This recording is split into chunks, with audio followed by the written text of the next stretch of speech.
Good morning, everybody, and welcome to Papa Headquarters outside of Pittsburgh, Pennsylvania. My name is Brian Tessier. I'm joined by Johnny Monica and Pete Hendricks this morning. We are covering the finals of the Papa 18 World Championships. Good morning, everybody. Hey, good morning. How's morning, it going? guys? All right, and we're going to jump in to action here. We're going to follow Group 1, I believe, on Mousin around. And we have, this group contains Raymond Davidson from the Pacific Northwest Seattle area, Jason Werdrick from Chicago, Robert Sutter, I believe he's from Sweden? Switzerland. And Roy Wills, also from that area. Netherlands. From the Netherlands. Thank you, Pete. Yeah, close by. Only about 1,000 miles away? Yeah. You know, close. I've never left North America, so I'm not the expert on that. That's so okay. Someday. We'll forgive you this time. You know? All righty. We got a very diverse finals today. We got 6 countries represented, along with the ones that have already been mentioned. We also have players from Italy, Canada, and the United States, of course, Okay. and Sweden. Yeah, with nice representation from around the world here today. It truly is a world championship today. Yes, sir. And how did your run go, Johnny? How did your qualifying go over this tournament? Well, as you can see, I'm actually commentating, so it didn't go that well. I consider this kind of like the consolation prize. So, you know, if you don't make it through the finals, well, okay, go to the commentating booth. Yeah, you know, I looked at it, and at the end of the weekend, I had a ticket in the A division, which still had points on it. I feel that was a victory for me this weekend. Pete, how did you fare? I played like garbage. But like you said, I had a ticket with points, so I guess that's good. Yeah, absolutely. And the best part about it is that now we get to talk about people playing. So, you know, now we could actually say things, and they can't say anything because they got to concentrate on playing. So, Okay, and here we see our technicians working hard, getting Centaur ready to rock and roll here. While they're working on that, do we want to jump over to a different game, or I think we could do that. let's jump over to Adam's family? Looks like we got a game started there. Okay, yes, we have Group 2 on Adam's family. It's Zach Sharp, Andy Rosa, Adam Lekoff, and Sean Grant. Sean Grant, I think he was last minute coming into the finals yesterday. Yes, night, he huh? had a very interesting last run, which included basically plunging off a game just to get it in before the deadline. I remember there was a lot of passion. At one point, he thought he was not going to get it in, and you could just see the despair. And then, but then, just like that, he pulled it back. Thanks to Jim Belcito. I think a lot of people owe Jim some thanks this morning. Oh yeah. Sean learned from last year. He had a ticket going, and he had a good game, but he still needed to play one more. And instead of draining out and trying to get to that last game, he played the 4th game and essentially ran out of time. So he made sure that did not happen this year. So, what do you think about Sean? I mean, what do you think about his gameplay? Let's give a little background on the player.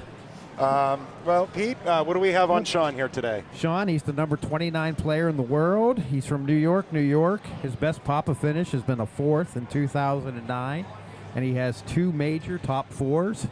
He's been on the pinball scene for a very long time. One of the best players. He got the nickname of the Storm. Tough start there.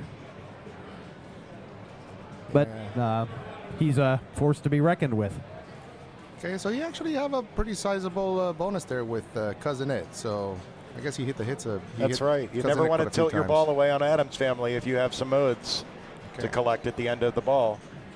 Now we have who? We have Zach Sharp, huh? I hear he's pretty good. Yeah. Maybe one of the lower people, huh? Like he's probably the pushover. Oh, yeah. I don't think that's quite the word I'd use. Yeah. Zach? And honestly, this morning, guys, I was looking at this field, and sometimes when I see a finals set, there's that long shot person, that just kind of just made it in, and I don't see that at all here today with our field. Yeah. Based off of IFPO rankings, our worst player is Chris Basler. He's rated 54th in the world. Our second worst player, some guy named Lyman Sheets. Who's that guy? Not sure. Anyway, a little bit about Zach. He's the 10 seed. He's number 4 in the world from Chicago. He finished 3rd last year.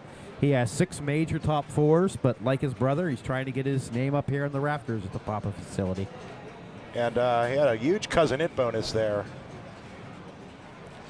Lots of good progress here towards multi-ball as well. Needs one more greed letter. Ooh, good save. Now, do you think multi-ball is a good strategy for this Adams family machine? But if that's the approach you want to take, commit to it early. This Adams seems to play pretty fair, so you could go all mansion rooms if you'd like. But, I mean, there's still lots of points to be had with multi-ball.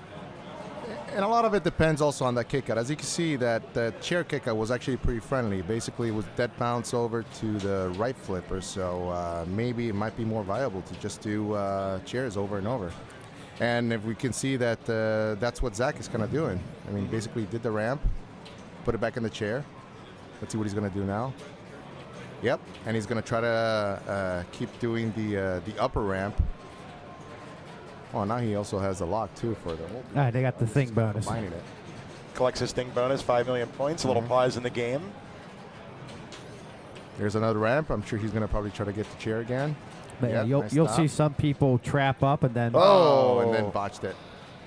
Little Yep. bounce right above the flipper. Yeah. Leads right to the middle. Yeah. A little bit of a fumble, but, not too bad. But Good ball overall. good ball, collecting over 18 million bonus. So it's going to take us to player 3. Okay. And now we have the really low-key Adam Lefkoz. As you can see, he's very, very tame when he approaches the machine. He stands very still when he plays. Oh, he yeah. he barely makes a Absolutely. move at all. He's not animated at all. No. I mean, while doing my research this morning, this is one that really surprised me. Adam, number 45 in the world from Boulder, Colorado. As far as I can tell, this is the first time he's ever made the Papa A Finals. That's right. Congratulations to Adam. His best finish was 22nd in 2011. That was back before we took 24 players, though. wow. So let's see what But Adam's he'll gonna be do. one of the more animated players today.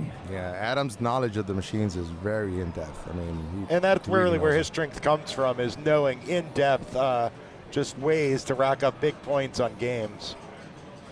Now, let me ask you, Brian. I mean, you see that some of the people, they like to wear headphones. What kind of music do you think Adam is listening to right now? That's what I'm curious about. I don't know what he's listening to. I try to ask players, but I know that there's a fair amount of players that wear headphones just for the noise reduction they provide. Now, what would you think Adam is listening to? Do you think he's listening to like some, I don't know, say, I think he's listening to some Hanson right now. you think it's Hanson? I think it's Hanson. Really? I'm Not Ted Nugent? I would think No. Ted Nugent kind of gets you going, you know? I think it does too, but I think he looks like a Hanson kind of guy this morning. He's a Hanson guy. Okay, we're definitely going to ask him afterwards, okay? Yeah, we'll try to get that information for you here We gotta today. find out, And yeah. once Ziggy- again, if you're just joining us, we are coming live from the Papa headquarters outside of Pittsburgh, Pennsylvania. We are broadcasting the Papa 18 World Championship final rounds here this morning. I'm Brian Tessier, joined by Johnny Monica and Pete Hendricks here in the booth. Now, you saw Zach, after he trapped up out of the chair, he was going up to the top and then using the left ramp. Adam's taking a different approach, trapping up, and then passing it over to the left flipper, and then using that to get the bear kick ramp. See, he's got the ball stuck on the insert, so he's going to He's going to try to baby flip that Flick it. to There get you it back go. to a full cradle. see if he's going to try to get that quick multi-ball. He's aiming for it. He's breathing. Oh, He's he taking didn't. a He's passing it, huh? He Oh. doesn't care about that. He's going for the million-plus ramp. Getting You know a nice why? feed Because off of the... I guess he figures he's on the first ball. He's going to try to get that multi-ball on the skill shot on the next ball. So he's going Okay. to keep it in reserve. Okay, so what is he going to do now? Is he going to try to go for the chair? I will think I will go for the chair. What do you think? That's, yeah. Yep. Yep, he's trying to backhand the chair, which is a much safer shot than trying to shoot it from the right flipper. And you get punished. That's right. You missed a shot, and you will get punished. Adam's family is notorious for that. Oh, yeah. I love how there's three different ways that ball can go on the left side there, but it always seems to find the out lane. One change you will see with this Adams family machine, often people are worried about the power, the big insert there in the middle. That's a magnet that fires the ball around. The magnet has been disabled for this machine, though, so that people won't be taking the time to time it out and keep the game moving. So in a way, that kind of makes it easier, too, because now the multi-balls, I'm thinking we should see higher scores because of that. Seance becomes a much easier round. Absolutely. So let's talk a little bit about Mr. Andy Rosa. Andy Rosa, 22nd ranked player in the world from Flint, Michigan. His best finish is 6th, but he does have 2 major top 4s. And when I talk about the majors, they are Pinburg, Papa, the IFPA championships, and the European championships. Ooh, tough break. All right, since he botched that ball so quickly, we'll talk about him a little bit later. Because yes, if you want some airtime, you got to play. If you're not playing, no airtime for you. And we have Sean coming up for his second ball. Sean Grant from the New York area. Often the games that are in the A bank for finals have appeared in other banks throughout the weekend for qualifying. This game was in the D division, which was a beginner level division. The highest score on it was 68 million, but we should be seeing a lot more than that today. Now, I'd like to point out that bank over there was used for, 4 different divisions over the course of the weekend? Yeah, that division, or that bank, was multi-purpose. It served for juniors, seniors, a split flipper division, and the D division. Split flipper division. That was a nice addition this year to our tournament schedule here at Papa. Pete, did you compete in that? Johnny? I did. It was a lot of fun, especially playing orbit or split flipper.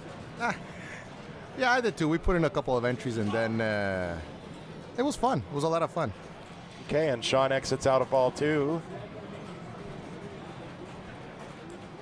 So let's see what the scores are right now on this group. So we got Sean at 19, so oof, man. Sean at 19 and Zach at 41. It's looking like a strong 41 right now. We'll see what he can do here on ball 2. I'm kind of surprised because, I mean, I see this Adam playing kind of on the easier side. I mean, I guess if you're playing it, maybe it's a little different, but I notice it's pretty generous, like on the kickouts, no magnets. Also, thing, you can actually, and by the way, you just saw Zach basically letting the ball drain because he's thinking, okay, he didn't hit a switch. Kind of dangerous because sometimes you can't tell if you hit a switch, but, don't hit a switch, you get the ball safe. And he makes a skill shot, and that qualifies his locks. And yeah, and also like thing on, you can actually keep it up and it'll feed right to your left flipper, which is kind of nice. So I'm expecting some bigger scores. And he nails another skill shot, adding 3 more million to his score. Those add up over time, especially if you're locking balls. And guess what? He's ready for multi-ball. Look at that red light flashing. You start getting excited when you see a red light flashing, just telling you, hit me. Now, oftentimes, like I mentioned, you'd see people completely trying to trap up and then waiting for the power magnet to stop. Nice. There's no need for that as it's disabled. Zach, right into multi-ball here. All right, here we go. One of the best animations and multi-ball announcements ever. Oh, yeah, powerful. So let's see if we can try to get control and try to set up the ball up in the upper playfield to set up a super, and missed the ramp. Oh, and there he gets it. He's got the super. So. And just like that, his multi-ball's over. Oh, he did a double drain. I didn't see the other ball. I think he did a double drain. Oh, and how about another one? A quick post, and the ball, again, screaming toward that far left out lane. Yeah. There's 2 other lanes there for the ball to go through. I mean, but that was screaming. For some reason, it finds its way to the other side, huh? Yeah, it happened to me almost every time. Just fuzzy physics, huh? Yeah. Hey, okay, guys. Why don't we run down what games we have here in the A Bank today for these players to compete on? Sure. Let's see. In the front, we have Star Trek. That's right. That's the Stern Star Trek. Stern Star Trek with a new software, by the way, right? It's just got some updated software. That's right. There's new code on this game, so we'll try to get into that a little bit later if we get a game going on it. Okay. Then we also have Lyman playing on Surfin Safari. Surfin Safari. That was in the A Bank last year for qualifying. Yes, it was. And then we have Centaur. Okay, that was also recently in an A Division bank. Yeah. After that, we have Mousin around. Oh, what a fun game. Fun game. Yeah, actually, that's kind of cool. Good cheese.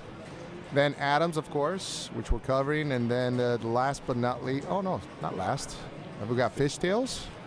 And the last but not least is Circus Voltaire. That's right, Circus Voltaire making an appearance here today. So hopefully, the groups will be picking a variety of machines and not just pick their favorites, and maybe we'll get to cover a little bit of everything. And here, Adam, standing perfectly still at the machine, starts his quick multi-ball. Yeah, I don't know how he can be so serious. I mean, I would think that, when you're playing at these levels, you'll be a little bit more animated, but, some people just are able to keep their cool. Yeah, he's Looks pretty relaxed, actually, here. Yeah. Now, let me ask you: is there like, what do you think? Like right before you plunge, I know that there are a lot of people. They go through this like, they go through the little routine, the real ritual. What do you think that's for? I mean, Just trying to relax. I think to try to just stay loose and not trying to clear your mind. Just think about what the next move is you're going to make. If you make the plunge, you're going to have to make a quick flip with the upper flipper right away. If you make the skill shot, you're going to have to make a quick catch. There's a lot of variables there. Yeah, I think we definitely have to commentate on everybody's ritual because I think they're pretty unique. I like to. I will start pretty fast. I won't usually hesitate when that ball hits the trough. I'm ready to plunge and get right into it. Oh, you're ready to go, huh? Yeah. Wow, no foreplay. And that's why I'm sitting up here today. The best time to build up your plan and is when the ball's in the shooter lane. There's no danger to it there. I don't know. I like a little foreplay before. It's kind of like a little tease. You kind of look at the machine. It's like, hey, baby, come on, we're gonna play. You kind of get a little psyched into it. Yeah. I get excited when I'm playing well. I start moving around a bit and get a little excited, a little fist pump when you start a multi-ball. There you go. Now, you know what? I don't know. I really think he's listening to Ted Nugent. I mean, the way he's moving and stuff. We will try to find out the answer later of what he's listening to. Oh, man, he wanted it. And he drains out with his thing countdown running there. Yeah. Let's see what his score is right now. He's at 56. It's still respectable considering the scores of the other players. But considering he's already covered another player who has played 2 balls as well, he's looking pretty strong going into the last ball. Right. That was a tough break for Adam there. Thing multi-ball can be one of the more lucrative modes in the game. With that kick out from the chair going right to the right flipper, you can usually fire it up there and stop the hurry up around 13, 14 million. Make some huge jackpots, so that was a tough drain there for Adam. Absolutely, and especially without the magnet, it makes it even more lucrative. You don't have to. And Andy in a little bit of trouble here right off the bat. He gets the ball under control, though, and he's going to take a deep breath and plan his next shot. Yep. And again, Andy here with his signature gloves that he's been wearing throughout the qualifying. Yeah, he's we talked to him in Louisville a bit about that last weekend. He's a pretty active player. You'll see him gently slapping the side of the cabinet to affect the play of the ball off of the various parts of the machine. And so he wears those gloves to protect his hand from that. I think it's the dual use of those gloves because, I'm looking at him right now with those gloves and I feel a little bit intimidated. So maybe there's a little bit of psychological warfare with the other players. Okay. Look at him. He's got the hat backwards, the green T-shirt. He's got that. And did you see the way he, tried to blow up a bubble with his chewing gum, saying, hey, dude. And Andy is also listening to, looks like he's listening to some tunes here while playing. Okay, now what do you think he's listening to? Oh, I would have to say, knowing Andy, he is listening to some type of electronic music. You think so? Yes, I hear he's pretty versed in that field, so. He's listening to the Andy Rosa Mega Mix, of course. It could be, Pete. I was thinking actually Frank Sinatra for some reason. I don't know why. but again, we'll find out right after. And Andy was the winner of the Classic 1 tournament held Thursday, so he's already got some hardware to go home with him. Andy qualified yesterday for the Classics tournament as well, for Classics 3. Like we talked about earlier, take your time, and there's no harm while the ball's in the Seems like he's soft lunging the lock. Okay. It's a strategy. If you're not feeling like you're not making the skill shot, you can soft plunge your second lock and basically get another free chance to plunge, though you are passing up the opportunity on millions of points. Ooh, so as you can see, that kickoff from the swamp, it was a little risky. He tried to dead bounce it over to the left flipper, but not too much of a control. So wonder if next time he's going to try to hold the right flipper up. But let's see. He started multi-ball. Let's see what he can do with it. And if you're just joining us, we are watching and live here with the Pinball World Championships from Papa 18 here at the Papa facility outside of Pittsburgh, Pennsylvania. Uh-oh, nice little tap over to the right flipper. Here we go for the super jackpot and missed. Still has control though. Let's see if we can get it back into the right flipper. Not yet. Okay. Back to a cradle, double cradle. Separation. Try to separate. Nice little up. No, not yet. Oh, right on the tip. Oh, lost and he it. didn't get the ball to carry him off of his other ball there, which would have helped bump it over. Just lost it. So he's back into single ball play. Yeah, but he can restart it. He can do restart. it? Oh, and no. Oh. Botched. That's it. All posts lead to out lanes here. Yes, no forgiveness. All right. Very Adams like. We have Sean Grant coming up for ball 3 here on the Adams family. Okay, so here's there you go, the pre-plunge ritual there. Now, what do you think about Sean and his hat? I mean, do you think the hat has some influence in his gameplay, or what do you think? I think it's stylish. Yeah, you know what? I think you're right, because I mean, is he from the East Coast? Where's Sean? He's from New York. Oh, okay, so that explains it right there. No. I personally think all players should wear hats. Petey, coming from you, that's very unsurprising.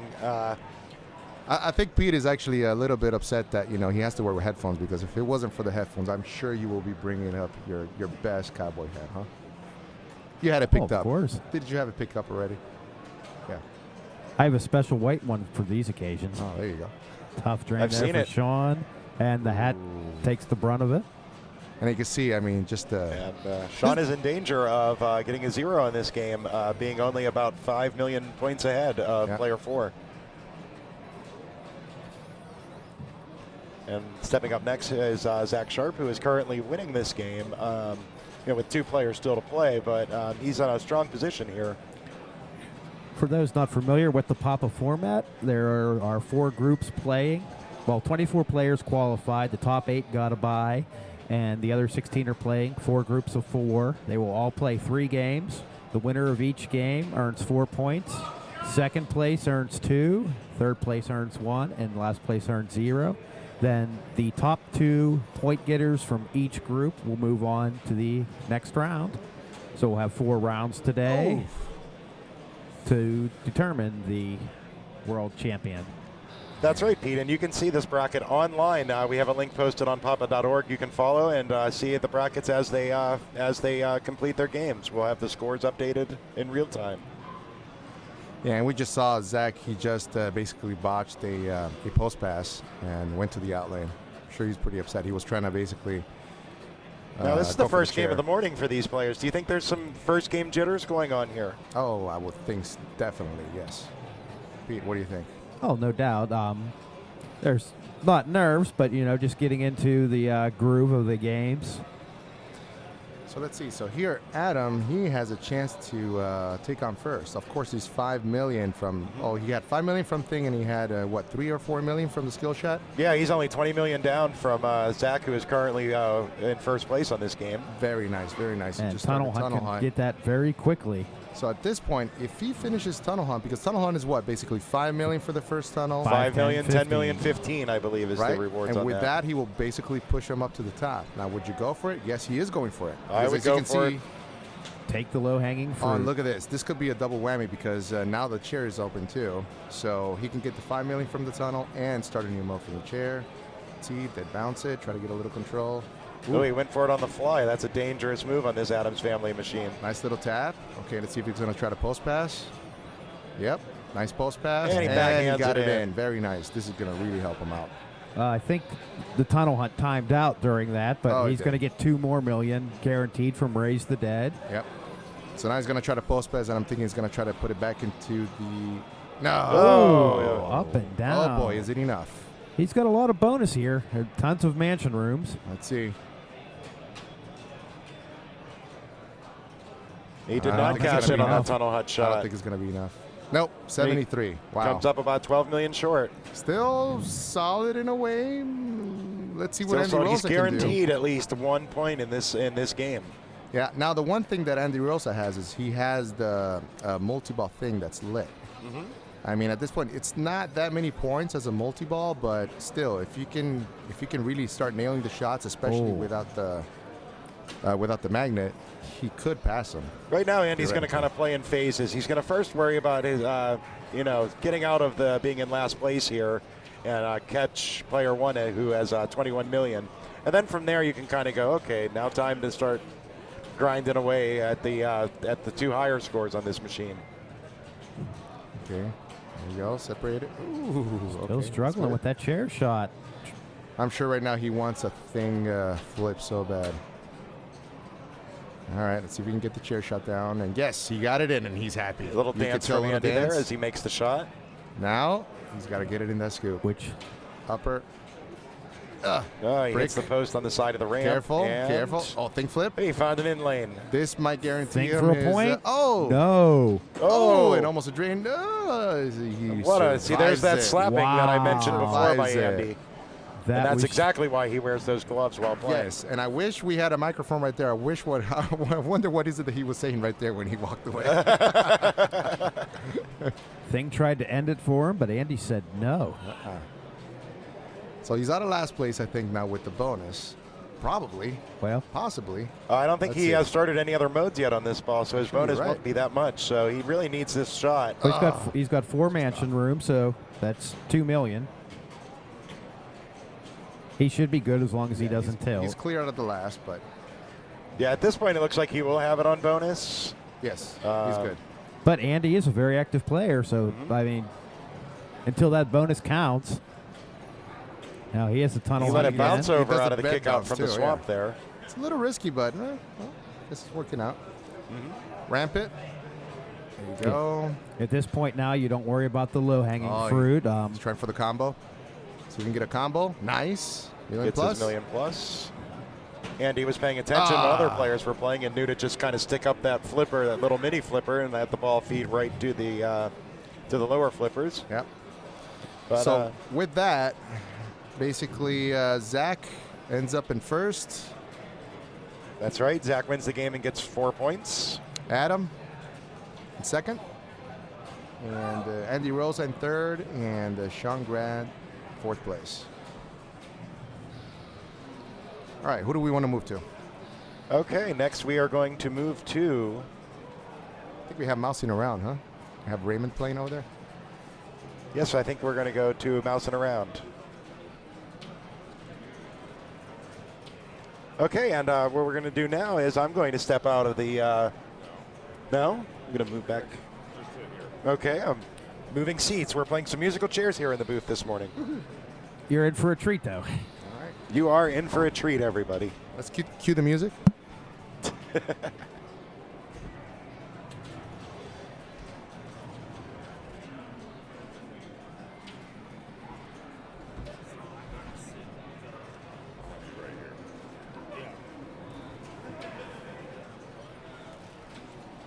Okay, and I am now being joined in the booth by Daniele Acciari and Francesco LaRocca, who are joining us here in the booth now.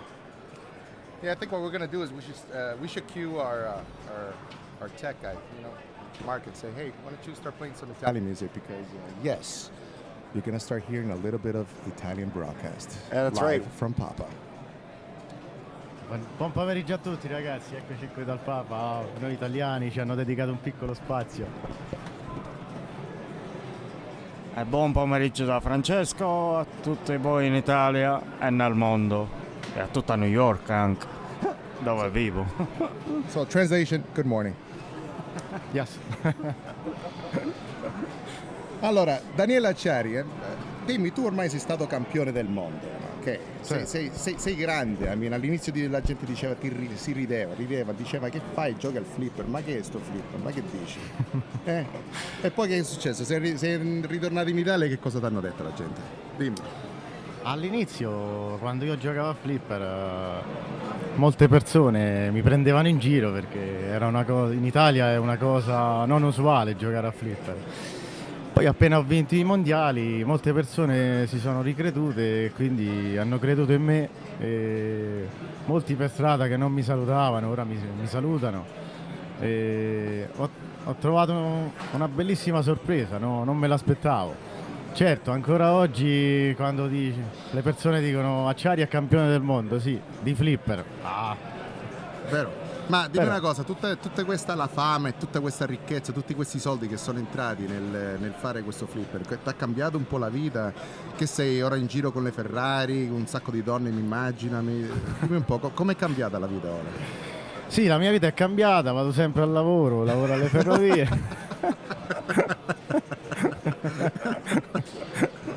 Ancora mi alzo alle 6 della mattina. Ho capito, va bene. È cambiato molto. Francesco, tu che ne pensi di tutto questo? A che ne pensi che stiamo facendo un broadcast qua dagli Stati Uniti, da Pittsburgh, Infatti, in vivo, in italiano, Dai. è la prima volta, è una cosa spettacolare. Credo che tanta gente sarà molto contenta di È questo. vero, specialmente il nostro pubblico inglese, che loro stanno capendo ogni parola che stiamo dicendo. È vero? Esattamente. Specialmente per te e me che siamo qui immigrati da tantissimo tempo e che viviamo, questa è la nostra terra oramai. Esatto. So, translation for our English speakers, we're very happy to be here. Allora, che altro vogliamo dire allora a proposito di questo? Allora, avanti, facciamo un po' di commentario. È la prima volta che stiamo facendo un commentario in italiano, quindi parliamo un pochettino del flipper. Dai, dimmi. Vediamo qualche partita, sì. Dai, stiamo vedendo un po'. Beh, le partite sono finite. Hai visto Le proprio partite, ora che no, volevamo proprio parlare adesso. di una partita e si è finita la partita. Dobbiamo aspettare che qualcuno. Ecco che Jason è andato lì. Allora, chi siamo? Qua chi c'è? Jason Jason Wardrick. Vedrick. Jason Wardrick. Chi è sto Jason Wardrick? Dimmi un po'. Daniele, lo conosci tu un po' o no? Jason Vedrick viene da Chicago, è un ottimo giocatore. Io penso che sta ai livelli di quasi Keith Elwin. Quasi Keith Elwin, addirittura. Wow. Perché il suo stile di gioco è quello di stoppare sempre la palla quando gli arriva, stop e tiro. È difficile vederlo tirare al volo.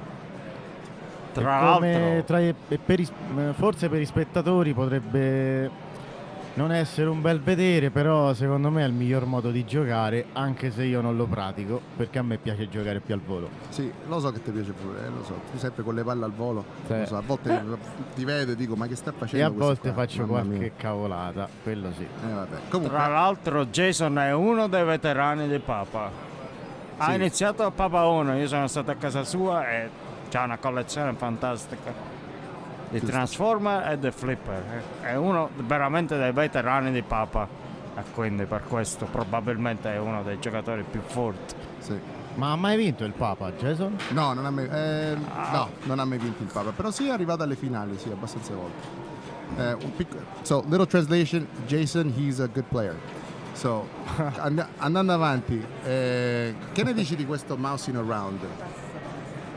Come si gioca a sto gioco? Che cosa devi fare, Daniele? Secondo me la miglior strategia di questo gioco è quella di fare l'orbita di sinistra, perché è un tiro molto sicuro e non rischioso, Sì? per completare la parola Mousin Trap, Mouse Trap, scusate, per accendere il lock sull'orbita sinistra e l'orbita destra e così prendere il multiball nella maniera meno rischiosa.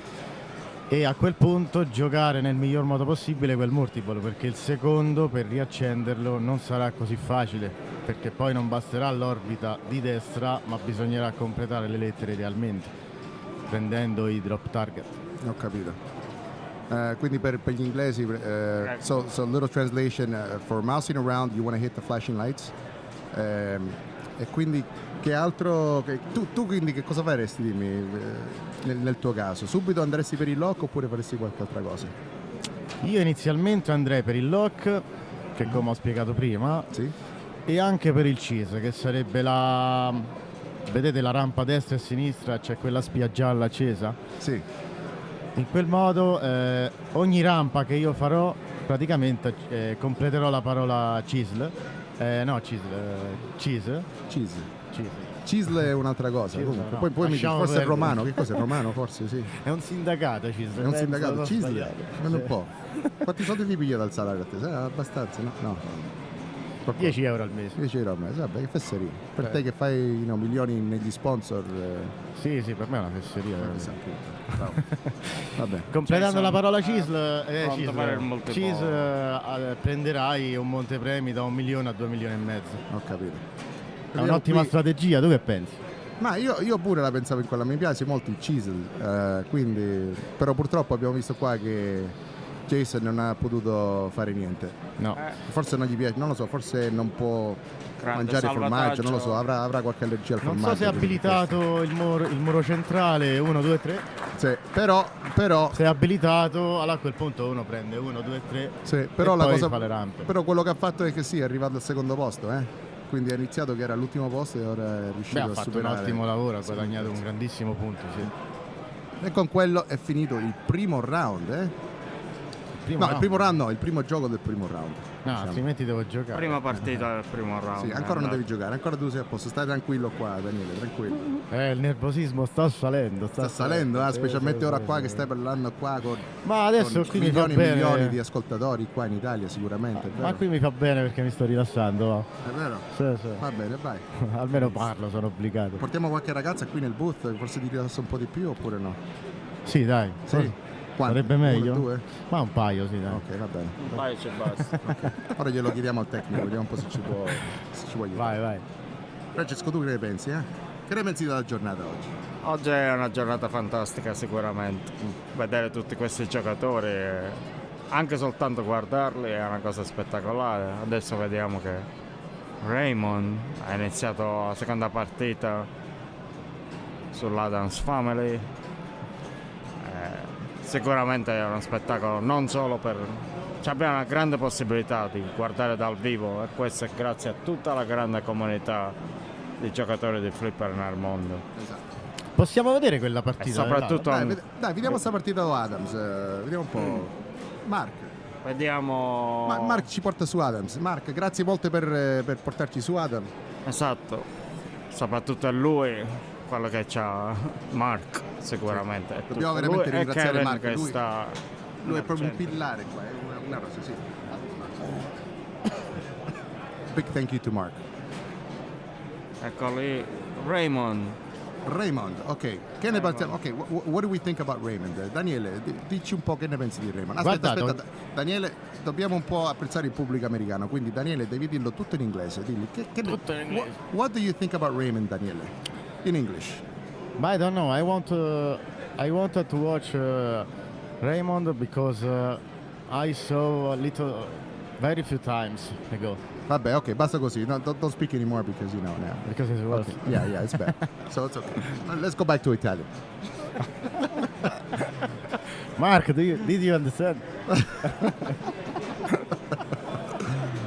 Babbo, allora, che ne dici di Raymond? Che cosa sta facendo adesso? Vediamo un po' che ha preso. Ha preso il quick multiball. Quick multiball, dovrebbe tirare la palla sempre nella buca rossa dove è accesa quella spia piccolina in alto.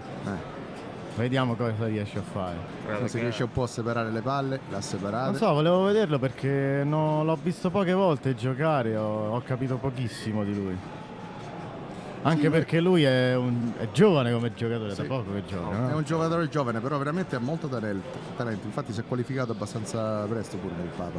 E infatti lo chiamano il piccolo Kili. Il piccolo killer? Kili. Ah, Kili. Kili George. No? Ah, Kili. Kale.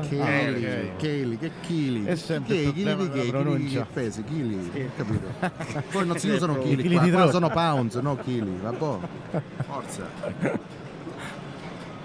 E allora? Però la cosa brutta è che i magneti al centro sono stati tolti.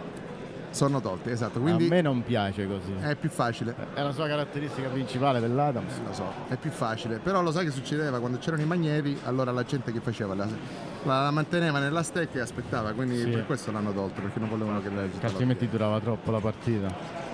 Comunque, Però non potevano, per esempio, proibire di stoppare la palla e finire in modo che i magneti si spegnessero. no, come fai a proibire? Chi dici? Puoi lasciarla per 5 secondi e poi devi tirare? Un po' difficile. Beh, oddio, da regolare. devi Ecco. aspettare 10-20 secondi prima che... Beh, se fanno c'è ok. di più che fanno vedere il cartellino giallo? Non lo so, potrebbe essere un modo. Un modo? Però così è brutto, dai. Ma non lo so. O aggiornare la roba, magari. Ah, lo so. Lavorare su Vabbè, quello. comunque in questa maniera sarà un po' più spettacolare perché penso dovremo vedere dei punteggi più alti. Mamma mia, poverino. Roy, Chi è che ha giocato ora? Roy Roy. dall'Olanda. Roy è un bravo Troppo. giocatore, però al Papa ho notato che passa le qualificazioni anche piazzandosi anche in ottimi posti, però alla fine Crolla. sembra che crolla sempre al primo round. Da quello che ho visto io e che seguo da poco il Papa, saranno 3-4 anni che lo seguo. Che cosa sono? Tu pensi che sono che i nervi? Che sono? Ma quando stai lì a giocare il nervosismo sale, le gambe tremano. I capelli È cadono, una infatti strana ti vedo che sei sensazione. completamente calvo. E i capelli quindi, non mi sono caduti per il flipper. Sicuro? Sì, sì. Già ero calvo quando ho iniziato. Eri calvo? Va bene. So for English speakers, we're just saying that yes, Papa can be very nervous for a lot of people. And people get nervous. And you can lose your eye. And you can lose your hair. I mean, and Daniele is a perfect example of losing hair because of Papa stress and pinball stress. But for some reason, the hair seems to migrate downwards. I remember when he didn't have hair on his chin, and now he's got a full beard. So maybe some kind of a migratory. My bird? Yes, your bird. Yes, your bird. I try to have the bird because before that I went before I was 2 weeks sick, and when I was sick I get a big bird, big hair. Oh, you did? Yeah. By the way, we have Daniele speak in English once in a while because we figured the ladies that play pinball, they will probably love the accent. So be ready, the Daniele, Roman to get accent. a lot of fan mail from the English speaking Mails. audience. Okay. Yes. What did you just say? Male. Hey! This is a PG-13 family oriented. You can't be saying those things, okay? So apologize right now to the public. You can't be saying MILF and stuff like that. No, I understood this. These Italian people, I don't understand. But anyways. Ok, basta in inglese. Okay, there you go. Bravo. È meglio. Okay, so italiano possiamo? we're censoring Daniele. He's not going to be speaking in English anymore because we don't know what else to say, and I don't think we have any beeping mechanism. So, ok, allora diciamo chi è di nuovo qua? Chi è che sta È di nuovo Qui, Jason. Jason. Di nuovo. Vogliamo parlare di lui? Che Dai, vogliamo parliamo un po' vedere? di lui, dai, forza. Voglio Francesco, vedere che fa adesso. Adesso secondo me prenderà la casa, il ting e poi multiple ting. Voi che dite? sì, sicuramente Thing perché il Thing c'ha il countdown, no? Che inizia a 15 milioni e poi scende fino a, che ne so, 5 No, milioni. 15 no, forse inizia a 13, 12. Io pensavo che era 15. No, 15 milioni, hai hai visto? ragione. Ah, tempo Come ti che lo permetti prendi, mai sì. di contraddire quello che dico io, Stai attento. Eccola qua. È vero, tu conosci meglio le macchine. Tutto, esatto. Infatti per questo sono qui e non sto giocando. Le regole le conosci. Giocare è un'altra cosa. Se le conoscessi anche io tutte queste regole Saresti sarebbe meglio. campione del mondo. Aspetta, no, sei di campione del mondo. No, Allora, ecco, sei- campione due del volte, mondo. Porca però. È campione europeo anche. Ah, In quest'anno, carica. è vero. sì. Campione ECS. ECS. E allora, ora vediamo un po'. Ha il multiball, ha preso lo E screenshot. adesso stessa 3 cosa di milioni. prima direi, ma deve prendere la buca con la lucetta rossa accesa. Ah, la lucetta rossa, che bello. Quando vedi una lucetta rossa dici che bello. Vieni qua. Vieni da papà. Il problema è che se le vedi a Londra è un'altra cosa. Esatto. Non so, comunque tutte e due soddisfano, mi immagino, no? Sì, sì.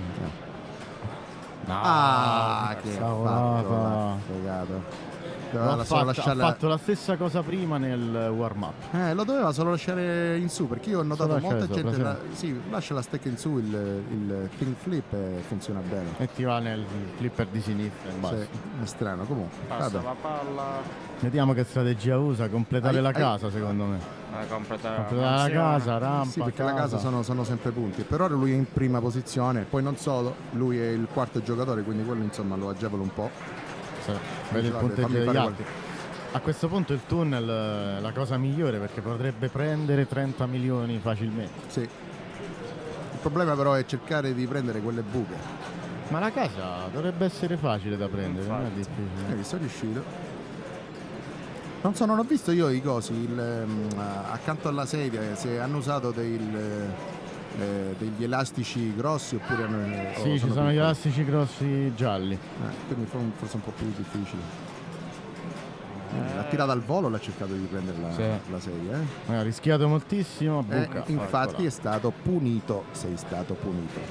Adams, se non fai il tiro, verrai punito. Poteva anche rischiare il tilt perché alla fine non aveva tanto di buono. Ma qualche cosina, però intanto è milione in e primo mezzo. posto. È il ragazzo prodigio è ritornato. Eccolo qui. Eccolo qui, il piccolo killer. Il piccolo killer, sì. No? Mi piace di più il piccolo killer che il piccolo Kaylee. Beh dai, è Kili. più bello, dai, piccolo killer da adesso in poi. Ma poi non ho capito perché dici Kili. Da dove, perché Non lo so, perché io lo chiamerei Kyle. Però sento molte persone lo chiamano in questo modo. Kaylee. Invece tu lo capi proprio Kili. E perché con i nomi Cosa è difficile. Vabbè, tu stai sempre col flipper e basta. Sì, che c'è importa. Mica è venuto qua per parlare. È vero. È venuto qua a parlare. Lui è venuto. venuto a Infatti giocare. l'abbiamo dovuto forzare qui, è vero. Se no, lui vuole i soldi. Per quello Daniele è venuto qua. Non per la gloria, non per niente, solo per i soldi, è vero? No, Neanche per la assolutamente televisione, no. niente. Il Papa è l'unico torneo che non ha Money. mai superato i playoff. Non hai mai superato i playoff. Cioè, ho superato le qualificazioni al primo girone playoff fuori. Me. Al torneo più grande del mondo. Guarda un po'. Beh, per ora, perché quest'estate sarà il torneo più grande del mondo, il Pinball, il Replay FX. Quindi we're going to do the plug for Replay FX. I mean, Replay FX is going to happen this summer. It's going to be the biggest tournament, pinball tournament ever. Quindi per gli italiani sarà il torneo più grosso del mondo. Quindi per ora, oggi, Per ora è il questo Papa. è il torneo più grosso al mondo. Beh, il Papa quanto conta? 400 o 500 giocatori? Abbastanza, forse anche di più. Anche di più 500 quindi. Forse 500, E sì, il perché Replay ci sono FX? 4 divisioni. Replay FX sono 700 giocatori, è già completamente venduto. Ci sono Dopo 700 2 ore dell'apertura Vabbè, completamente. in questo caso no, 2 giorni, è durato 2 giorni. 2 Però giorni, in questo 2. momento io so che ci sono 700 giocatori registrati e 60 giocatori in lista d'attesa. Solo 60. 60 Mi giocatori in aspettavo lista di d'attesa. più, mi aspettavo molto Più di più. di 60? Vabbè, comunque. Beh, forse io non verrò quest'estate. Porca miseria, ma perché? Perché non verrai? Perché? Ma per problemi di lavoro. Lavoro? Ma perché lavoro se sei ricco? Con tutti gli sponsor che hai avuto? Beh, mi piace lavorare anche, dai. Mi piace alzarmi la mattina ecco. presto alle 6. Vedi, questo è, ecco, mi piace. Questo è un momento di the more you know, come si dice qua negli Stati Uniti. Vedi? Lavorare perché è buono lavorare. Perché Solo perché è buono. Perché è buono. Per la gloria. Per la gloria del lavoro. Perché sono sicuro se avevi tutti quei soldi tu avresti detto No, chi me lo fa fare? appunto. Faccio lavorare gli altri. Multiple. Allora, che cosa sta facendo sto Raymond? Eccolo qui. Ecco il Ha multiple. fatto un'ottimissima cosa. Multiple con il Raise the Dead acceso. Potrebbe fare 25 milioni di bonus se la manda nei bumper, ma sembra di no, è andata male. Ha riacceso subito il multiple. Comunque Raymond ha acceso Ha preso il abbastanza. jackpot. Ha preso il jackpot, Ha preso il jackpot singolo però, Quindi questi Sì. saranno che 12 milioni? 12 milioni. 12 E secondo me ha anche sbagliato. Perché che cosa avresti fatto tu? Avrei ripreso il multiple perché sicuramente dopo avevi l'occasione di prendere il super jackpot. Sì. Sì, vero, perché E- puoi prendere lo skill shot Skill e da là shot puoi e super prendere il super jackpot. jackpot. Comunque c'è una cosa che bisogna dire, lui sta incominciando a completare la casa, La Sì, vedo abbastanza. accesa, molte lucette accese. Un po' per accendere la lucetta. Però sta perché andando di non nuovo va? a grid. Ah no, ha bisogno della rampa per accendere la buca. Sì. Eccola qua. Ecco, l'ha presa al volo, sta cercando di prendere la sede al volo. Ed anche la 15ª rampa. L'ha salvato, bello. bellissimo bello salvataggio. veramente. Secondo me la completa, sì. Tu dici che la completa? Gliene mancano solo 3. Se la manda sulla rampa ne prende un'altra perché al 15º. Vediamo un po'. 15º giro, sì. Sì. Sì, infatti gliene mancano solo 3. Eccolo qua, guardate, guardate, So rampa. he's about to complete the match. He's getting Rampa, close rampa to e it. buca. Ramp. Eccolo Oh, qua. bravo. Forza, facciamo un po' di Potrebbe cose lì. vincere il round con questa cosa. Sì, gliene manca solo una. Sì. E dopo anche il tunnel. Vediamo un po' se Raymond può completare la casa. Passala là. Piglia la rampa, bravo. Perfetto, perfetto. Vai dentro la casa. Mamma Quasi. mia. Aspetta. Quasi. Aspetta.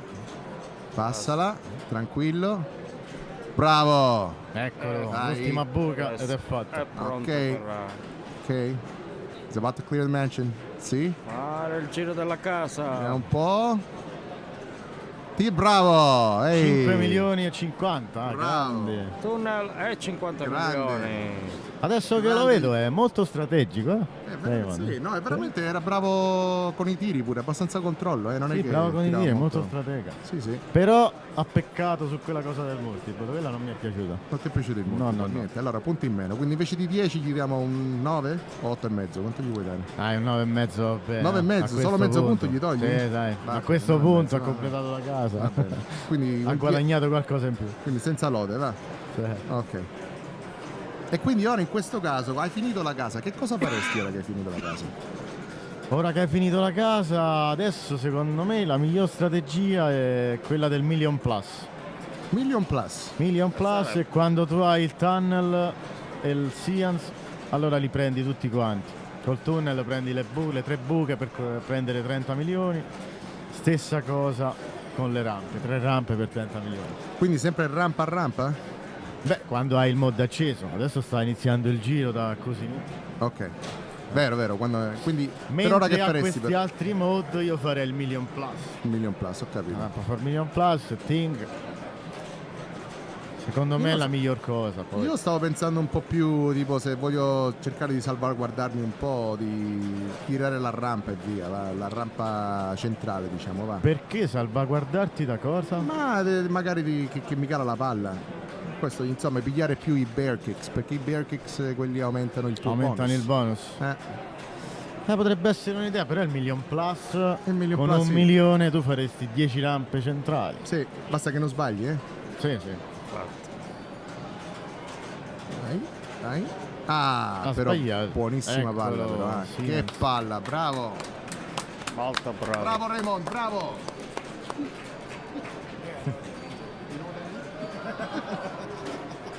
Qui sono 30 Sorry. milioni? Di Good bonus. job Raymond. 36. 36 million in bonus, 36 milioni di bonus, Bellissima palla. E non se lo può bellissima portare palla. con la You Can't Take It With You. 175 milioni. Very nice for Raymond. He's looking really good. Bravo. Roy E ritorna. ora povero Roy che deve andare a giocare subito dopo 175 milioni. Dice che cavolo.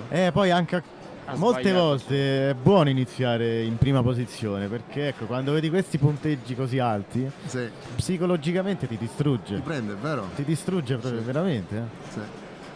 E a quel punto dici che gioca a fare. Comunque vedo a Roy molto concentrato. Sì. Vediamo se Roy può un po' sconfiggere il malocchio e vediamo un po' se riesce a passare il primo No, round. Avenger. Ah, ok. No, peccato, non è sicuro fino a sopra. Un po' se riesce a arrivarci. Dai, tirala. Ah, ok, Think era già finito comunque. L'ha preso di spawn, bravo. Allora, dimmi una cosa, Francesco, che musica credi che sta sentendo Roy per ora? Perché vedi che c'ha gli audifoni lui, che credi Io che non senta? credo che sta ascoltando musica. Non credi che sta ascoltando musica? No. Per niente?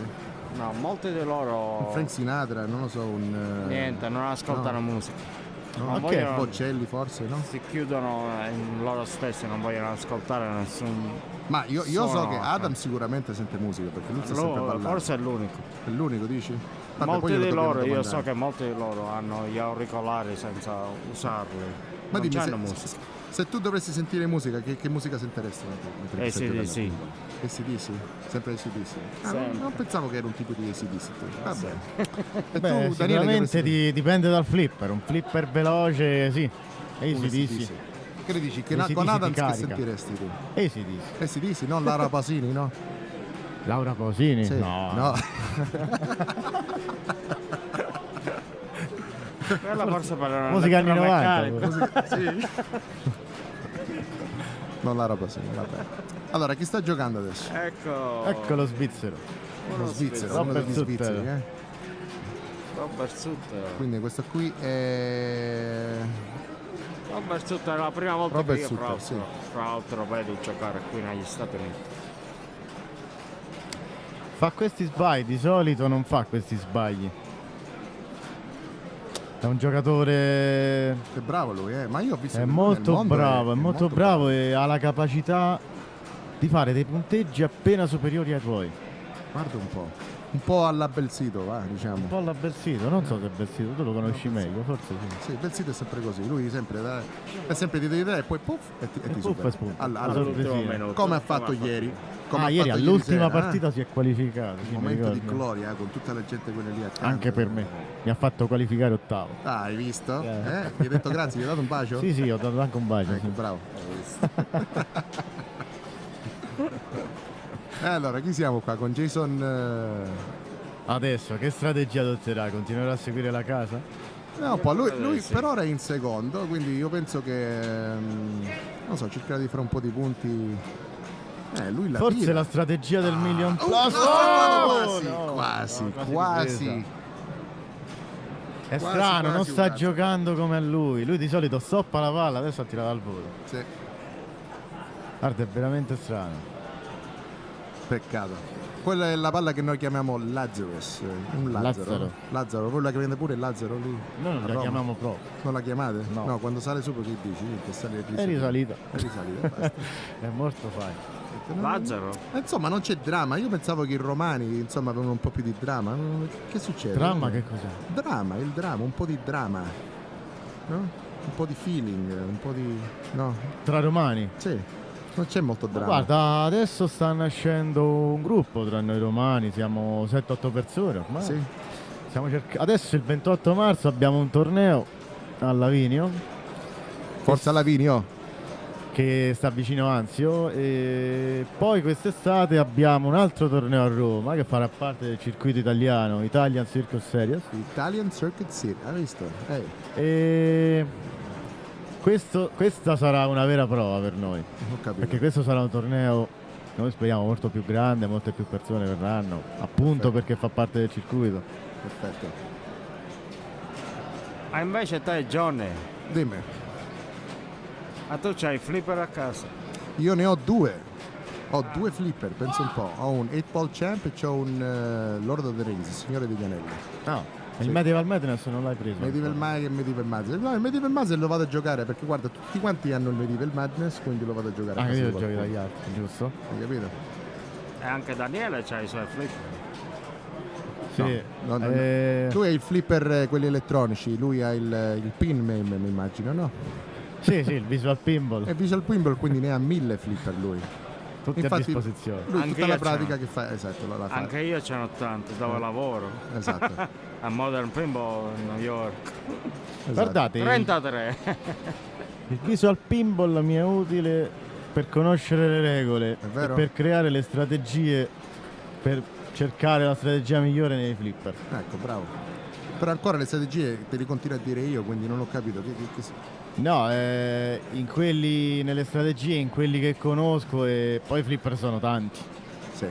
Sono tanti, e in Italia si sono diffusi certi tipi di flipper che qui in America magari trovo meno, e quindi qui in America trovo flipper nuovi, specialmente gli Stern che nel Visual Pinball non ci sono, e Non per ci me è sono un gli grande dramma, sì, È un dramma, non conoscere le regole, però fortunatamente ho Johnny che ce le spiega. Esatto, grazie. Io lui Lo ringrazio moltissimo, anzi nel mondiale, ricordo nei 2 mondiali mi ha dato un grande sostegno insieme a Nicola Pierobon. Nicola Pierobon, un grosso saluto a Nicola. Un grande saluto a lui e lo ringrazio tantissimo, perché tutti e due ringrazio tantissimo, perché sono stati veramente utili nello spiegarmi le regole nei flipper, altrimenti non avrei vinto i mondiali, Esatto. sicuramente. Comunque il fatto appunto che lui ci pagherà la metà della vincita, quello naturalmente aiuta, quindi grazie sì, Daniele. quello- Ancora sto aspettando l'assegno. Un grazie materiale. E Sì. adesso dai, quando lo prenderò, il Ecco, prossimo. Bravo. Questo perché Johnny Modica è il siciliano. Certo. E va la mazzetta, e va la mazzetta. Grazie, è logico. Anzi, è Facciamo pizza, scherziamo. è pizza. Noi dobbiamo rappresentare il sud. È logicamente. È giusto, vuoi io. Ecco, grazie. Abbiamo visto qua che Raymond ha finito l'ultima palla e l'ha finito con... Ha aumentato un pochettino di più il suo punteggio. Sto notando che il tunnel non ho comprato nessuno. No, perché forse un po' dice 17 milioni in bonus. È arrivato con 233 milioni. Solido, veramente, veramente solido. So, 233 million for Raymond. Adesso Roy dovrebbe giocare benissimo, perché altrimenti è fuori. Non è fuori perché questo è il secondo gioco. Che ha fatto al primo Nel gioco? primo, guarda un po' lì. È arrivato primo. Ah, è arrivato primo. Sì. Ah no, allora ho sbagliato. Al primo gioco è arrivato primo, bravo. Vediamo un po' se Riesce a prendere almeno 2 punti. Esatto. So right now Roy he probably needs at least 1 or 2 points to try to get to the next Ha round. preso al quick multiple. Adesso sta multi-ball. giocando meglio, si vede. Sì. Ma d'altronde una volta che hai 4 punti all'inizio, insomma, ti senti un pochettino più... Io ricordo all'ultimo Papa che ho giocato al Medieval Madness, prima partita, avevo 4 punti, stavo talmente rilassato che dopo ho preso 2-0 Bravo! e sono andato fuori. Ti sei rilassato fin Ero troppo. troppo rilassato. Porca miseria. Vabbè. Quindi ora lo sai, non ti rilassare troppo. No, mai. Bevi di un Red Bull o una cosa del genere, così sia a posto. No, con Red Bull sono stato male. Sei stato male? 2 volte. Sì. Ah, vero, tu hai detto che avevi un po' qualche problema stomacale l'altro giorno, che dicevi che sei andato in bagno. Com'era? La mia cacchina? La cacchina com'era? Una cacchina verde, dicevi, no? Strano, la cacchina verde, sì. Meno male che il nostro pubblico inglese qua non capisce, comunque. Beh, oddio, un consiglio agli italiani: se avete la diarrea, bevete molto Powerade e passa un battibaleno. Esatto, c'è una cosa. Però avrete la cacca blu o verde a seconda del Powerade che bevete. Purtroppo sono gli hamburger e le patatine fritte, perché qua il pane, la pasta non c'è, quindi... No. Ogni volta che vengo a Papa sto sempre male. Sì, ma io te l'ho detto, tu devi fare il training. Tu prima di venire a Papa, tu per 3 settimane devi andare a McDonald's. Continua a andare a McDonald's per 3 settimane e vedrai quando vieni qui la tua cacca sarà un bel colore marrone, proprio come deve essere, capito? Sarà bella dura. Bella dura, marrone, senza problemi, quindi non devi prendere Pepto Bismol né niente. Guarda, Quindi questo è il consiglio per tutti gli italiani lì, ok? Eh sì, sono stato 3 giorni quasi a digiuno. Pensa Mangiando pane e parmigiano Ecco. solo alla sera. Certo, a meno che vuoi perdere peso, se vuoi venire, allora vuoi perdere peso. Ogni vieni volta qua, che vengo qui sei a perdo posto. peso, qualche chilo lo perdo. Quindi in effetti Forse fa bene, dai. è vero, è un po' una pulizia stomacale. Sì, diciamo, in vista dell'estate anche va bene. Ecco, Adoro bravo. costume, Ecco. per quelle poche volte che andremo a mare. Ecco. E allora in questo caso vediamo un po', chi è l'ultimo giocatore qui? Jason? Jason, quindi Jason, la cosa buona di Jason che ha Adesso ha 39 2 milioni. punti, può provare a prenderne 4. E beh, per lui sarebbe molto utile. Sì, certo, però a questo punto insomma lui gioca un po' per vedere se riesce a prendere i 233. Intanto Sarà un po' difficile comunque. Beh sì, 200 milioni una palla. Però adesso ha il lock. Ah, il lock. Intanto ci sono i risultati dell'altro gruppo dove Lyman ha vinto tutte e 2 le partite. Wow, quindi Lyman ha 8 punti e quello lo 8 garantisce punti. E al poi c'è secondo round. 2 giocatori allo stesso punteggio, Jorian e 30 hanno 3 punti e Adam a 0. Adam Becker a 0, wow. Quindi Adam dovrebbe vincere la prossima partita. Peccato per Adam. Lyman sembra in grande Comunque, forma. volendo Adam avrebbe una possibilità di... Dovrebbe vincere. No, non può vincere più. Ah no, perché uno dei 3 prenderebbe 2 punti. Uno dei 3 prenderebbe. Eh. No, sì, potrebbe vincere. Se Adam vince e piglia 4 punti, Lyman Finisce piglia secondo 4. posto e allora andrebbe a pari con un'altra persona che piglierebbe Esatto. 4 punti. Quindi c'è ancora possibilità, sì. Sì. C'è No, ancora perché se Jorian... No, se Adam vince e Lyman piglia secondo posto, rimane solo un punto per gli altri giocatori. Ah, rimane un punto soltanto, hai ragione. Oh, ho sempre torto oggi. Hai visto? 3 volte su Ho 3. detto, tu devi solo giocare a flipper e Giocare a basta, non flipper e pensare, non puoi pensare. No, basta. Ok. Il gruppo 3 infatti è uno dei gruppi più Perché non hai avuto colazione. Che indecisi. cosa hai mangiato per colazione?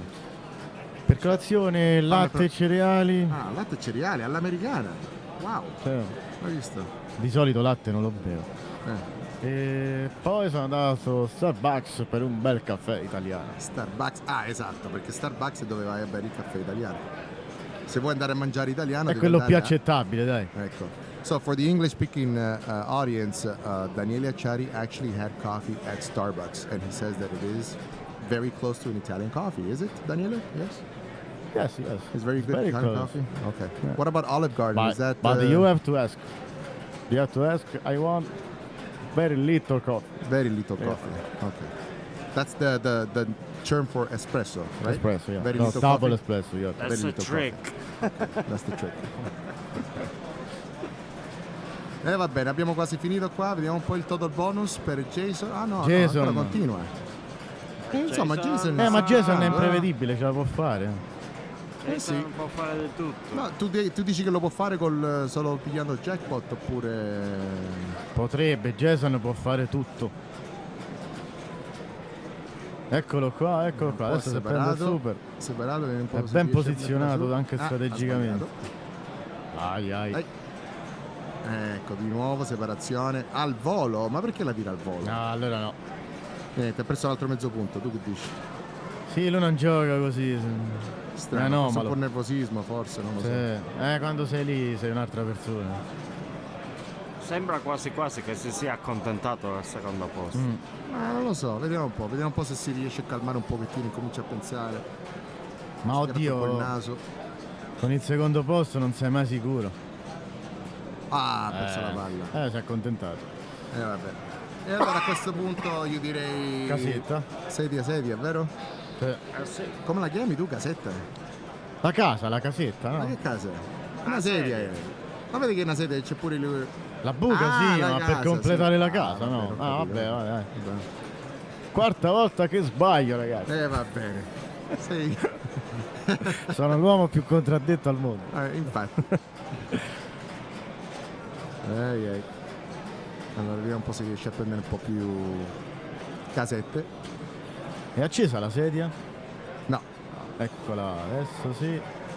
Ma è strano, c'è la luce che sfusa? Perché non l'ho Forse vista sì, lampeggiare. perché- no. Vedi, perché ora dovrebbe essere accesa, però non è accesa. Quindi c'è la lampadina. Forse non si vede da qui. Può anche strano. essere. Sì, non si vede da qui. Perché sembra che loro lo sanno se è accesa oppure no. Non si vede da qui. perché No, da io non qui la lo vedo vedo. accesa. Ma io da qui la vedo che è accesa. Solo 6 sedie servono, The yellow light bulb on Anna's family seems that it may be. So 9 milioni, eccoli. there's use for the booth here. We could actually like do some technical advice. Yes. E allora, Jason ha preso Ce la un'altra può serie. fare.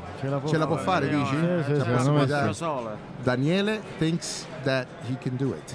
You can do it. Adesso ha trovato la tranquillità, sta giocando bene con il suo stile adesso.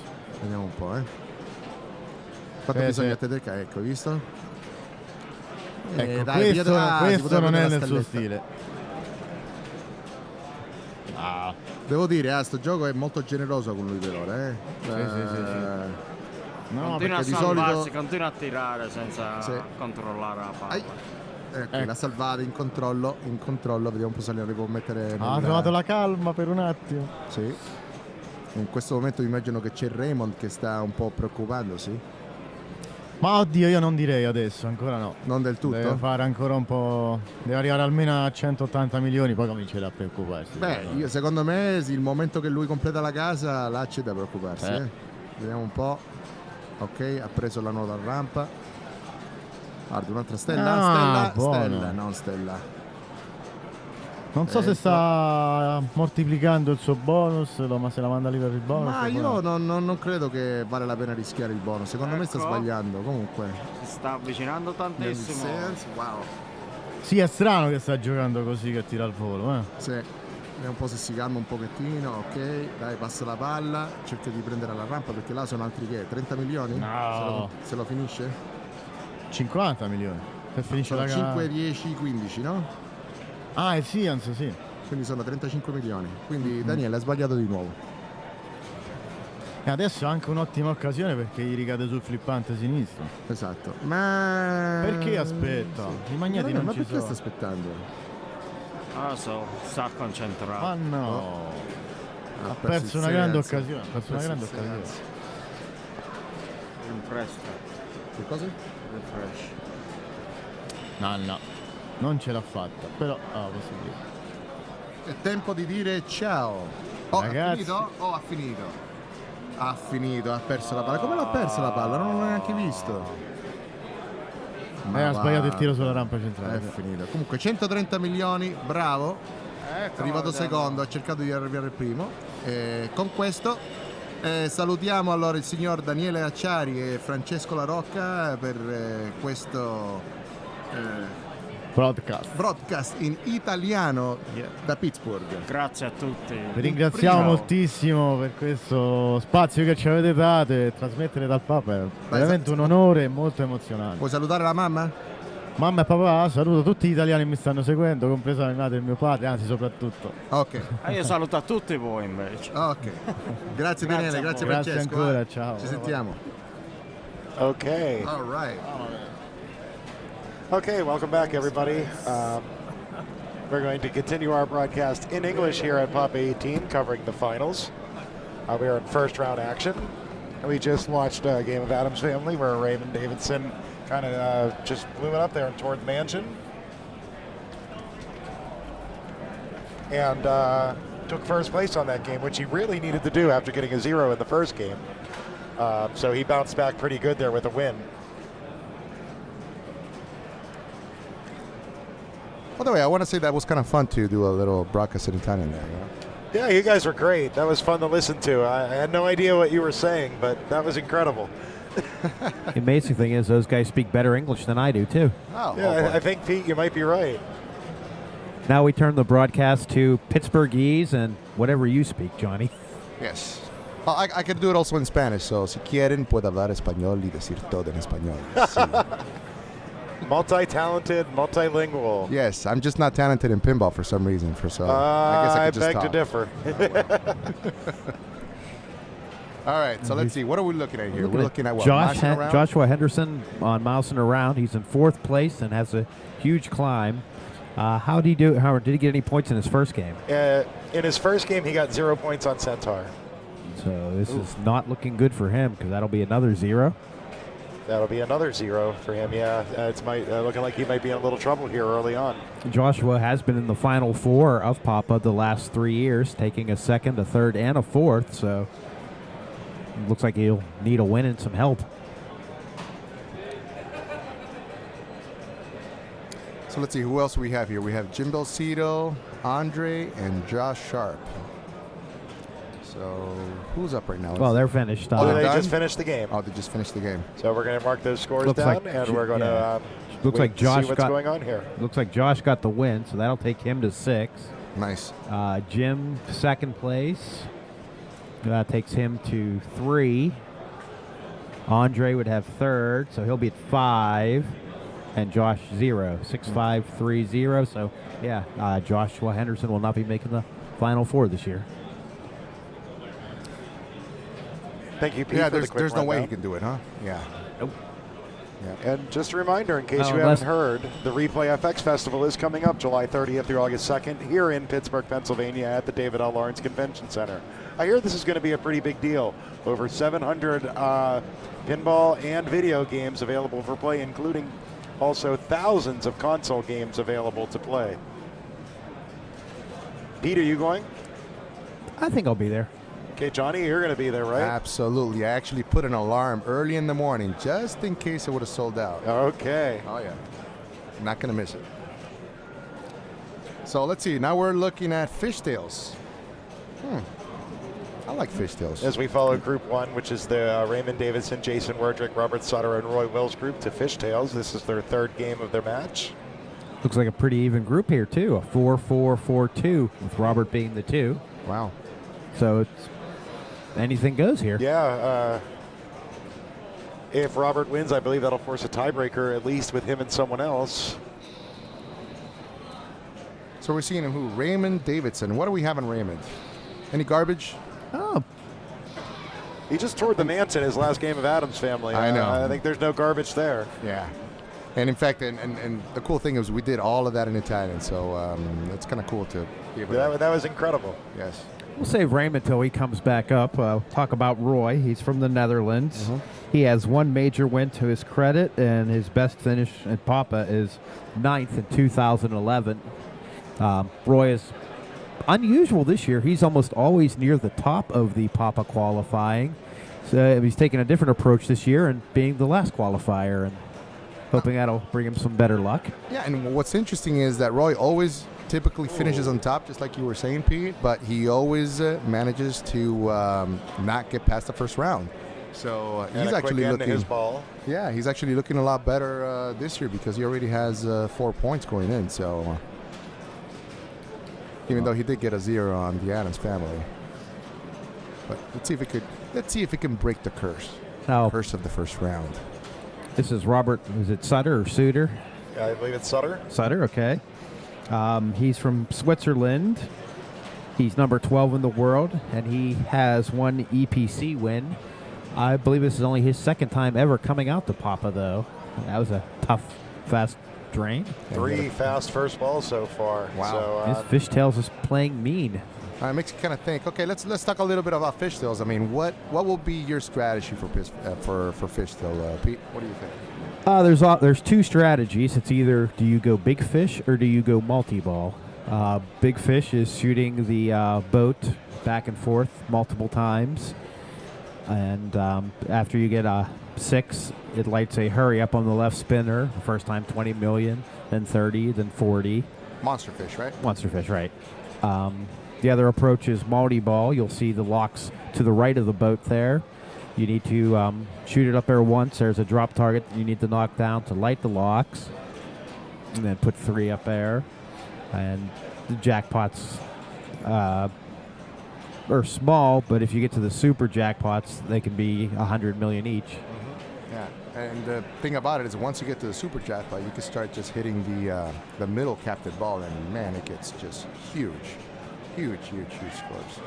So let's see if they're going to play it a little bit more conservative, and they're going to try to go for monster fish, considering this is a head-to-head, or if they're actually going to try to go for the I think they're going to kind of feel out where the shots are. I don't think anybody's played this game yet this morning, aside from their little warm-up session, and it's kind of showing right now.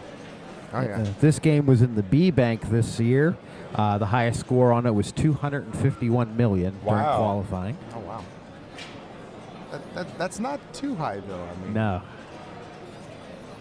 And Raymond goes right in the multi-ball. Yep. Let's see if he can capitalize on this. Now, the jackpot does not start as lit here on Fishtails. He needs to shoot that lock shot again to qualify the jackpot. All right. So there he shoots the ball into they call that the Caster's Club shot. That's what he's trying to do. He lost one. Try to backhand one of them. So he can get control. Nice separation. There you go. Now he's going to shoot the orbit through the spinner into the top hole for the jackpot collect. Nice. So that's 20. And now he has to do this 2 more times before he can qualify super jackpot. Now the really nice thing is these jackpots will carry over. So he's already collected the first one and has his second one lit, and he will continue that progress on each multi-ball going forward. Let's see if he can. There you go. Nice, safe ramp, and he gets boom, a second jackpot. He puts it in there nice. for another jackpot. 31 million. Getting a little animated at the machine there, a little bouncing around. You can tell he's happy. You can tell he's like, okay, this is looking good. Oh, and he's getting some nice in lanes, by the way. Look at that, another jackpot ready. Wow. This could be huge. Shoots the boat ramp. And that jackpot. Boom, Very in there nice. again for another jackpot. Very nice. Okay, now it's time to hit. No, not yet, actually. First, is it time to hit? Yeah, you can hit it. Yes, it There's is. a super ball jackpot. is lit. 100 million super jackpots. And huge. the captured And ball a drain, flames but on. very nice. Everybody gets out of the Very pool, nice. and he ends his multi-ball. But what a strong play by Raymond Davidson here on ball 2. And he even gave us a little look, and he was walking by. You saw that? He was kind of looking at the booth saying, yeah, you saw that, didn't you? And he finishes the ball with 207 million points with a ball in hand still. And that was the multi-ball approach. Now, will the other players attempt to follow that, or will they go multiple big fish to catch up? Be interesting to see what they choose to do. I mean, at this point, 200 million, it's not too unreasonable, even by just doing monster fish, but I don't know, it kind of makes you think. And because that's the problem with this fish stills. I mean, the outlanes, they're not very friendly. There is also some good scoring on the boat. You saw Roy shoot the right loop there, the fast cast shot, and that allows the boat awards to be incremented. The captive ball gets them. The first one is hold bonus, nothing very exciting. But then you have video mode, rock the boat, instant multi-ball. There's lots of good things on the boat once you get to them. Yeah, absolutely. I think if you're going for, if you're trying to squeeze into an upper position and you need just a little bit of points, that could be a solution. I mean, it's usually kind of risky because, you're hitting that captive ball and you don't know.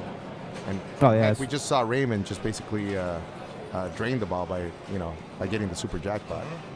Yeah, that bounce off that captive ball is very unpredictable. Yeah. You have a player who's going to get 5 lucky bounces off it in a row, and a guy who's going to get 5 bounces off it to an out lane. So. Absolutely. And at this point, let's see, we're going. So 3 players already done with ball 2, and 2 of them really with nothing. So I mean, Brian, at this point, what do you think? What would you do? I would just stay on my plan if I was going for multi-ball strategy. At this point, I'm trying not to panic, and I'm just going to try to make the next lock shot. So you would still go for multi-ball, huh? Yeah. Okay. You like to live on the edge a little bit, huh? I do. Man. That's a pinball in real life, I'm sure, right? Seeing that Jason's only 5 million down, he could also just go after fish. He could. Monster fish could be a viable strategy. I'm talking about just the regular fish. Shooting the center ramp over and over again. The fish on the left and the right. If you get one, isn't one of them just 5 the ramps. million? Right. I was talking about the ones for the bonus on the left side and the right side. Oh, the stretch the truth fish. Yeah. The targets? Yeah. Okay, now I thought Brian was living on the edge. Now you, Pete, man, you're just you're like a base jumper. Pete's here. digging into the fishtail rules for some points there. You're looking for the easiest 5 million. Well, depending on what these players do on their third balls. But wow.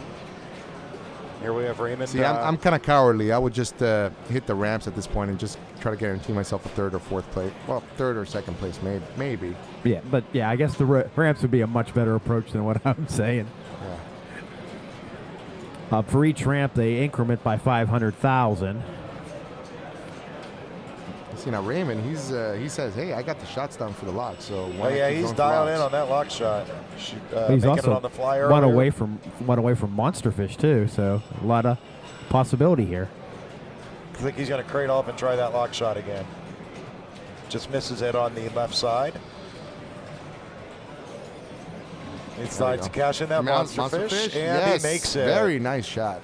He really has. All he had to do was activate orbit. the spinner on that, I believe, to cash that award in. So he makes it immediate for the 20 million. Now that countdown is really fast. It's only a few seconds before that's down to 5,000. It disappears completely.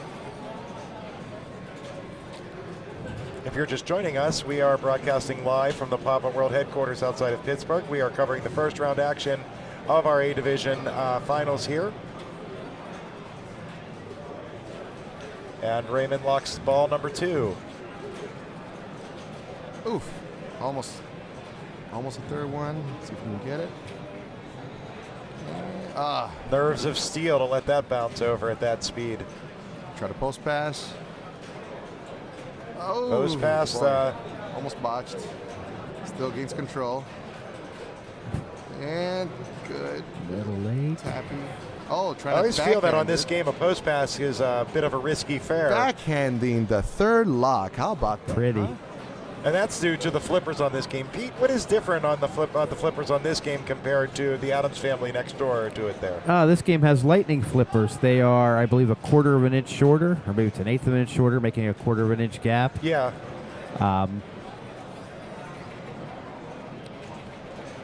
Already has the jackpot lit again. And collects. Nice. 40 million. That's right. I believe the second time around the values go up on the jackpot. Yes. So his supers will be 200 million, I believe, if he can get there again. This can be really, really big. So let's see if we can put it in the lock again. And nice inlanes. Man, I got to see he's got a lot of inlanes. Wow. You were looking for those inlanes earlier. Yeah. I mean, he must, I don't know. You think he did some kind of like a voodoo ritual to the machine like before the game? I mean, what I think he's just in the zone, as we like to say. You think so? You don't think there was some kind of like, black magic or anything? I think he has figured this contraption out. Okay. But this goes to show you the different levels of skill between divisions. As I said earlier, the high score for all the B players on this in qualifying for the whole weekend was only 200 million. Raymond walks up on it with 1 minute of practice time and throws up a 353. Let's see if we can get Raymond over here on the 356. booth real quick. Let's see if we can get some comments from Raymond. Raymond, get over here. Get over here. Get close to the microphone. What did you think about that? What did you think about that game? 356 million. Oh, I thought it was pretty good. I was happy. In practice, I just focused on where that lock shot was, and I noticed it was like mega late compared to most other fishtails. So I just used that knowledge to, try to not brick, because if you shoot early, you hit that boat, and it's just total death. So, once you lock into the lock shot, the left orbit comes pretty easy, and you just get tons of points. Very nice. Now, let me ask you also about, we saw that you had a ton of in-lanes. I mean, so did you do some kind of like, ritual? Did you do a dance or something like that to get all those in-lanes instead of, it going to the out-lanes? Well, I don't think, see, the reason I was going to the in-lanes is because I was hitting the ramps. And they went to the in-lanes. That's how it works. Very nice. Very nice. You don't want to give out your secret. Okay, that's fine. We'll find out later on. There's going to be like, there's going to be drug testing afterwards. So, we're going to be checking if you're on doping or something, okay? All right. Well, thank you, Raymond. All right, thank you very much. Thank you, Raymond. During Okay, that, and Roy goes for video mode and comes out of that with over 20 million points. That seems to be a decent strategy for tournament play. at least put a lot of pressure on Robert and Jason. That's right. But see, at least he's saying, you know what, let me try to secure a second place, because at least that will put me up at, an extra 2 points, and I don't know where that will put him in. Robert had the 2, the other 3 had 4, so let's see. So Roy, because Roy has 4 points, so 2 points would actually put him in a good position. Because at this point, Raymond would go out with 8. And that will guarantee Roy a second round. That would give him the pass. So right now, Robert, he's Robert is in a must-win situation here. He's in a must-win situation, so he has to go for multi-ball at this point, I would think. 356 on Monster Fish, I think that's kind of a stretch. Nice nudges. Playing the top of the bumpers perfectly there, but struggling with the lock shot. As you can see, he is going for that. Ooh. Oh, nice little tip. Nice save. Using every little inch of those flippers there. I think he even used inches that weren't there. He found the lock shot, it looks like. So let's see what happens. He's got his first ball locked up. 2 more to go. On the fly, by the way. Okay, let's see. Oh, and just botched it. That's it. I think that might do it for Robert Sutter. Unfortunately. Still good showing to The best he make could finish with here would be 3 points. He only has 2 through the first 2 games. So yes, I believe that would be his exit out of our bracket here. We're down to Jason and Roy. Yep. If Jason can reach 40.5 million, he'll be moving on. Otherwise, it's Roy. Thank you, Pete, for confirming the math there on that this morning. So let's see, Jason's going to take his time here, I think. So here we go. Here's the pre-plunge ritual. At this point, he knows everything is hanging on this ball. He's pointing. What is he pointing at? What do you think? Brian, what do you think he's pointing at? I think he's calling a shot like Babe Ruth. Okay. Is that what he's doing? Saying first you, then you, then you. If you don't behave, I'm going to beat you up. I've seen players do that. They'll come into a machine and verbalize, okay, I'm going to shoot this ramp, and then I'm going to shoot this ramp, and there you go. Pull the shirt then I down. hope I still have the ball in play. Okay, pull the shirt a little bit more. A little bouncy. Come on. Rub a little bit on the right leg. Yeah. Left Getting leg. his stance locked in. There you go. Psych it. It's the switch. It's all about that switch. Everybody's watching. Everybody's looking. Can you do it? Now he needs what? He would Jason probably with a second place. He could do it. Yeah, whoever finishes second in this game will move on So he needs with Raymond, unless they win, then they're moving on and Raymond's moving on. At this point, I mean, it's a no-brainer. I would definitely go for just Monster Fish. He's actually shooting the locks. Oh, I man. think that was late. I'm thinking No, he's actually going for it. Or video mode. he's going. Oh, you are crazy. You're Wow. crazy. Can't believe you're going for video mode. So out You're of that nuts. group, we have Raymond Davison and Roy Wills moving on. They'll be moving on to our next round action. Wow. I'm surprised. I mean, I could see that basically you start at the video mode, you can get up to what, like 27 million or so? But risky. Wow. Okay, it looks like we're jumping over to Surfin' Safari. Let's go surfing a little bit. I like that, because, I mean, I am from California, so, I mean, this is To our group 4, which is Jim Belcito, who we saw get in last night on an exciting broadcast. Joshua Henderson, Andre Masenkoff, and Josh Sharp.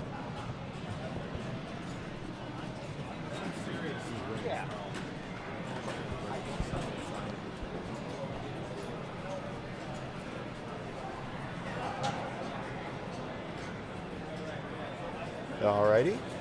Yeah, we got a little worried here because we were starting to smell a little bit of, I don't know, like some burning smell. So maybe it's just because maybe it's just the players are hot and they're just melting the machines. I think That's Raymond might on. actually be on fire. Yes.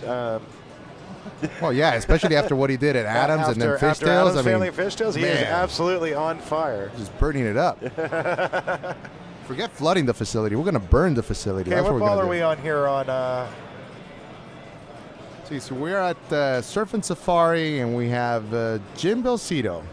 It's player 1. He's stepping up. I can't tell if this is ball 2 or ball 3 right now. So one of the favorites from Southern California. He's actually in my league, so I got to root for the guy. Yeah, okay. Rooting for your hometown favorite. And by the way, yesterday he had such a glory moment. I mean, he just pulled it out right at the end at midnight. At midnight, he was able to pull out a basically a last-minute entry where he was able to qualify. So I mean, this is just frosting. Anything that he's going to do right now. Yeah, that was exciting. Very exciting to watch last night. In case you missed that, you can catch that on our archives on our Twitch channel. It's very much worth watching. Now, how much of these games do you think the players remember from last year? Surfin' Safari was in the A-Bank qualifying last year. I think it would be a safe bet to say, Pete, that these guys know this game. I mean, you know the rules, but remembering where the shots are. Well, those kind of things change, when we move a game and put a game back in. That can affect how the shots play. Very true. In a way, that's what the warm-up at the beginning of the day actually helps with. You try to, I think they get, 2 minutes on each machine? 1 minute. One minute to try to feel where the bounces are, where the shots are, and how the tilt is. 60 seconds, learn everything. Yeah. By the way, I find this game very fun. I mean, it's one of those that you have to pick your shots, and you really have to aim for the shots, and it gets rewarding, and but then it starts getting harder once you finish up your first 2 lights there. The yellows, the greens, and this looks like we have Josh Sharp playing now. Pete, tell us a little bit about Mr. Sharp. Josh Sharp, also trying to get a banner up in the rafters here. He's been trying for many years. Quietly. Josh is number 17 in the world, Palatine, Illinois. His best finish is second. He has 4 major top 4s. And he gives an awesome podcast interview.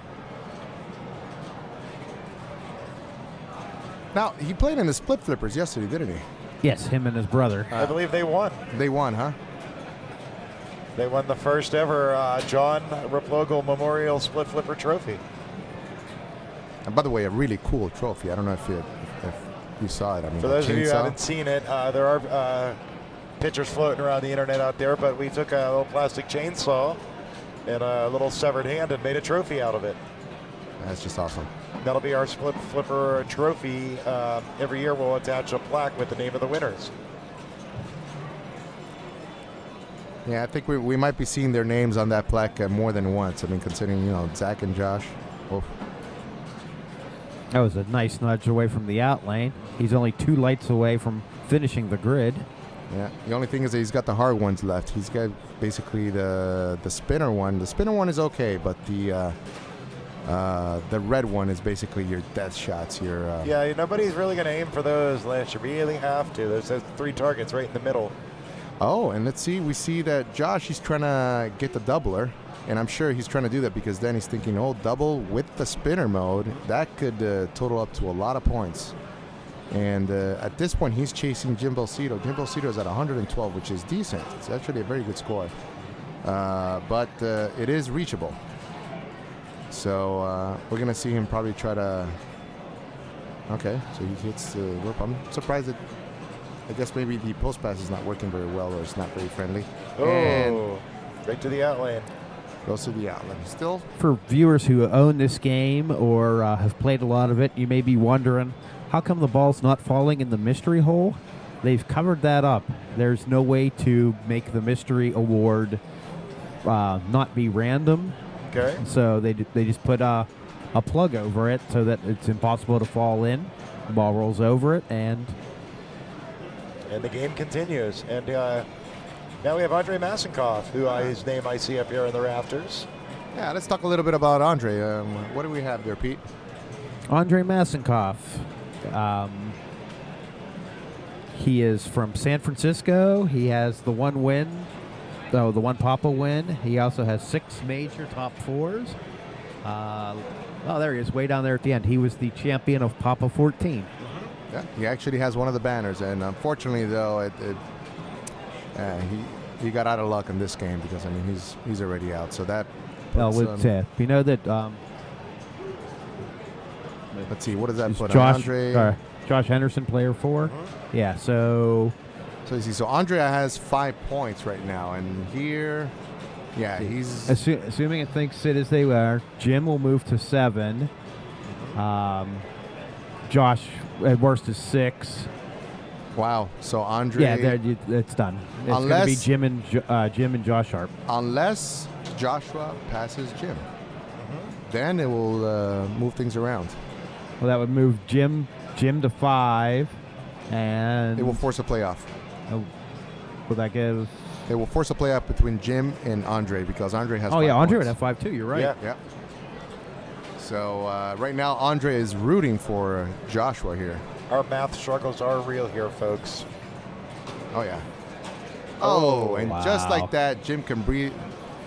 He has a breath of relief and saying that yes, I am going through. The glory continues for Jim. That was ball 2, folks. So this must be ball 3 here. Yeah, see what's going on with me. Here I am, like jumping the gun. I'm already like rooting for my guy, and it's like, nope, not gonna happen.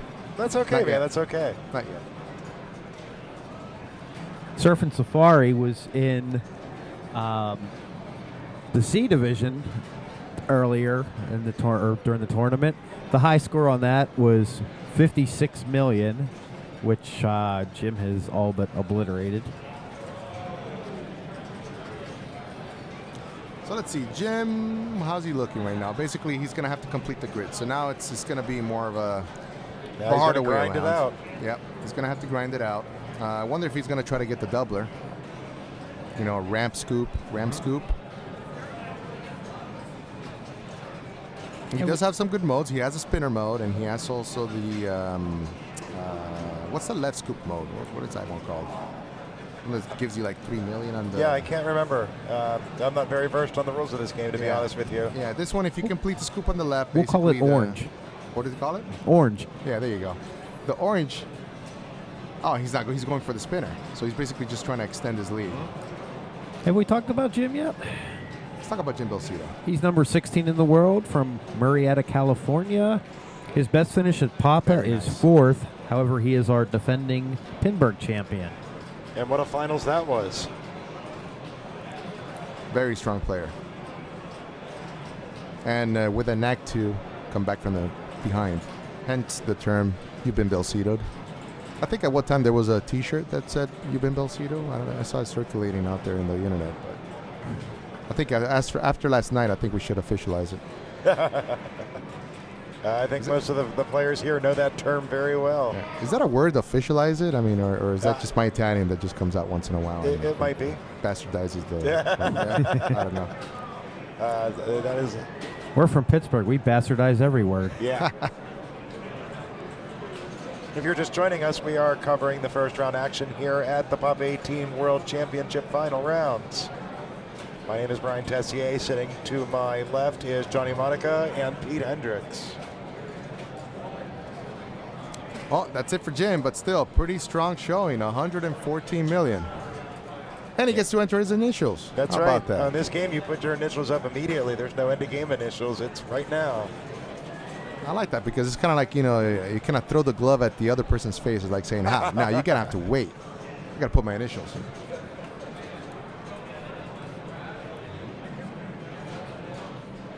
Let's see. I think we might have Jim join us at the booth. Let's see what he thinks. I know he was shaking his head a little bit. But I think it was overall a pretty strong showing. We're going to get Jim up here for a few words. Yeah, why not?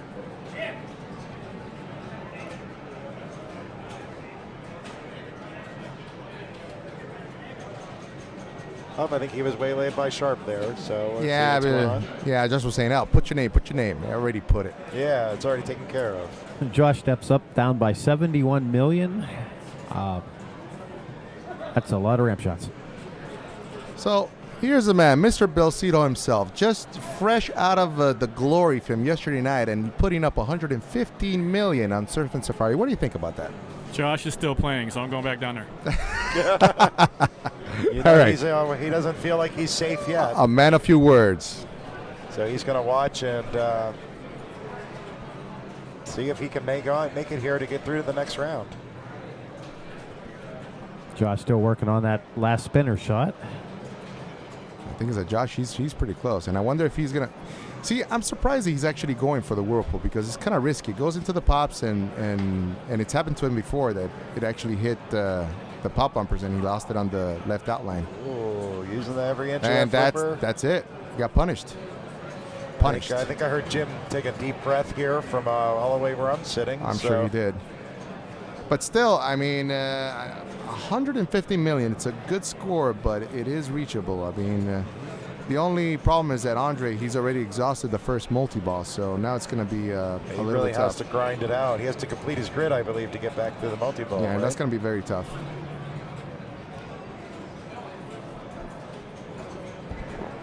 But again, with these kind of players... Oh, did he get a danger? Yes, he did. Actually, great I thing was about- just informed there is another multi-ball available to him when he reaches 3 dots in all 5 columns. Oh, it's 3 dots, not 2. Yeah. I was mistaken.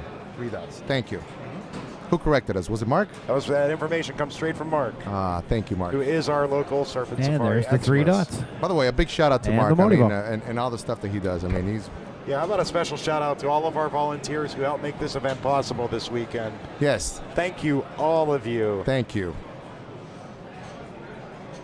We cannot do this event without the help that we receive, so give yourself a nice pat on the back there. I mean, it's kind of great how this whole pinball, just it's resurging, Yeah, I mean, it was, I feel it was kind of dormant. It kind of died down with the video games, but now, thanks to the internet and thanks for the community, it's just, it's back alive and in full pinball force. players are stubborn. We will not let this end. Oh, no.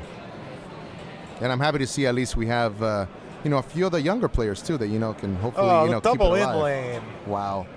On Surfin Safari. Yeah, how about that? Yeah, I think we have to test him too for some, some ritual or something that he did. I don't know what's Collected going the on here. jackpot, but he's out of multi-ball. That's tilt Oh, warning that's number the second 2. warning.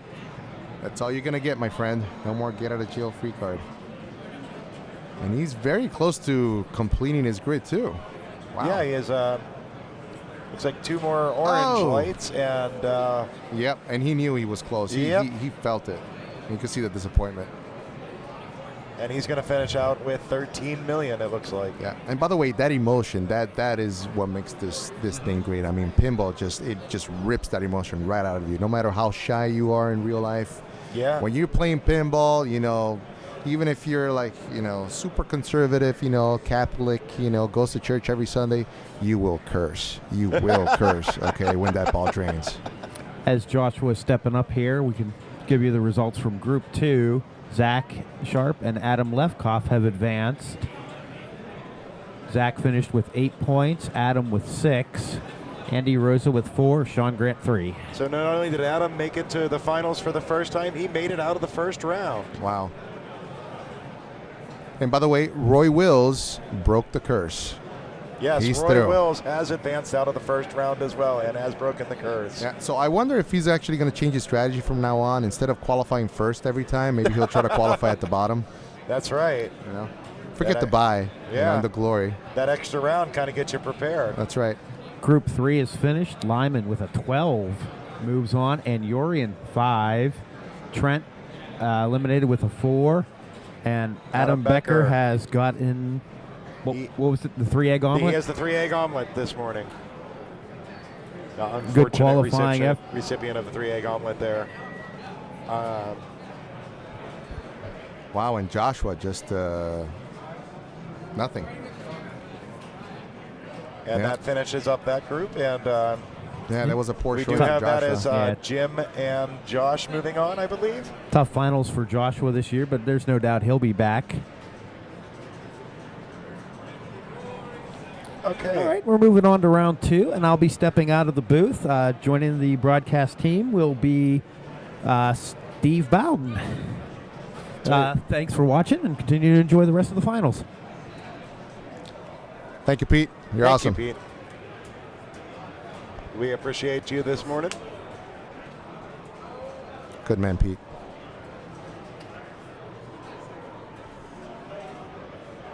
And getting ready to sit down here is Stephen Bowden, Mr. Stephen Fun Bowden. with Bonus. Oh, he's a fun with bonus guy? Oh, I didn't know that. You didn't know that? I didn't Where know have you that. been? I know. I'm out of the grid a lot of times. You're out of the guys. loop. Hey, Stephen. Good morning. I'm that fun with bonus guy. Aha. You guys say the name of my site way better than I do. Always, it's like saying your own name. Fun with bonus. Hey, Yeah, see, it's fun with bonus. so comfortable. Now, do you use the FWB or just fun with bonus? Occasionally, I use Is it the FWB FWB? when I put up initials. Occasionally, FWB. Okay, gotcha. but I'll use SSB for a grand champion or something. But So yeah. SSB, FWB. Yep. Okay. So tell us about yourself a little bit. What do you think? What do you think about this whole tournament? Well, I'm thinking that I wish I played just a bit better because I'm sitting up here with you nice people. I instead of know. being down there, but I didn't have a lot of time to qualify, but I'm sure glad I came. But seeing the scores that are being put up already, like I just peeped out 115 on Surfin Safari. What's going on over there? I know. That's a big something's score. happening. Something is happening already. And he was still shaking his head. You notice? He was still Right. shaking like, oh, it's not enough. It's never enough because it never is enough, Yeah. right? That's pinball. It's never enough. I always left something on the table. I could have got a bit more. Yeah, That's yeah. always Because true. 115 on Surfing. No, that's not enough. Of course not. And then Raymond is on fire with fishtails. I mean, everybody else can't get 50, and he pops up 300 and something million. That's why he's here. and Raymond completing the mansion on, it was like, He's on fire. what can I say? Amazing. So, Oh, wait, we have Brian right here next to us. Hey, Brian, a big shout out. What's going on, guys? well, what's going on is high quality pinball play, right? Absolutely. That's right. Some high scoring matches there. Some high level play from really good players here so far this morning in the first round there. Looking forward to what the rest of the day has in store for us. I think so. I think we're going to see a lot in store for us. At least a lot of pinball, for sure. Well, have you Not got- for us. We're have- just going to be talking because we're not good enough. Yeah, we're so- not quite. Yeah, No, we're not quite good we're just enough. not there. Okay. All right, so we are here at the Papa facility here in Carnegie, Pennsylvania, right outside of Pittsburgh. We are at the Papa 18 finals. We are moving into the quarterfinals. Out of the first group, we had Raymond Davidson and Roy Wills advance. Others that advanced throughout the other groups were Zach Sharp and Adam Lefkoff, Lyman Sheets and Yorian Engelbrechtson, and Jim Belcito and Josh Sharp. So it looks like we're moving into the next group here. We are going to be watching Bowen Cairns, Daniele Axiari, Raymond Davidson, and Roy Wills here on the Adams family. Great game. We've seen some pretty decent scores go up so far. What do you guys think? Well, with this Adams family, I don't know if you remember a Papa Wade some years ago where Bowen had the amazing walk-up Ninja Gaiden save from the right out lane. The infamous shakeout. The infamous shakeout. I wonder if we'll see something like that this time. That's it's interesting. That's actually what made Bowen internet famous. Right, yeah, that one video which I happened to catch on my camcorder with vertical video. I know, sin on me. Vertical video, I'm slapping my own hand. But, yeah, that was an awesome save. And we were just sitting there. We were just standing there like, this is happening. Oh, my God, he saved it. It's amazing. So, but Bowen's proven himself year after year. So we're gonna see what happens now. How he improve himself this year. And by the way, guys, I'm going to step out for a little bit. I'm going to go ahead and play some pinball because I've been talking just too much. So, Sure. Yeah. I mean, what the heck? I mean, all this talking. Great job, Johnny. Yeah, thanks for coming out, Johnny. It was Absolutely. fun broadcasting with you yesterday, a little bit for about 20 seconds today. Yep, I'm going to give it over to Mr. Sean Grant. Always very low-key, not emotional at all. I know, not at all. The games not or at anything all. like that. So take care, guys. Ciao. All right. So Sean's getting set up here. Bowen's getting ready to start his multi-ball, and he shoots the chair. You see Bowen's into it already. He's getting the call-outs. He's getting the call-outs down. Sometimes to get you into the game when you really start shouting out what's going on the game. Yeah. I know it helps me sometimes. He gets a fortunate bounce there up into the vault. All right, let's give a hearty welcome to Mr. Sean the Storm Grant. About to get on the mic. Had a really clutch run there at the end of qualifying last night to squeeze in there. Yeah, well, I was grinding all weekend long, and it was crazy that I even got myself into that position. I was actually asking for a refund on that entry before I started because I had 80 minutes to start, and they wouldn't let me have it. So everything fell into place. Then I waited about a half an hour to play Simpsons, and I got a 0 on that. And then I played a good game on Cactus, and that was a good start. And then you were nice enough to let me give CSI a shot, and I did well there. So that pretty much got it, and then Walking Dead solidified it. But I just want to thank you, and I want to thank Damien Charlotte and Justin Bath for letting me finish my ticket out, giving me an opportunity. They let me go ahead of them in line, and that was really nice of them. So That's I fantastic. owe all you guys. That's good sportsmanship displayed by pinball players. And what makes us special? So we got Bowen here in multi-ball. Interestingly enough, I'm not sure how much they've touched on earlier, but I do believe that the magnets are disabled here for the power. Right, the magnet is off, but the light is on, so I don't know. Whoa, big shot by Double Bowen. jackpot. He You is can in see this. it. He is the feeling it. motivation is there. That's right. Talk that one out. Yes, that was a good shot. Yes, it was. But yeah, that magnet is off, but that light being on, I don't know if it provides a little bit of a psychosomatic effect that you might think it is sort of on. If you see it flashing, but as long as you can adjust to it, you realize you don't have to worry about it anymore. I actually didn't know that it wasn't active when I was playing. Oh, really? Yeah. Yeah, it is not active. Whoa. All right. Still a good start. 77 million is a good start. It's an incredibly good start. It's a hard machine. This game really ate me up today. And how's that chair? How'd that chair treat Oh, you? boy. Oh, wow. Is that a 4-letter word, how'd, chair? how'd my ability That's to what it make no sounds like. shots treat me? I was very nervous going in, and playing on a machine that's that difficult doesn't make you less nervous. Right. So it was a challenge right off the bat, but I was disappointed in myself from that game. But I mean, I watched what people were doing. I never do when you make the upper flipper ramp. I never do that. Hold out the lower left flipper to feed the bottom left flipper. Right. But I saw everyone doing it, so I started doing that. You want to adapt, and that worked. Yeah, that's one of the key questions to answer on Adam's Family. Does that move work? Right. Because then if it does work, then you can decide, okay, I can avoid the rather dangerous 5X graveyard unless the value gets obscenely large. Exactly. If you're taking a shot for 20 million, might as well. But, if you can control that shot off of the mini flipper, then, you can shoot a chair shot and just rinse, repeat. And then now you're on goal for hundreds of millions of points possibly just from that one move. Yeah. And when you have a tight game, like 1 or 2 shots in there might make the difference. All right, so Roy Wills is up here. I wonder what he's listening to. Roy Wills advanced with 6 points out of the last round. He took a 4 on Mousin around and a 2 on Fishtails. Unfortunately, got a 0 on the Adams Family. So he's going to try to bounce back from that last game on Adams and see if he can improve a little bit here. Yeah, I think he'll improve there. I mean, you have a bad game on Adams, but he probably answered some questions while he was playing that game as far as bounces, as far as what he needs to do. Well, he knows that the answer of where to flip there for the 5X. He looks like he's got everything under control pretty nicely right now. Now he goes directly for it. He doesn't do the flipper pass first. So there's a Cliffy on that chair that it's such a tight shot. And it rejects a lot. Get it back, Roy. Good try.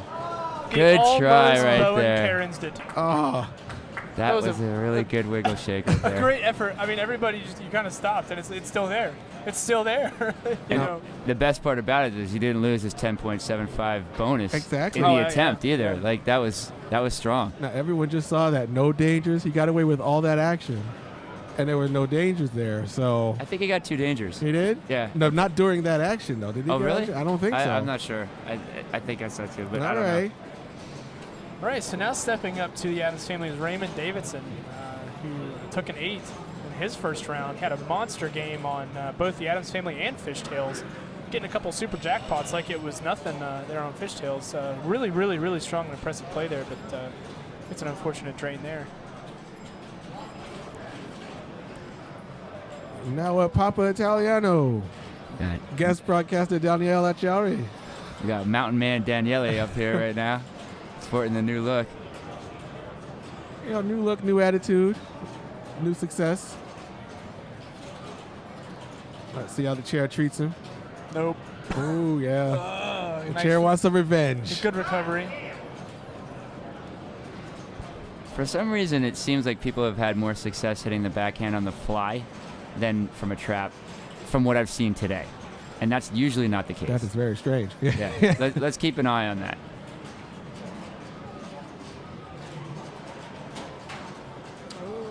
All right. Meanwhile, Cousin It is on, but he's just a bystander right now for what's going on. Right, right.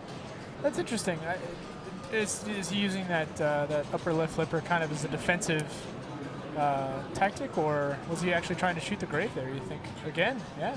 That was definitely a defensive move Yeah. that second time because that was real low when he hit that.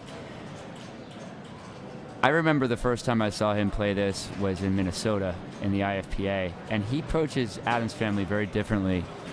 He's all about shooting that upper flipper ramp and building up his millions plus. He can ignore the chair entirely sometimes, and we'll see if he uses that same strategy again today. But a couple of years ago, that's what he did, and he did really well with that. Like, was he able to get up to the 10 million plus and really just abuse that shot? Because if you get up to 10 million, all of a sudden it's like half a jackpot every shot.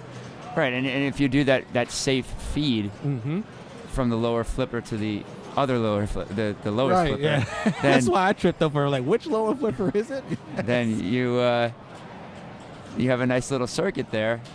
Maybe you shoot for the bear kick ramp to feed the Whoa, middle hello, shot. everybody. It was a gift. Nice power in lane. All right. Recovers. Bowen's awake now if he wasn't before. See, I'm telling you that. So from- brutal. So brutal. Feel the power. Uh, Yeah, that's just some thinking time. Yeah, it's understandable. Because that shot looked good. It looked like it was going down, but Cliffy said no this time. All right, changing tactic. That's something I should have done. That's a smart thing. Just hit the green thing twice. You know at least you'll get it on your phone. pilot error, unfortunately, there. That's one of those weird things where you get the live catch at the wrong part of the flipper, and there's nothing you can do to save it. I mean, he made a move on and got a couple dangers, but kind of in a bad spot there. It's tough because you have so many things that you're thinking about when you're playing, and then suddenly you're presented with that issue, that Right. immediate issue that you suddenly have to turn your attention to. And if you don't react quick enough, then you're done. Ooh. Oh, no. Oh, nice. All nice right. play. It's really Excellent job. nice defense. Oh, see, On the from fly. line, on the fly. On the There it is fly. again. There's one. I don't know why that would be more successful, but let's just watch it. We'll track it. All right, he took the quick multi-ball now. I wonder if he's going to stack some modes on that, but he's looking at the other scores and saying, okay, let's build up some points now. So It's just so good if you can carry tunnel hunt in there, but when you're nervous, you just want to put points up and you just want to get things going, and you don't want to be too cute. But ball 2, maybe it would have been a better move to try to get tunnel hunt first. There we gonna go. get Now control. Now he's good. Yep. Bam. There he goes. Nice. Here comes the circuit. Now you should have waited he's there. good. Wait there, yeah. So just a reminder to everyone, if you want to follow along with the standings and everybody else's games and current positions and points, they are available at papa.org. If you there's a link there. It says follow your favorite players here, and that will get you to the A, B, C, and D division final standings. You can follow them all from the comfort of your own home. or wherever you might be this fine Sunday. Interesting that Roy is not choosing to use the passover from the flipper to flipper there. He's going straight for the swamp each time. He's comfortable with that shot. But when the scores are this low, that 5 million means a lot more. Right. And that's why I kind of like going for it. So that was probably a good example of when it would have. I don't know that he would have gotten to that left flipper, but I probably at least would have tried getting it out of there. But you know, honestly, I'd never really considered that move as a defensive play.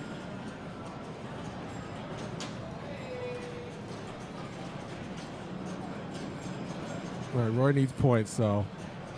I've noticed that the Yeah. ball is stuck on both of these flippers like this. I don't know why that would be, but I've seen that before.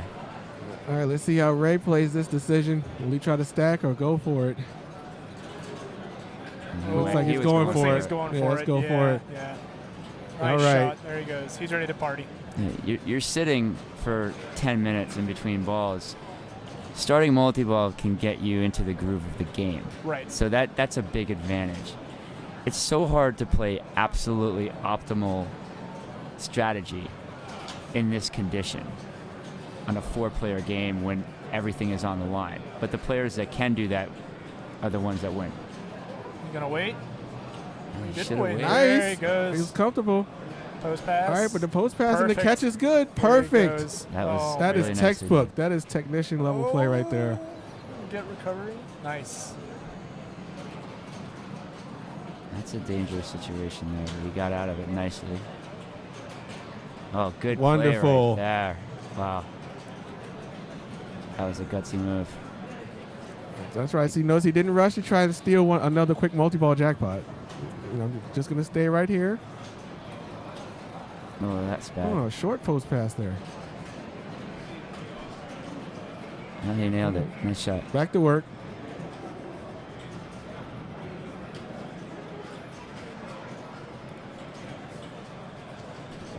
Oh, Whoa, give me something. that was quick.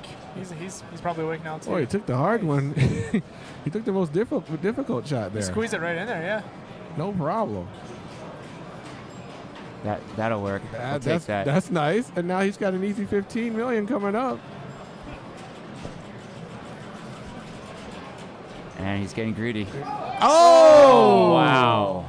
And that, as they say, is pinball. That's a tough pill to swallow right there.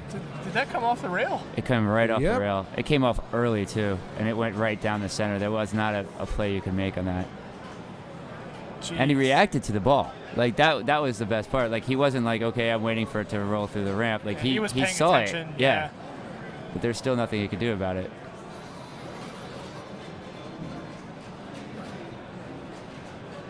So Daniele, see already from Italy, stepping up. He's got 2 balls locked for his multi-ball.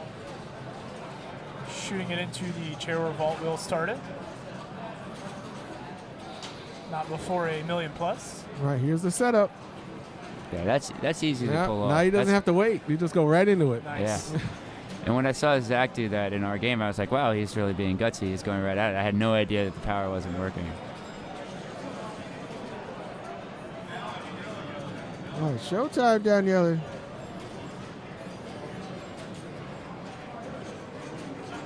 Just want some semblance of control when those balls come out. Come on. All right. Here's his opportunity now. Not yet. Not Not- yet. Yeah, not he's going to have to yet. backhand it again. Oh, nice. Well done. All right. Almost squeezed it through there. Not quite. All There right, you go. load it Now we up. got another Here it shot at comes. it. Here's the There- pitch. Good Bam. shot. Boom. Double jackpot. He lost that right out the right out lane. 26. That's nothing to sneeze at right now, especially. It gets him into second with that shot. That was tough right there. He hit the bear kick ramp cleanly, but I think it hit the gate, and that might have It did, affected yeah. it. It did slow it down. Now he's not even going for the bear kick anymore. He just wants to get that middle area. Yeah, seance is huge. That's why he wants that. Yeah, with no power, right? Right. No power, no fear.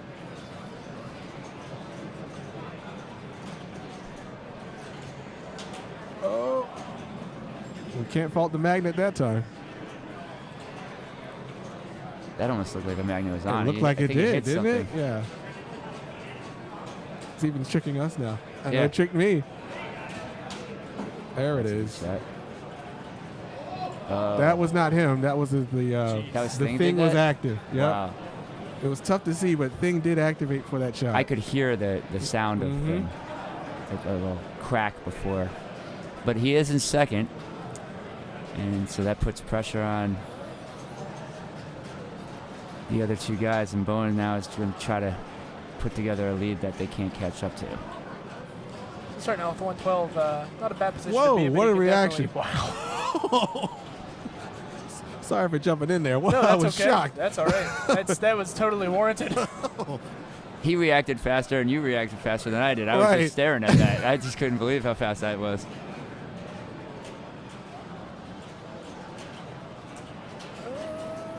Not really sure what he was shooting for there. Picked up a green target. He's trying to get it up the middle, I think. Nice late reaction on that there. He waited to get every piece of the flipper that he could to try and get it out of the center. That'll work. That'll definitely work. And I'll take a room. Style points.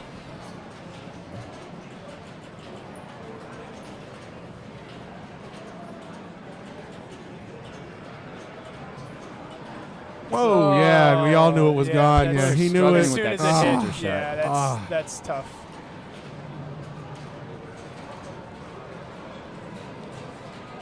All right, Roy. The world is yours. He's got more than double the second place competitor with that 137. Let's see what Roy can do here. He played really well in the first round in the finals. It seems like he's starting to make the transition from great qualifier to great playoff player, which is nice to see. That was an incredibly good jinx by me right there. Yeah, Sorry about that, Roy. Well, no one heard that. Sean Grant, Coles, Roy Wills, live on air. I just think it's amazing how many people are having trouble making that center shot, because that's what he was aiming for there. He was not going for the chair, I don't think. He wanted to lock the ball. Yeah, I figured he would at least go for the ramp to lock the ball, maybe get a couple of skill shots in. But it's interesting. The two easiest shots in Adams' family typically are the bear kick ramp and that center ramp. Right. But those have proven to be very difficult for everybody today on this machine, the way it's set up. So Raymond plunged for $9 million there. He got a $4 million point skill shot and completed Thing for another 5, which is pretty substantial at that point. It's free points. You know, if you know where that skill shot is, that can be very valuable. This seance is key here. He's still in last place. There's one. There's Now one. he's fine. There's one. One. Now you can cycle this whole thing. That ramp is much more challenging than normal. Oh, Just come a little more on. juice.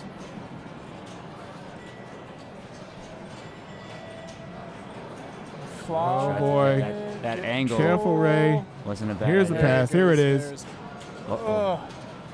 That's what I was Good talking reaction. about. Nice shot. Nice, all right. That's a key shot right there. Some chance to breathe, some chance to think about. Well, now he's got a calm free down. shot at getting a couple more millions of Right. skill shots, too. Skill shot's so important when you got a tight game like this. Nice. 5 million. Free points. There you go. Well, not free, but like I said, if you know where that skill shot is, it's basically free. It's a foul Right. shot. You know, it's there for you to take. At least less dangerous points. Right, right. There's some Bingo. more. Excellent. He had the stance. That was Starts a Get it. ball right there. Ball. Nice. Nice. On the Shot fly. On the fly On again. On the fly. I tell you, I've been watching people do it all day That's here. like a sin on Adam's family to take the chair shot on Yeah. the fly. Apparently now sins are forgiven. All right, let's see what Ray Day can do. Don't go out that right side. Okay, good. All right. Now what? All right, up and over or? I don't understand that. 'cause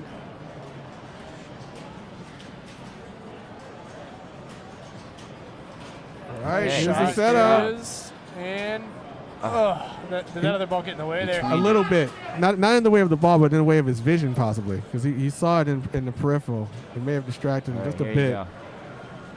Here's the pitch. For And 22 million. Bam. Kaboom. That is a unique situation. There's a unique snowman there. Oh, come on. Okay, now Well, wait. just wait. And just get your 6. There you go. There it is.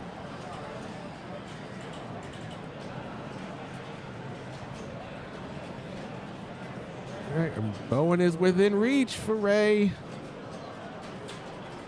Nice. Oh.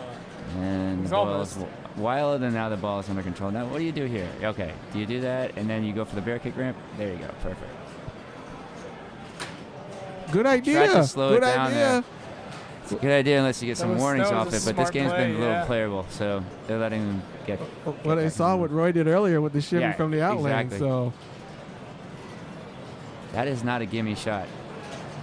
That bear kick ramp. Nice. That's Oh, and he survives. Excellent, Ray. two. Excellent Still move. wild. now he can't Still touch trying to it get for a bit. control. All right. Great recovery. Excellent. Leave He's that only there. Leave that there. 4 shots away.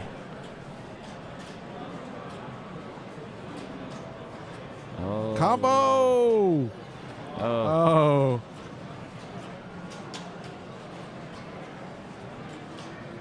Nice. Nice live catch. There Big it is. shot. Excellent job. Really playing well under pressure. He looks calm. He looks very concentrated right now. He's doing great.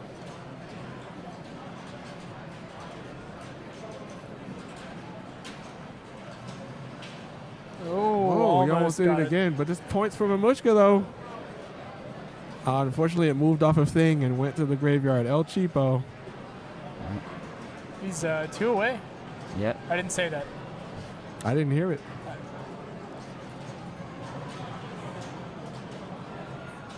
Oh, don't Oh, I Relax. thought that was a Let that catch. pass. There it Nice, is. There it Yeah. is.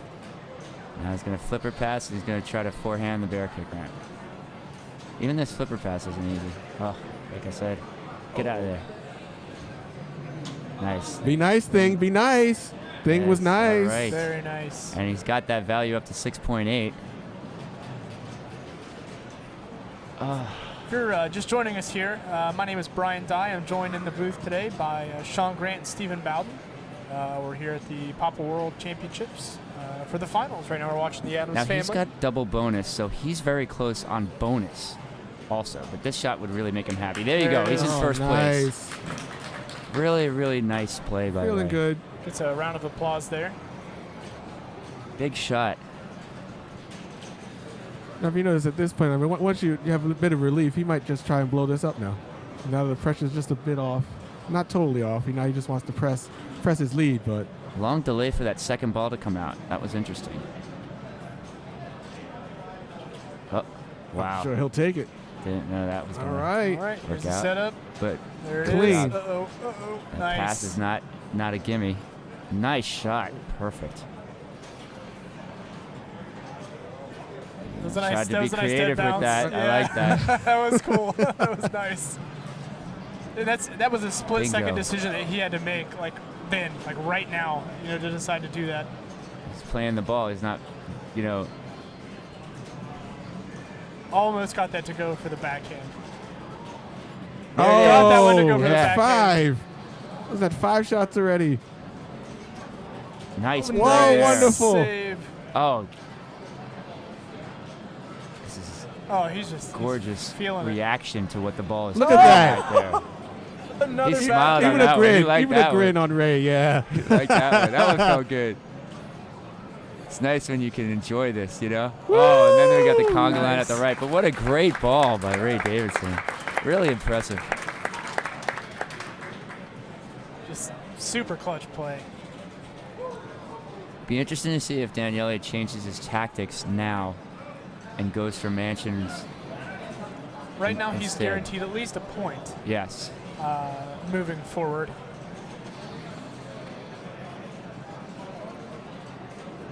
Now, when you're in this situation, when you're usually playing this games like this, are you looking at the second place score and trying to beat them, or are you just trying to and then go to the first place score, or are you just trying to change your strategy in that way? How do you just try to step through it? Me Or do personally, you try and just blow it up like you normally would? I spent the entire round not looking at the score Mhm. at all. Right. Just trying to do the best I could.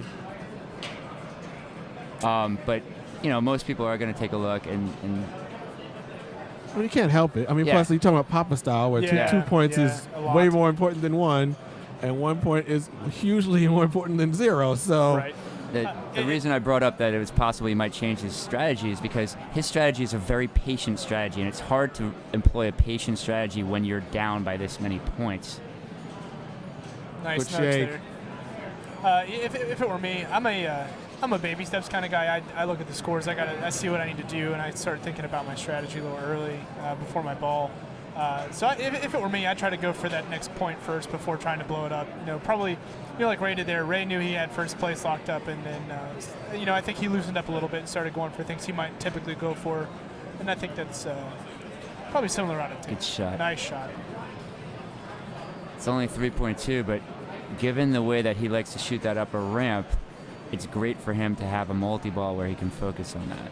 And we'll Exactly. see him do that. So so you're saying he's going to ignore basically Well, the I think vault. you would ignore the 3.2 vault also. Mm-hmm. Yeah. Like, he didn't even care about the skill shot there. He just cares about getting that millions plus ramp up. That's all he cares about.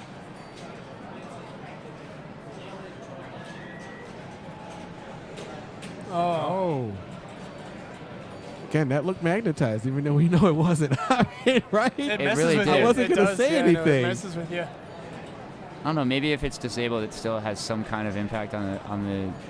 I don't know the mechanics of it, but it's probably just us. It's probably that we're so used to seeing that be the case that Yeah, I know it's messing with my head a little bit. we're kind of projecting that onto what we see. I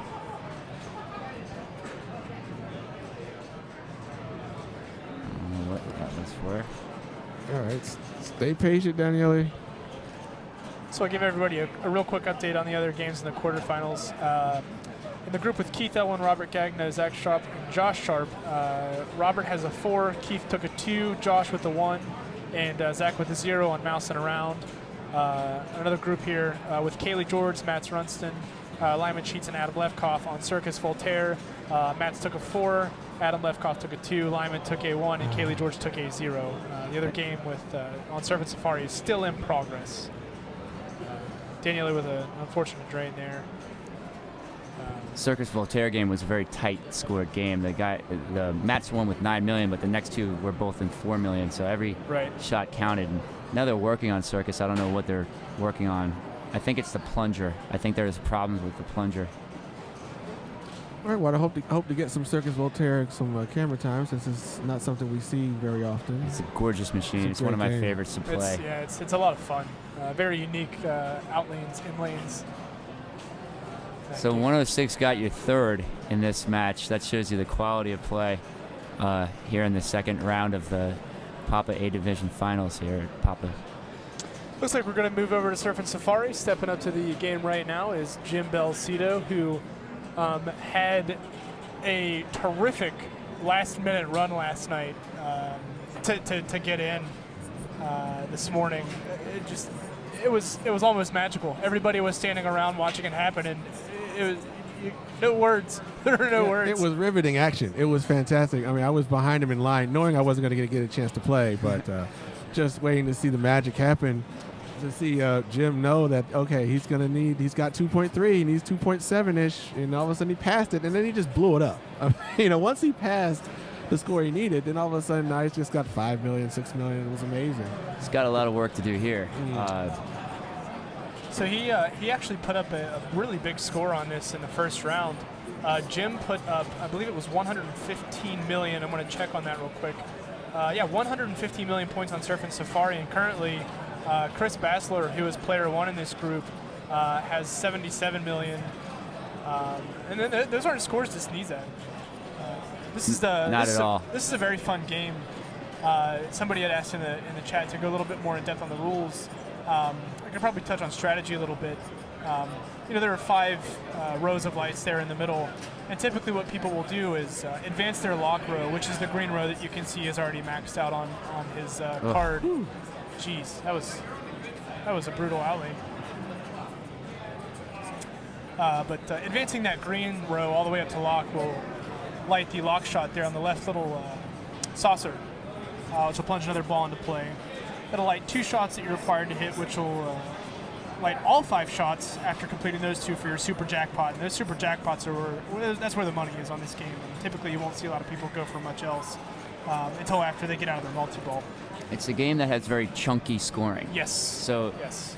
There are some really important shots that you don't. You get like 1 or 2 opportunities to make, and if you don't make them, then you're in trouble. You're in the desert. You're in grinding. jail. Yeah, you're really grinding then. Now, what? Tilt warning. Oh. Tough break there for Carl D'Angelo. And that's the end of that game. So we are here at the Papa 18 World Championship Finals here in Carnegie, Pennsylvania. My name is Brian Dye. I'm joined in the booth with Sean Grant and Stephen Bowden. How are you guys doing this morning? Doing great.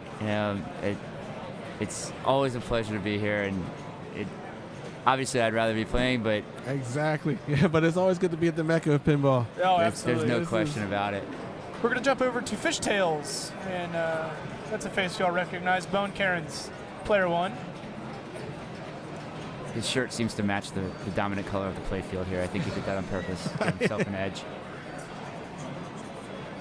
Looks like he's going to go monster fish. Yeah, there's 2 main strategies here. The first is to repeatedly shoot the center ramps, and that's what he's doing now. And then if he gets 1 more of those, that will light the left orbit for the monster fish award, which is a really good award, but it counts down very quickly. So he's backhanded it, which is nice. Very nice. Wow. You only need the spinner there. You don't need it to go into the saucer at the top. So he hit that spinner and he got that award. And it was a Very nice. shot. That means he gets to move on to the next level. Oh, this next one will be 40 million though.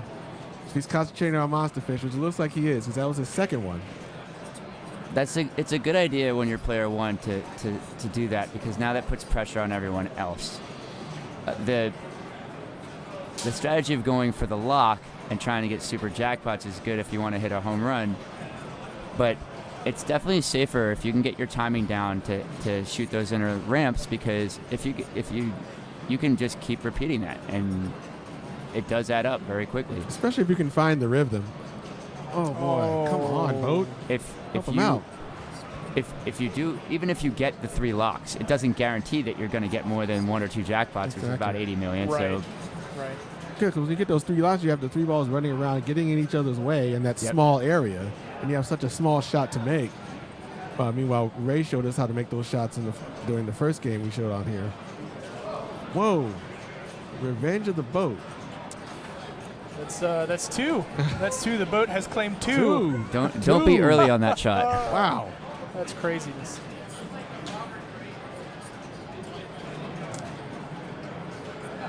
Let's see if Daniela can survive the boat. Almost. That boat's got some teeth. Do not be early on that shot. Don't be late either. They're all missing that, but they've all missed it early. Right. So far, anyway. There you go. Here's the rhythm. Here's the rhythm. There it is. Here's the rhythm. Shoot it. Hold the flipper up. Wait for it. Shoot it. Now, you want to try to get the 6th ramp to be the right ramp, so it will feed, instead of doing what he did there. Oh, that was nice. That was nice. That was gorgeous. gorgeous. What a play. Awesome. Maximum value. Wow. That was. Style points for sure. That was there. something I never would have did. I can tell you right What now. is this? You know, A division finals, no pressure. Let me just do this really cool little trick that I've never seen before. All right, That was back like to a work. flick pass at the Yeah, it was fat like part of the flipper, but not really. But still, that was impressive. That was a great ball. Yeah, but what I was saying is you want that 6th ramp to be the right ramp, so it will feed the right flipper, so you can go right at the monster fish, so you don't have to do this incredible shot that He just pulled off. this incredible flipper play. Well, maybe it doesn't matter for him. You know, he said, "I'll take either side, and I'll adjust on the fly." All right, so quick update on the other groups. Of course, you can follow along at home on papa.org. Chris Bassler took a 4. Yorian Engelbrechtson took a 2. Carl D'Angelo with a 1. And Jim Belcito took a 0 on the last game in Surfin Safari. Again, you can follow along at home, papa.org, for all of your finals needs. We're in the second game for all these players in the quarterfinals right now. So there are currently 16 players left in competition. After a really grueling weekend of qualifying on games, especially here in the A-Bank, that were just extremely difficult. A lot of impressive scores from a lot of different players. Bo and Karen's yelling, "Play better." I would like to take a look and find out if this is the first year that there was nobody that was a first-time qualifier in the A division. That would be interesting. There were a lot of I didn't you say typical names. Yeah, up there these this were year. all. There was no wild card. Sanjay Shah would have been it if he had been in. I think he would have been the only guy that was there for the first time, and it was a shame that he didn't quite hold on. I was rooting for him back. I met him back at Rutgers, at the Rutgers Pinball League, which I founded when I was a student there. And he's still playing pinball. He still loves it, and it's great to see that performance by him this weekend. Okay. Discussion on what we just saw. I'm pretty sure discussion. Because I wondered what he was doing, and then he just told me I'm going to backhand the lock, and it was clean. It was a nice hop and shoot. The game has changed. Son of Flynn. Yeah. Sorry. Hey. I'm with you. That was a gang. Okay. And you get a fast cast with a backhand. I don't think that's been done before. He's ready to go. We're ready to party now. I want to know what song he's listening Let's party to with right now. I wanna DJ make Roy that Wills. shot. Come on, DJ Dutch Tommy is on the 1 and 2s. Actually, Show me what you got. as a quick correction, Chris Basler and Adam Lefkoff, this is their first time qualifying in A. I should have remembered that. I actually talked about that with Adam earlier.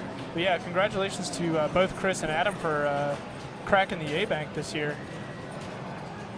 Oh, come on. No love from the boat for those fantastic moves that Roy just showed. Oh, he can do it again. Nice. Oh, a little bit yeah, too a little too strong. strong. Like, you want to make a shake to assist you. He might have been able to make a slap save there without doing so, but you want to help yourself, but you got to make sure you don't shake it so hard that you tilt and invalidate your attempt. So yeah, Chris Basler and Adam Lefkoff, first time in A, but that's almost a surprise because those guys have been so hot lately. Those guys are guys that are very highly ranked, and Chris Basler's been extremely strong lately. He's played on in a lot of fire tournaments. On a rally. Yeah. Definitely on a recent rally. Played in a lot of tournaments with him recently, and he's you're absolutely right. He's been on fire. Adam Lefkoff lately. Him and Escher both have been on fire. It's unbelievable play from a lot of the top guys in the world right now. So it looks like they're going to let that one sit for a few minutes. Yeah, smart Reason move. being that tilt bob is probably going to be moving for the next 3 days after that tilt. I think Ray should wait a little bit more. Yeah, I agree. There's a little more than I that. totally agree. There's nothing wrong with that, especially when you're at this point in the competition where any subtle moves could go against you. What happened there? Didn't go, and Yeah. that's another cheese. That was an overreaction also though. Like he hit the ball. Like I don't know. And which is a piece of it. It's tough. Yeah, It's that's tough. it is on that line. But I if see what you're saying. If you tilt, then you know you lost the ball. Right. So like, it's hard because you're making a quick reaction to save the ball, but you have to somehow temper that with moving the machine just enough to get the job done. That's something that I'm trying to train on. I'm trying to get good at saving the ball better, and I've pulled a bunch of those off, but it's really hard when you have this kind of pressure to execute that correctly. Definite pressure when you're trying to pull a good move like that and then recovering after that, because sometimes you'll make that great move and then the ball's still slightly out of control. And, if you make an exaggerated move and you're out of position, you can't get back. Oh, boy. Well, ball one was pretty fair. Ball two was a nightmare for everybody. It was. It reverted back to being the fishtails that we know and love on that second ball. So what was your guys' favorite game in the A-Bank to try to qualify on?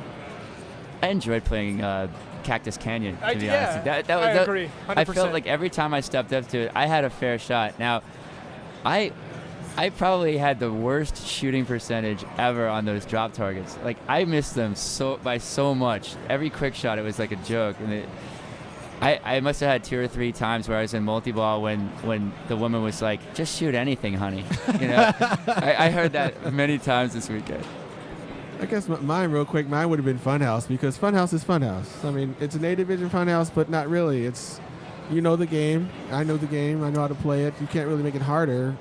Just make your shots and you can have fun with it. But So just real quick, Bowen backhanded that shot again for the monster fish for 34 million. So at this point, I'm not even convinced that getting the 6th shot on that right ramp is, wow, that was nice.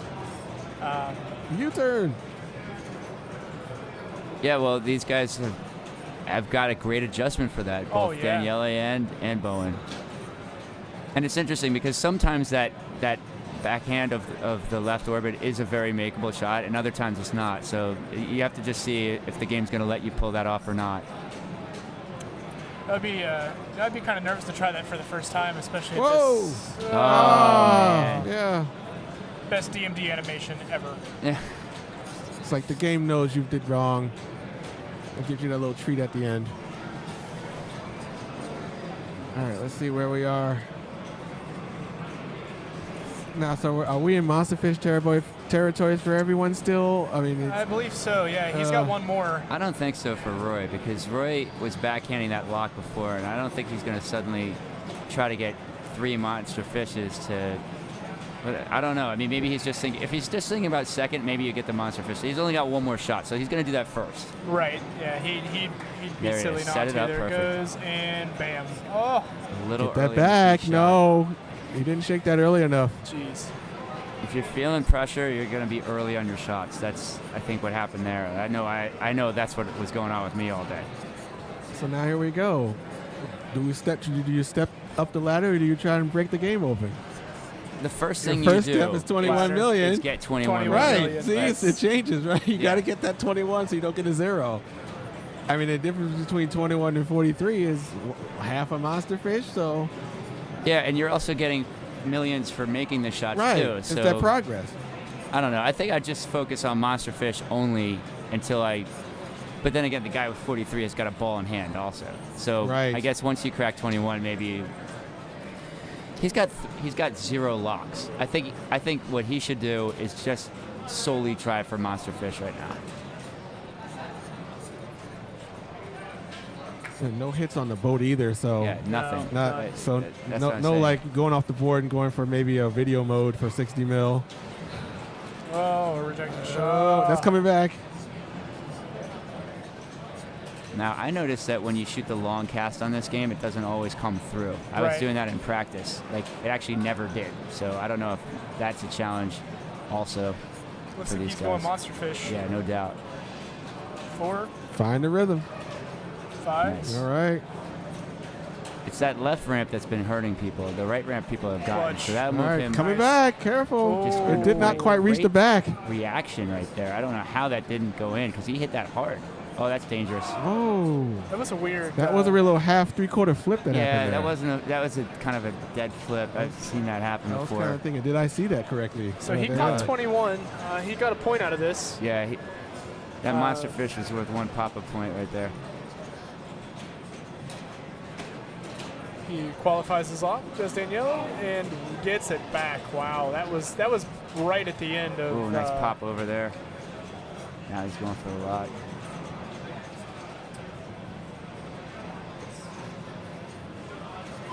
Oh, that post pass is not very friendly.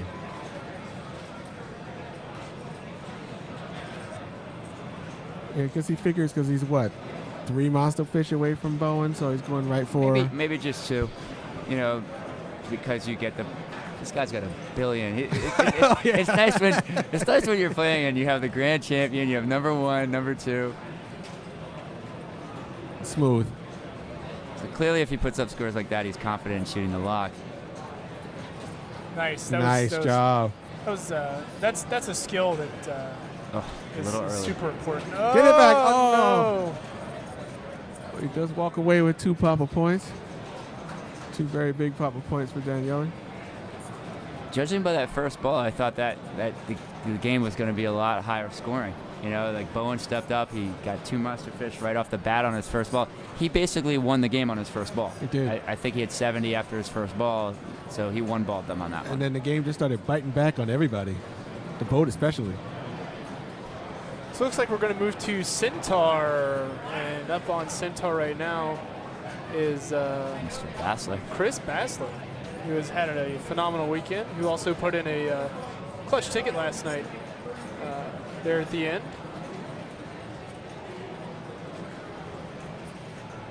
So it's Papa Sunday. Nice bank shot. Here in Carnegie, Pennsylvania, for the Papa 18 World Championships.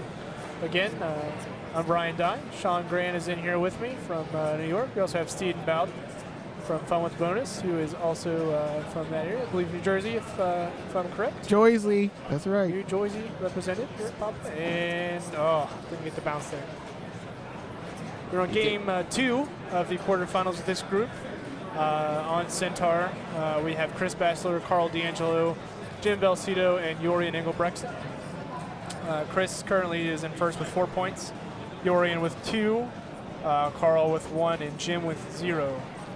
This is big for Jorian here because you never know how long you're going to get to play Centaur. You have no idea of when your next shot is your last. So he's only 60,000 away. Oh, that was from a nice getting that nice pop-up nudge. points from Chris. You notice he's going for his greens there. You notice he is only 60 grand away. So those greens shot. were 10, 20, 40, and 80 over there if you hit them in order. Nice save. That was This is a very, very sensitive tilt machine also. I knew that from practicing on it. So he's one drop he's away got here. it. He's 385. He's past Chris. He's in first now. He's player 2, right? Yes. Yeah. He's 2, yeah. yep. So he pulled that off, and that shake almost cost him. That could have been a tilt. He's got that 80, but that's the really, really tough shot. He's going for it. He is going. He wants it. Oh, he You're almost more gets it likely off to get that off a bounce, yeah. Yeah, That's a really, really tight tolerance because it's kind of obstructed by the rubber there. The rubber there, yeah. And it's a weird shape too. You can see it almost covers the bottom fifth of that target. That was a nice move. He didn't panic there. Nice in lane. Still, he's sending the ball near it, but it's a really hard shot to make. Nice. We didn't see it from I the can't hat. see the hat is in the way. You can sort of tell what happened there. He waited for the last possible second to use that right flipper, and he got it done. The way the hat obstructed it, almost looked like it hit a pin in the middle of the flippers and popped back up. So real quickly, I guess we should go over some of the rules for Centaur. I don't know if it's been Sure, gone over absolutely. before. One of the main goals is you see the orb targets in the middle, in the top middle of the playfield. If you spell those in order, ORBS, you get a free ball fed to you right on the playfield. If you spell them out of order, you get to build one of those balls in the bank. You see he's got 3 lights on the lower part of the playfield there. If he can shoot the release that's right now blinking on the upper right target, he'll get 3 balls out to play around with and have fun. So that's kind of why he's probably looking at it. If you got to time it, because it's not on all the time. And he got it done. Perfectly Here we times go. it. Party time. And now you can stack those. You can stack up to 4. You can get 1 and release them. You can get 2 and release them. Any number that you want up to a maximum of 4. So He got that 80,000 point target there. And correct me if I'm wrong, but you can also stack them during your multi-ball. So if he gets the orb targets in order again during multi-ball, it will release the next one. He'll get another one. And he can build up the bank too during multi-ball, which he's already has one. Nice move. 3 points. Oh, he almost got that other one out. See, he's looking to even cash in his bank now. Quad catch. Oh, the hat was blocking the fantastic move. Makes the shot. He's Makes got that How many shot. balls are in this machine? Is it 5? 5. Wow. Look at that. It's super ultra mega Elwin. Yeah, what do you call that? Yeah, We have to call it Jorian. super deluxe extreme Elwin Wizard. Maybe Jorian lays claim to it. Oh, yeah. That's Tough to separate that. He goes for it again. I mean, he's got the right idea. Honestly, it's probably a higher likelihood shot of doing it than. Nah, those are dead rubbers, I guess, on purpose for finals. So what you want to try and do is if it goes on the out lane, maybe you can nudge it back in, but You got a nice bounce there from the main bank of targets into that another 80,000. I can see his greens are deactivated because he hit them out of order. If you want to do 10, 20, 40, and 80 on those right green targets, they have to be in order. Now there is a way to reset those targets, so you can go for them again. There are two green. There's a green arrow on the left side of the playfield there. If you hit that, that will reset your targets. And a great ball, nothing to be ashamed of there. He had the 5-ball multi-ball. Looks like he's going to crack $1 million there. He does. 1.1, 1.2, 1.27 million for Jorn Engelbrektsson. Now, it just gave him 20,000 to player 3. Player 3 just jumped from 114 to 134. Let's see, did the target go down? No. Did you see that? I did not see that. It definitely did. I saw it happen. So it's almost like if when the targets reset, it awarded him some points. Something we'll keep an eye on here throughout. Yeah, the only odd thing I noticed is on the upper left, you notice that that 10,000 is not lit. The 20,000 has been incremented as if you've hit that shot once. Something happened. Something happened there, but other than that, well, we'll see if it matters. It's like Jim just might blow it up and say, stop discussing that. Yeah. If there's anybody that's actually, you know what, I'm going to stop myself there because anybody that has qualified is more than capable of doing that on any game here, just turning around and blowing it up. So I'm not capable of doing that on Centaur.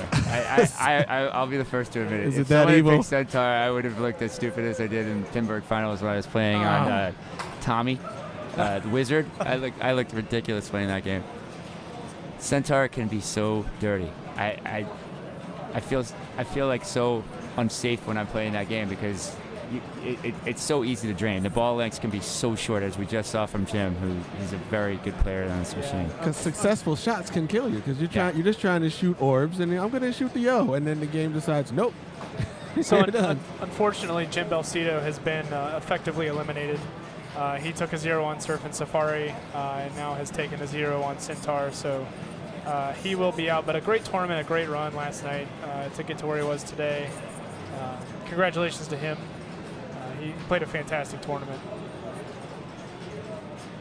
Well, it's time to party at Carl D'Angelo. A short 2-ball party. And he moves into second, starting that multi-ball. So he has locked up 2 points.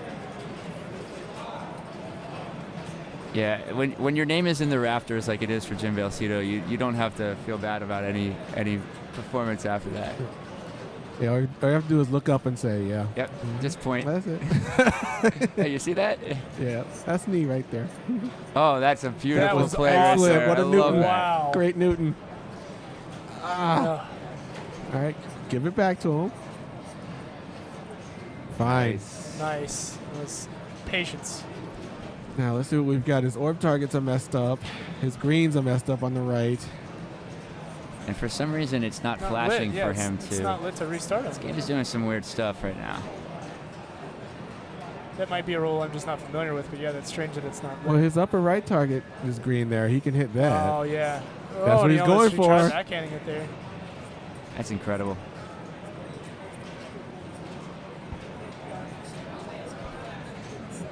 It's like you're going to have to work to fix one of these. Nice Yeah, he fixed shot. it. Nice. All right. Bounce. He deserved that.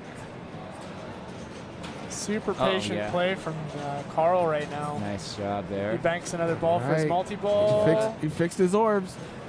Now, do you try to shat here? No. Personal experience. No. No, that's a no. That's a no from Bal. Personal experience. That's a skill that I have to develop more. Oh, I hate it when that happens. You nailed that O and it didn't go down. It's a bally drop target. Yeah, it's very typical of games of this era is to just, you can't hit a shot any better and you don't get paid for it. But the reason why I don't trust the Shats. Shats. There again. he goes. Third time's the charm right there. He didn't hit it nearly as hard that time. See, he's in position to Shats right now, but I don't trust it. I mean, I tried the Shats on Centaur and lost from that. There's a certain listener out there who knows. Rule number 1 on Centaur: do not Shats on Centaur. Oh. Okay. Well, he takes 2 points, so that was big for him. All right. Carl only had 1 on Surfin Safari, so by getting 2 in Centaur, It's going to move it to 6. Let's see. Chris will have. they both have 5. Yeah, it'll be. So they're tied going in for that second spot. Looks like we have some. We're going over to Surfin Safari with Keith Elwin. Looks like he is in a hurry-up mode. He's already got 77 million. We're talking about 77 million in the last game too. That number keeps coming up. He's trying to hit that shot there, and oh, it's a nice in lane.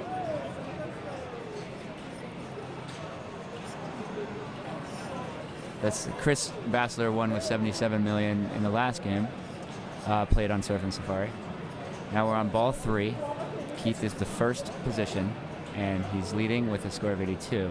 He's got a super score lit on Nice. that right That standard was a target. nice move. It's a very dangerous target, but it's worth a ton of points right now. Notice that nudge wasn't even exaggerated. It was just enough.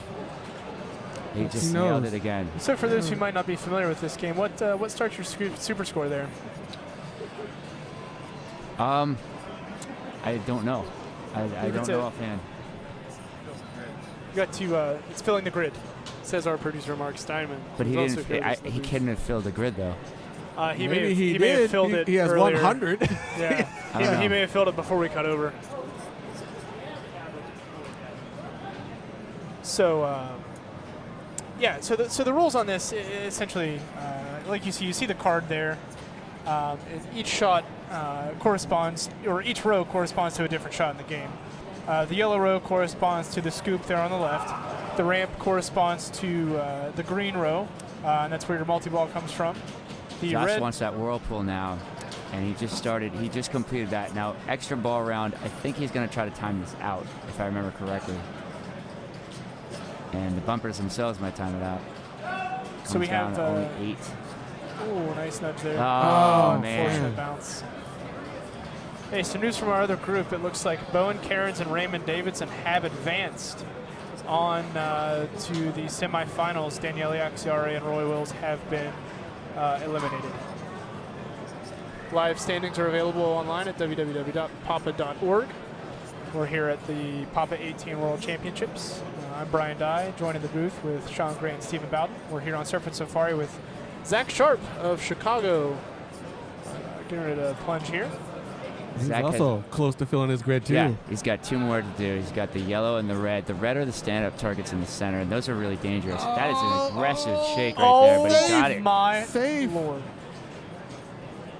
Does Surfin Safari have D-bounce on it? Good Lord, Man. what a move. Yeah, let's think about that for another minute. Wow. Yeah, let's.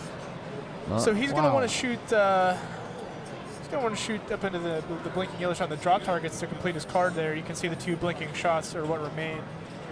So again, technically a strategy here. When you're first starting is to he gets it. Is to get your multi-ball. That's the prime objective. That's unfortunate. Yeah, when you know the bonus isn't worth anything, making a desperate move like that is the best play. So that was a smart play by Zach and a great save. This looks like Robert Gagno is stepping up here as player 4. That's a substantial amount of work to do here. He doesn't look like he has any progress. So He must have had 2 house balls. Yeah, his objective here is going to be left ramp where the green circle is lit until he can get his multi-ball lit. And that shot that he just made right there, that's what starts your multi-ball. I'm not sure that I'm not sure how familiar he is with the rules on this game. But again, he's going to want that ramp as soon as possible. There he goes. Here we go. That's a nice feed down to the right flipper again. And it's a nice repeatable shot again. One Nice more. repeatable shot. And there he goes. He Now went for the he's left, the left hole saucer start right there. lock. That's what's going to start his lock there. and the faster you do it, the more you get on a hurry up. No, that was a mistake. That's trouble. He's trying to slow the ball down, but it was going too fast. I Fine. think he needs to make Okay. the shot. It counts down to 0. I don't know if the lock's still accurate. active anymore. It's better hurry Shoot up. it. Oh. Still too early. Early again. He's closing in on 2. Last second. Got it. Oh! 47,000 Oh bonus, my. but you have multi-ball now. That's the important part. That's the important part. Yeah, I wouldn't Now- worry about that 40,000 points. Now what's going to happen here? There are going to be 2 shots Yep. that are lit for your jackpot. Actually, to light your jackpot. It's the in this case, it's the right stand-up target and the whirlpool, and he goes for the whirlpool first because that's a safer shot. Now he should backhand that shot right now, where the super score target is. It's kind of typical of these Gottliebs. Those kind of like coiled stand-up targets that fire your ball off in the different directions. Think of games like Genesis, games of that nature. He's got a stuck ball there. I don't know that I did it too hard. But this gives us time to talk about the rules. Okay, cool. So you can see the 2 strobing shots there. Those are the ones that he's going to want to hit. And that will light all the main shots on the game. Completing all 5 of those shots, he got it there. Completing these 2 shots will light all the main shots on the game, doing which, if you complete all 5 of those, it's, I believe, a 20 million point jackpot, if I'm right on that. It's either 20 or 25. It's a big number of points, either way. There's a tilt warning. 1 warning. So now he's going to want to complete the card. Really, he's going to be chopping wood He for wants a to go good for the amount of time. whirlpool now. Yeah, and that's unfortunate there. I think that ball being stuck on the left in lane kind of threw him off. Right. Like, and you kind of wonder. Obviously, it's going to slow down the game, but you kind of wonder if it's a better idea to have someone open it up and move that ball. Because what he did after that was not really safe, and you don't want to get tilt warnings trying to free the ball. Right. So hey, www.replayeffects.org. It's going to be a very, very large arcade gaming festival taking place here in Pittsburgh, Pennsylvania. Pinball arcade, tons of fun stuff going on. It's going to be hosting the Pinburg World Championships. Recently announced, I believe we're going to have a couple video arcade competitions as well. I cannot wait for that. It's going to be a I know you were going to be for that, event. Sean. I am practicing my video games. I'm practicing my pinball. Get your I'm patterns gonna be in down. heaven for 3 days. Get your patterns down, Sean. It's gonna be good. It's going to be a great time. A lot of different stuff to do. The Replay Effects team is working really hard to make sure that they put on a quality event for everyone to celebrate the culture of arcade video gaming, console gaming, board gaming, card gaming. If it has any kind of gaming on it, we're going to be celebrating it. So we'd love to have you out. It's going to prove to be an excellent weekend. As you can see right here, the final bracket information is available on papa.org. Follow along with us. My name is Brian Dye. Hey, everyone out there. Everybody give the camera a nice wave. I believe it's right out here. Mark Steinman in the booth with us. I'm joined by Sean Grant and Stephen Bowden. We're here at the Papa 18 Finals at the World Championships here in Carnegie, Pennsylvania. We were in the quarterfinals. We've had one group finish up who saw Bowen Cairns and Raymond Davidson advance. We are now in Game 3 with the group of Keith Elwin, Robert Gagno, Zach Sharp, and Josh Sharp. And we are going to visit with Morticia and the Adams family. Let's watch Keith operate this machine here. That's a good word, operate. Yeah, it's dissection. Yeah, it's surgery. Look at that. It's surgery. That's a classic Elwin move. You saw this. Let's backhand the vault right into the left rim. I've been trying to master that move for so long. It provides a good model, a good instruction for us here.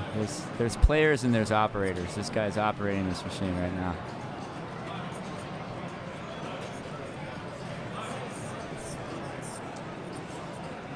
Saw an angle for that bear kick ramp, but didn't quite make it with the right flipper, and then set up the shot at the electric chair with the left. So we've got the Adams family, 1992 game.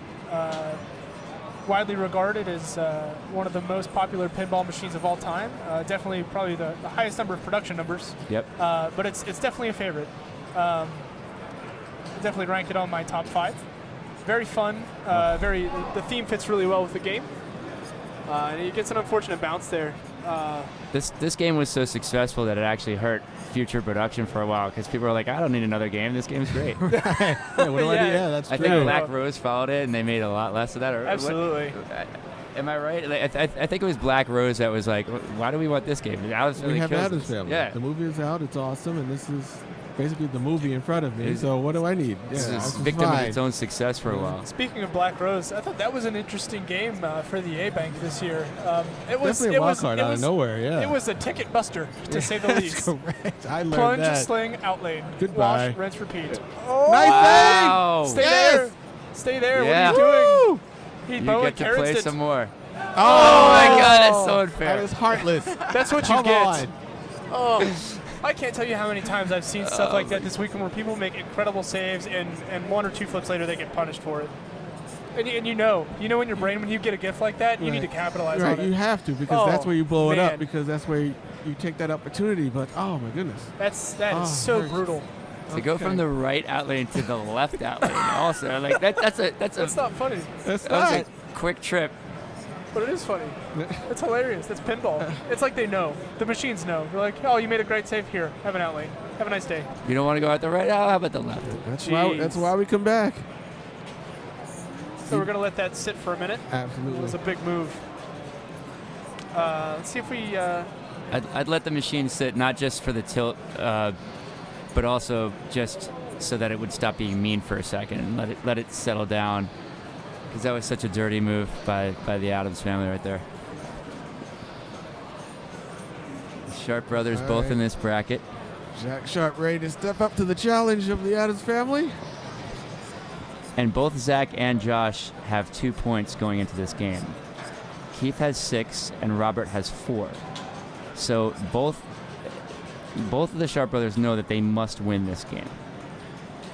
And then it depends on what Robert and Keith do, but they're both in a lot of trouble right now.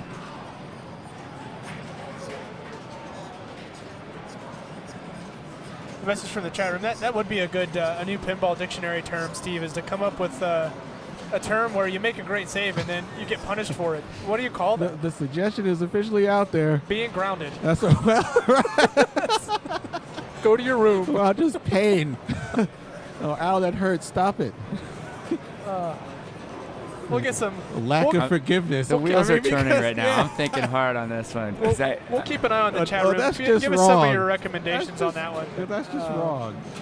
I don't know. Well, Al. usually when I think of it, I think of the ball being like either angry or happy. Like that ball just didn't want to stay on the playfield. You No. say that to yourself sometimes, and so I don't know. So here we see Robert Gagno, great Think player about that. stepping up to the Addams family. He gets a good shot here to start. Hit, cousin, hit. But again, cousin, a nice point mode that will be ignored. He's a bystander. If he happens to get I didn't hit. see him ignore it there. No, he was going for the hit the Just let me Upper have ramp. this one, Steve. hit the upper ramp. Yeah. All right, it looked like he was going for the vault.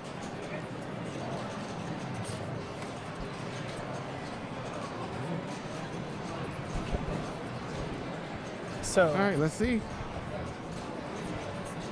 he's backhanding Whoa, the he's green. I backhanding think it. he's just going straight for multi-ball. He's not playing around.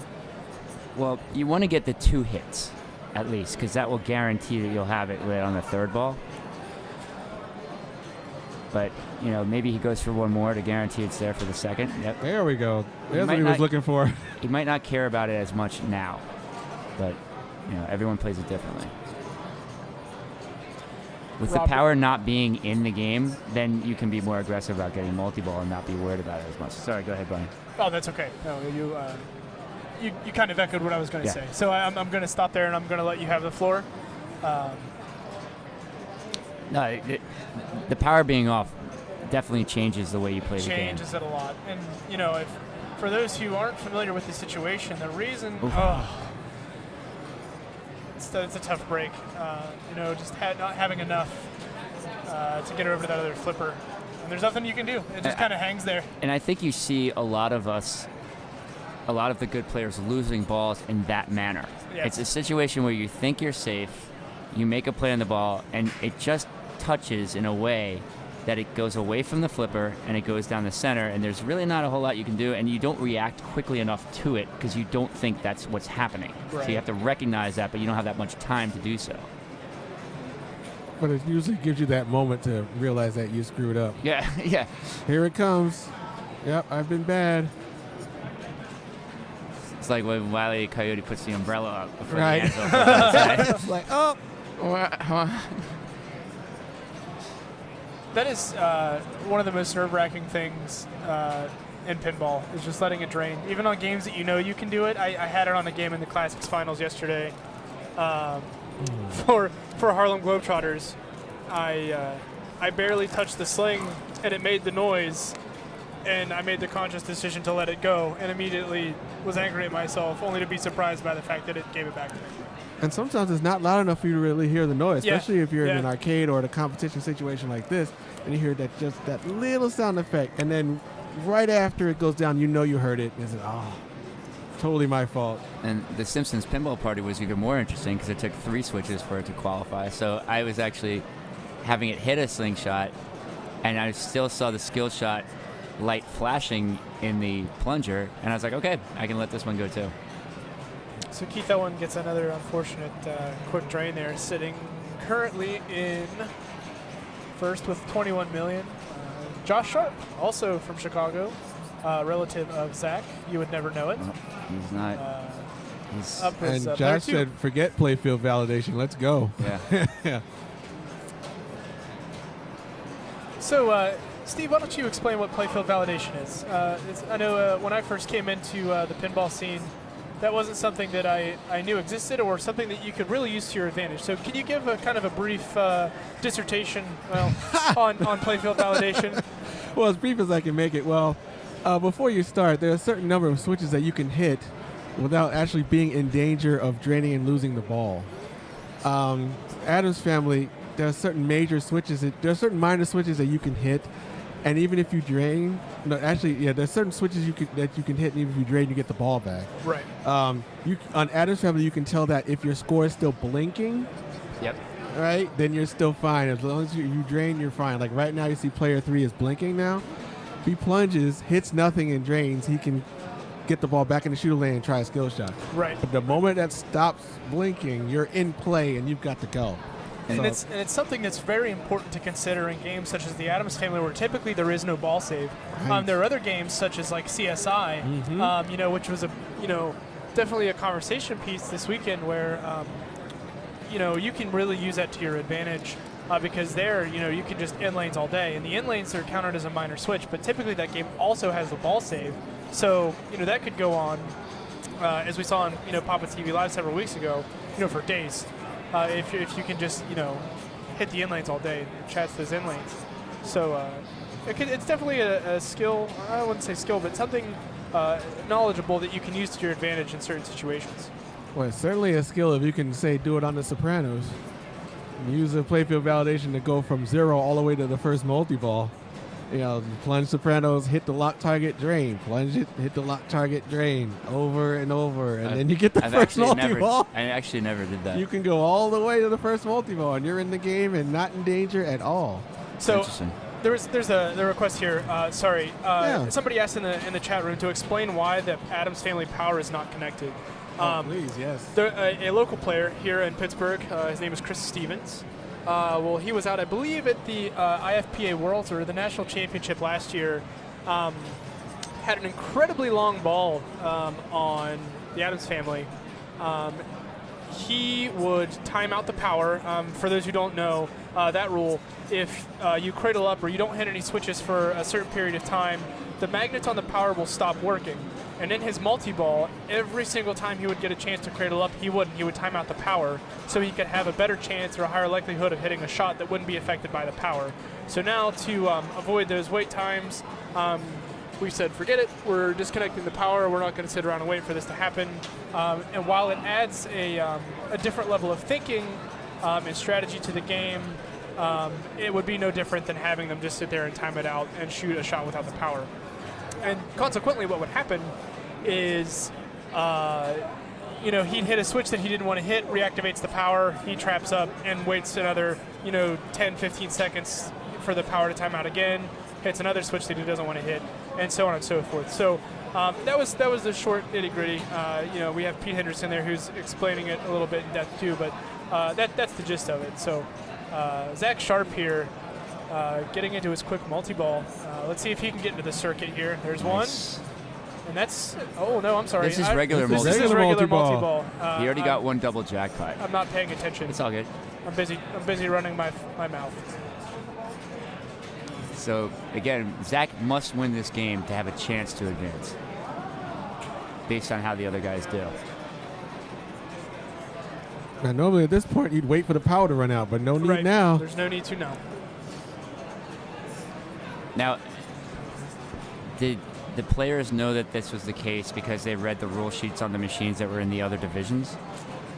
Because normally they would have like something posted on the back glass saying power is not active. I wasn't here for practice. I'm not sure what information was imparted. I didn't, because I didn't know about it. I can't really speak to that. Unfortunate drain there. Is he Oh, going to try to trying to cash hurry. in one Oh, more? no, he yeah, did- good that was a decision. good decision there. Very That nice. was a very There smart you go. play to just let it go. You can see the wheels turning right there in front of you. And as soon as he post passed that back over, Right. he was like, I've had enough. Yeah. I want to stop here. So now he starts his quick multi-ball. What I thought he was in a few minutes ago. Zach is a great player. He's currently ranked, I believe, number 2 or 3 in the world. Maybe a little lower than that. I've had a chance to play against him quite a bit here recently down at Louisville Arcade Expo in the finals, and then again yesterday in Classics. All right, good recovery. Oh, almost cashes in there.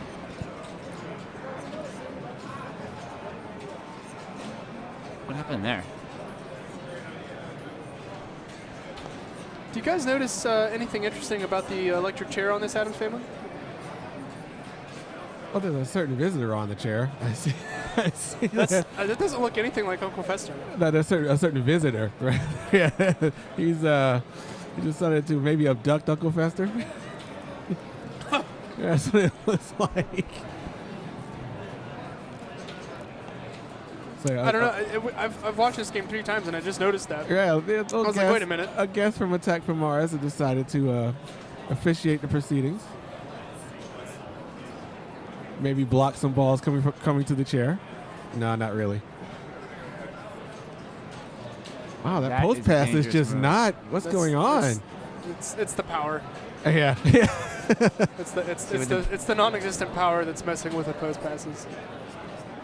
You got a nice in lane there.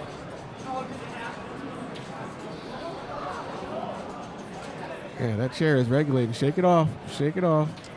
If you're just joining us, we're watching Zach Sharp of Chicago here in Game 3 of the quarterfinals in his group. He is with Josh Sharp, Keith Elwin, and Robert Gagno here on the Adams family. They're currently sitting. Keith Elwin has 6 points. Robert has 4 points. Zach has 2 points, and Josh also has 2 points. So Zach is in the position where he needs to win to even remotely have a chance at advancing. There he goes. He gets the shot there. That was cradled. That was not on the fly. It's 3-1 in that arena.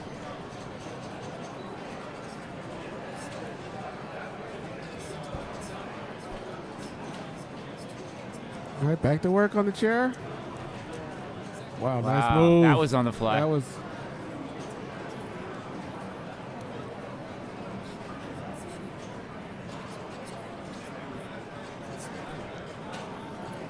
Again, raise the dead, hitting the bumpers to advance score on that, but something that will be ignored. So now shooting the pop bumpers will advance his clock to 11. Oh, wait. Right. Mind. Different game. He's playing a nice controlled ball here. Nice catch. He's hitting his shots. He's taking his time.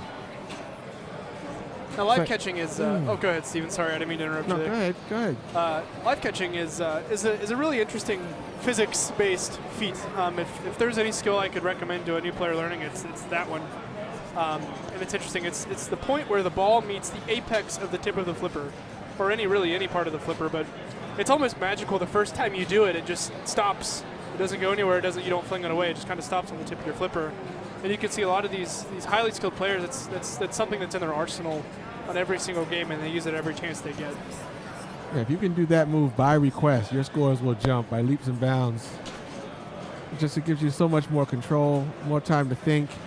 But you see how often they do that move, especially, if you compare normal arcade play where you might just take flings at the graveyard shot. But if you have that upper flipper there where you can pass it to the lower and live catch it. He's given up on that slingshot pass. Yeah, it looks like on the right. And what's good about what Zach's been doing is that even when he's attempted control techniques and failed, he's done them in a very kind of finesse way so that he was able to recover quickly. So, okay, the ball isn't doing what I want it to do, but it's still not doing anything particularly dangerous. Oh, that was nice. That was drifting, and he got it back. All right, now. All right, we're on the doorstep. He doesn't have to relight it. We're he on can the go doorstep. right for it. Here we go. Bounce across. Are you going to do a pass, or are you going to go right at it? Oh, he went right at it. Give him another chance. Oh, here it comes. On the fly. Oh man. He's doing it. All right, so let's hold this. No. That was gorgeous. On the fly. Oh, that was in there. That was at least 3/4 of the way in the hole. Relax. Take a nice deep breath. Just letting Thing go down. The big red light is blinking. He doesn't want Thing because he only What's cares about getting behind that door number mansion. 2, Johnny? There it is. Tour in the mansion. Beautiful shot. Nice round of applause. job. Well deserved. Let's light up the board.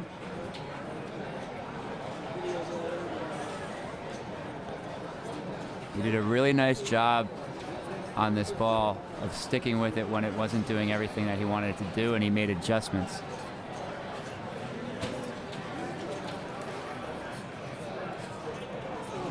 This is where things really get interesting. You're going to see a score just skyrocket. A lot of times people like to time out a Mamushka just to guarantee that they get cousin it. Because it's a guaranteed $2 million for starting it. Well, even the graveyard value is getting up there. See, 8 mils on that. Yep. So what collects that graveyard value, Steve?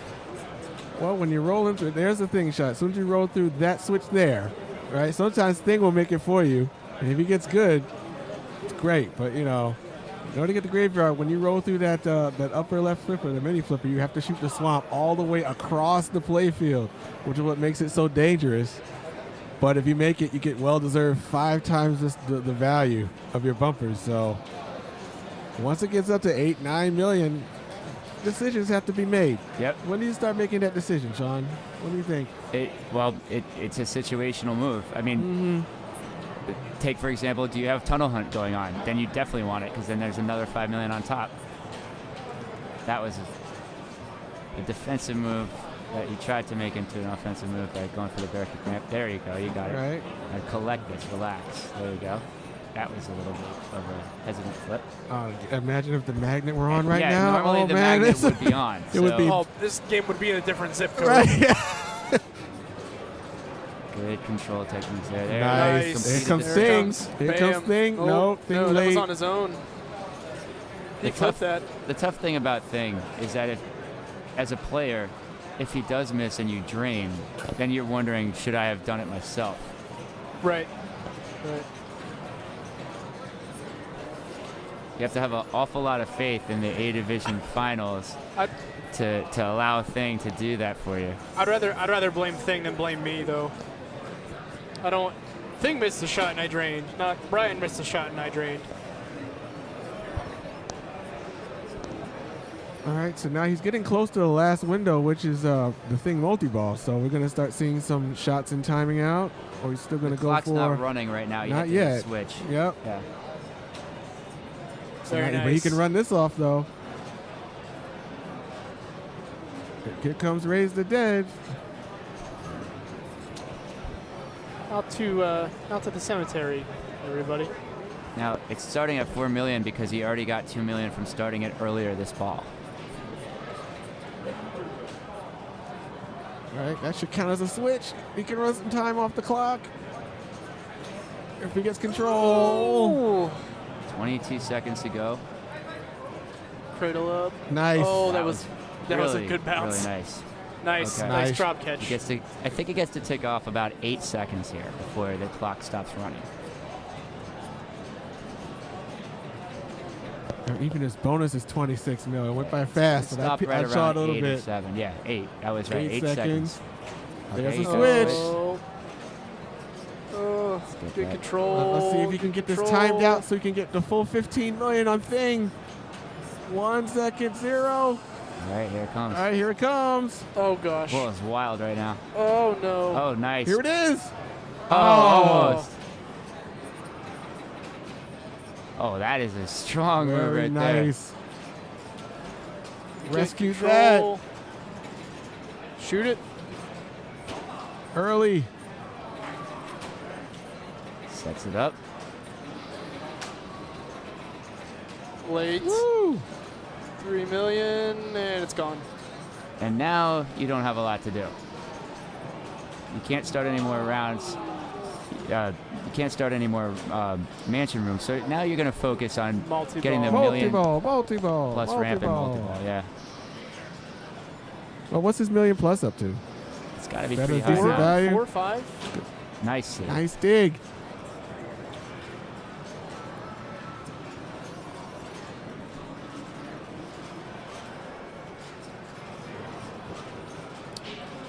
Nice. All right, he's million plus in it. Not a bad idea. The whole thing flips. Here it It's comes. going to be a good 9. Oh, Oh, Oh, see? really? Thing has lost the touch. nice Nice. shot there. Lots of shot there. That was the first ball lock, so he has to send a second one into the vault before the electric chair will be ready. So in the first multi-ball, you can lock them pretty much anywhere. The second one, it makes it a little bit more difficult, forcing you to shoot up into the vault. But the value for the second multi-ball jackpots is higher. So if he can pull this off, he has more of a reward. Still blinking, still in. He's looking at a grand champion score now. Oh, what?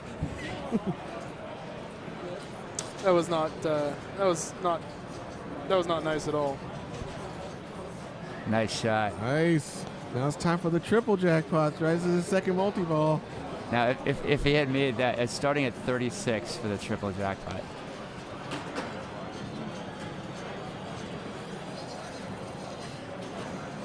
If he had made the vault shot there, I would nominate a shot like that called a peewee. Why would you call it that? Because I meant to do that. Yeah, right. There it is, Cash 36. money. Triple Nice. jackpot. There it is. 1, 2, 3. That's a good feeling right there. Love it. Trying to qualify the jackpot again by shooting for the vault. Can he backhand it? No, he's going to try It's to going to bounce over. come across. Nice job. Nice job there. Wow. Almost. Wow, that looked good. It's a tricky shot. Look, back to the grind now. Well, he got another thing. That should be 10 million. I'm sure that he got the first one. So you can light the stars on each side of thing as well, and those are worth a fair chunk of points. Yeah, and at this point, this ball has been going on for so long that actually raising his bonus X means something too, because he's got a lot of bear That's- kicks. He's got a yeah, lot of that's mansion true. rooms, so it's about 6.5 million per shot.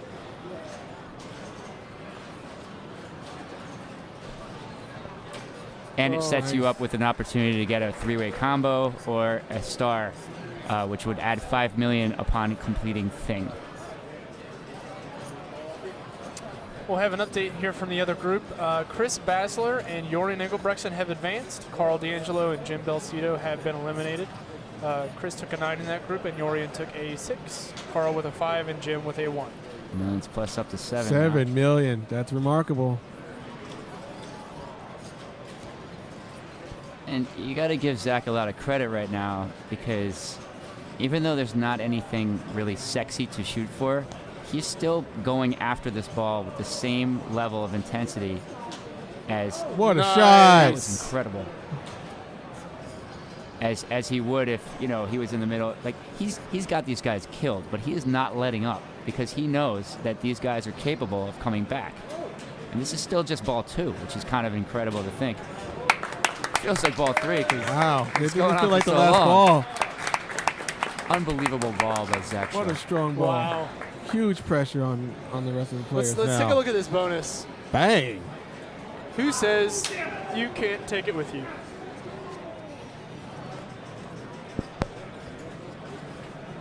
Unbelievable score.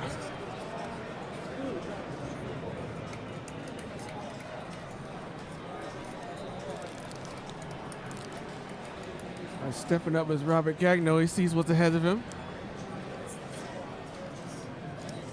Certainly capable of doing everything, all the great things we've seen thus far. The best thing that you can think of as a player right now is, hey, this machine is finally playing easy. It's finally allowing people to play. Right. You don't want to think, oh my God, this is an insurmountable amount of points that Zach just put up. You got to say, okay, if he did it, I can do it too. Especially if you're a great player and you know you can do it. So.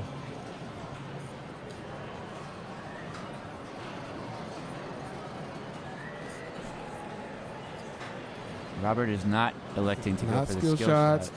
He wants the shot at the multi-ball. That bounce was not friendly. Yeah. I kind of disagree with that decision because it's such a close game. Those millions are worth something right now. Points are worth something, Yeah. especially when it comes down to the difference between 2 and 1 points can really make a difference whether or not you advance in this format, and you need those points. It worked out for him. He got to multi-ball, but with like 7 million less though. Yeah, and had he not gotten that and bricked the shot, he's in trouble. That's going down. Oh, just kidding. Okay. Figured maybe he'd let that go and just focus on the 2 balls, but he got it back. Fantastic play. Weighing his options here. Up and trying over. To see what he's going to do. Up and over. Yeah. Oh! Oh, no. Oh, that got works. it done. That works. That's all you need to do. That center shot is not a gimme. Oh, bit of a jailbreak there. Back under control. Now what do you do here? Robert is a very, very methodic, deliberate player. This is a dangerous situation because it it's is. easy to pop it over and lose it out the left out lane in Adams. I mean, you got the 2 lanes there, but for some reason, it's easy to have it bank off of the targets, go out the left. Off the bottom, nice. It's not there yet. Back to step 1. Again, the patience he's showing here. So important. Nice. That was nice. That's just let it fine. go. Let it that's go. fine. See, that's not what I do. In no situation will I ever let a ball go. But some players, they view control as more important. Everyone's got their own style. It depends on the game, too. On a game like Space Station, which was also in the A-Bank, that game is much easier to manage with 2 balls. Games like Mousin Around, which is here in the finals, much easier to manage with 2 balls. But I agree with you. It's all a lot of personal preference. I acknowledge that I'm in a minority. Nice shot. Nice shot. There Big it is. shot. There it is. All right, here comes the vault shot. Oh, that ball's stuck again. That's an interesting place for it to be stuck. We won't tell him that's where we hit the other magnet. Right, exactly. The magnet's off, but there are other magnets, sprinkled amongst the playfield somewhere. The magnets are off, but which ones? Yes. The widely accepted notion that there were magnets in the out lanes. Totally disproven. Which the way I played this weekend, I'm totally convinced that that's true. All right, so thinking about his shot here. It's a little early. It's a tough shot. Oh, yeah. The power just really sending his ball out of control here. Right, isn't it? The non-existent power that we swear is off. You saw a 2-stage move there. Robert is one of the best 2-stage flippers that I've seen. And you can see right now he's got the upper flipper is down, but the lower flipper is up on the right side. He's very comfortable with that. Nice. And the advantage there is that if he had the ball trapped on the right flipper, and the other one was Right. going. He could still set it. There's the pitch, Clean and it's shot. good. Perfect. Boom. There it is, another double jackpot. Hey, if you're just Nice joining us, play. we're here at Papa 18 World Pinball Championships here in Carnegie, Pennsylvania. Currently watching Robert Gagno here on the Adams Family. My name is Brian Dye. I'm joined in the booth today with Sean Grant and Stephen Bowden. We are in the quarterfinals on Game 3 in a group with Robert Gagno, Zach Sharp, and Keith Elwin. Here on a pretty intense game of the Adams Family here on Championship Sunday. And Robert in the middle of a multi-ball here. Great shot to the vault. Almost got a second one.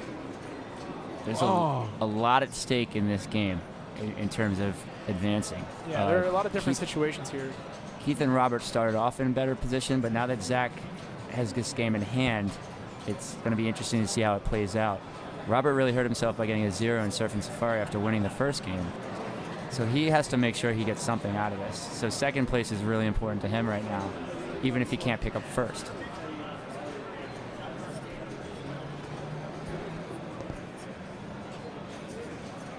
That was a tough bounce. Jeez. That is the roughest post pass I've seen for a move that's commonly seen as a very safe move. Nice Adams shot. family has begs to differ.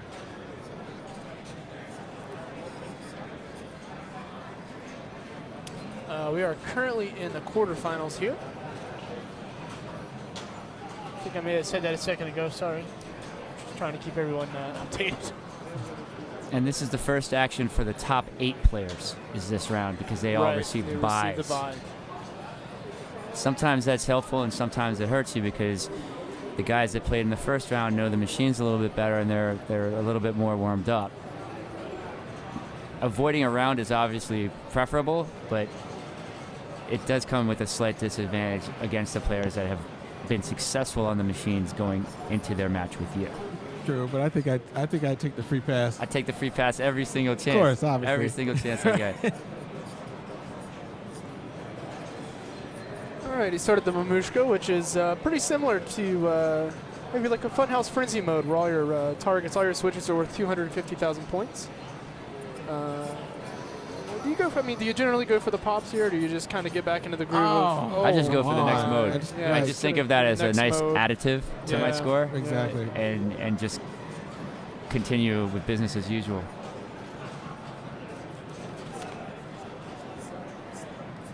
All right. So we have Keith Owens stepping up here on ball 3. Tesla and Edison have decided to join us today. Great shirt. I love that shirt he's got there.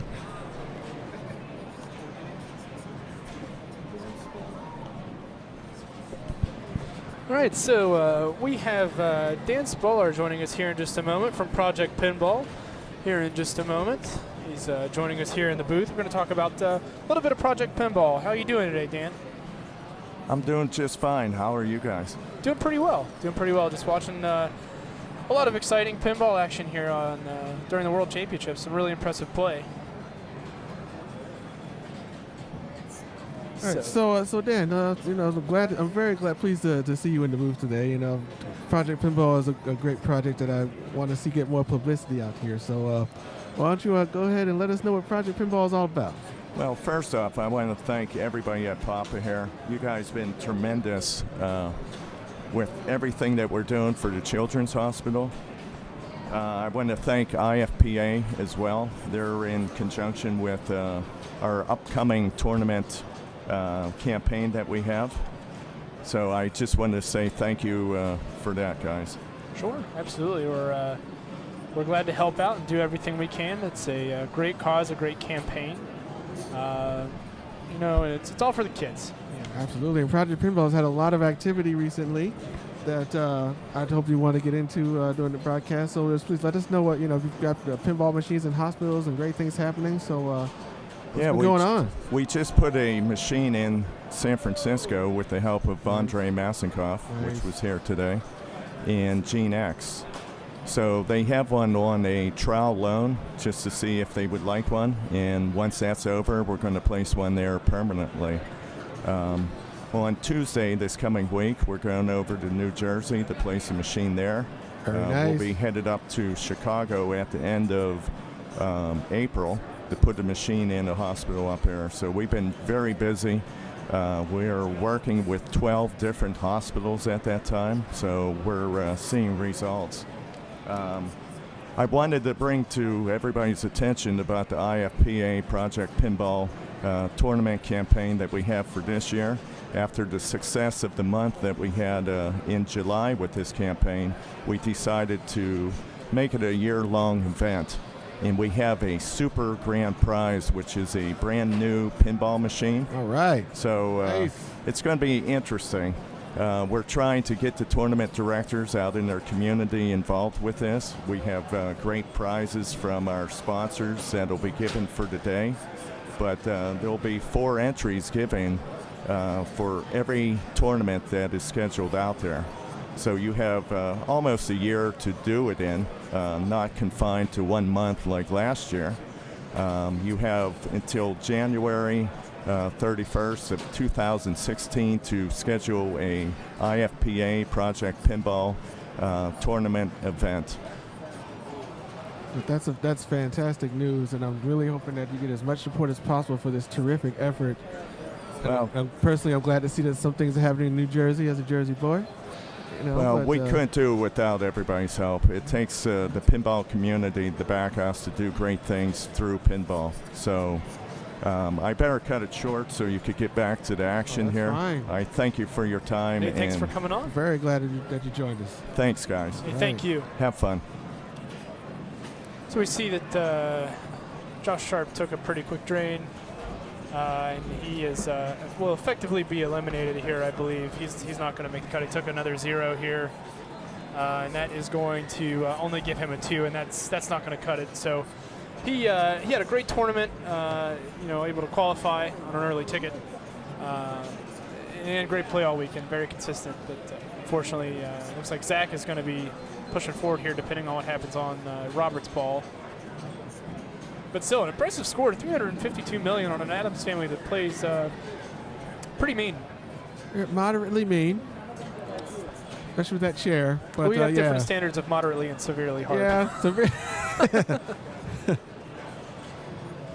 again, yeah, 352 is definitely a big number, and that's where it's going to stop. But Robert Gagno can do it. Anybody who's at this level. Certainly. Oh, yeah. It's never a gimme Never here. over. All right, let's see what he does. The world is yours, Robert. There he goes. Now he's Let's taking see. his $2 million. I'll get that. Oh, okay. that was nice. That was, what do you say? Yeah, that was very a good move. subtle. All right.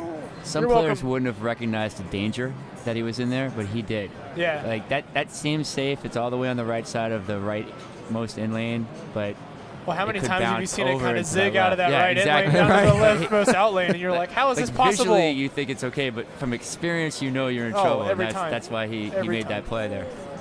Game like Metallica's the same way. You have that two in lanes on the side of Tron. All the games like that, they're like, oh, I have plenty of room for error. Yeah. Just kidding. Have a nice day. Yep. You're done. Once again, a reminder, you can go to papa.org to see the current standings, the current bracket, see where everybody is, how many points everyone has so far in this level of competition. And make sure to visit papa.org for all your competitive pinball needs. And we are here at the Pop World Championships, the 18th of which I'm Brian Dye, joined in the booth by Stephen Bowden and Sean Grant with producer Mark Steinman.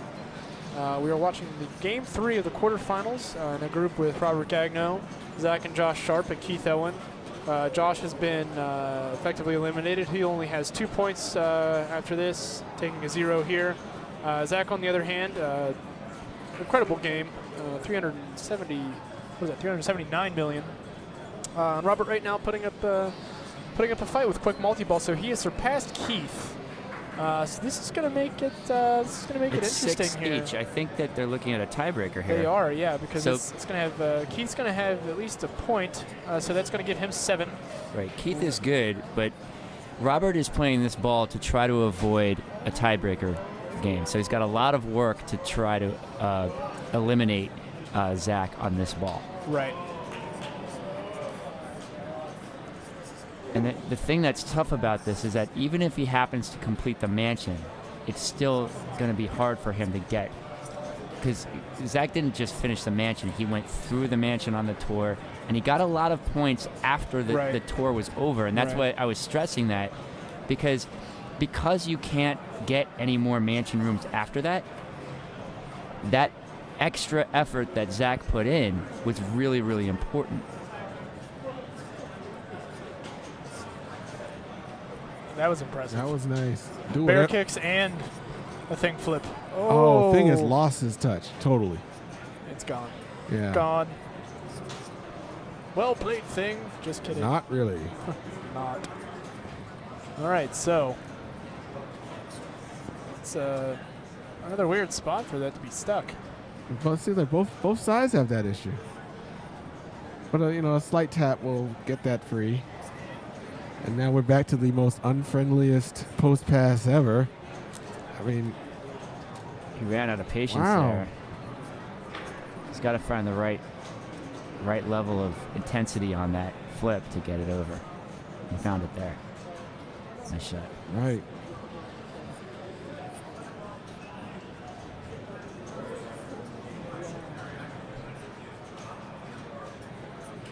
All right, with the thing mansion when ready, there are some big point possibilities if he can get a big value on the hurry up.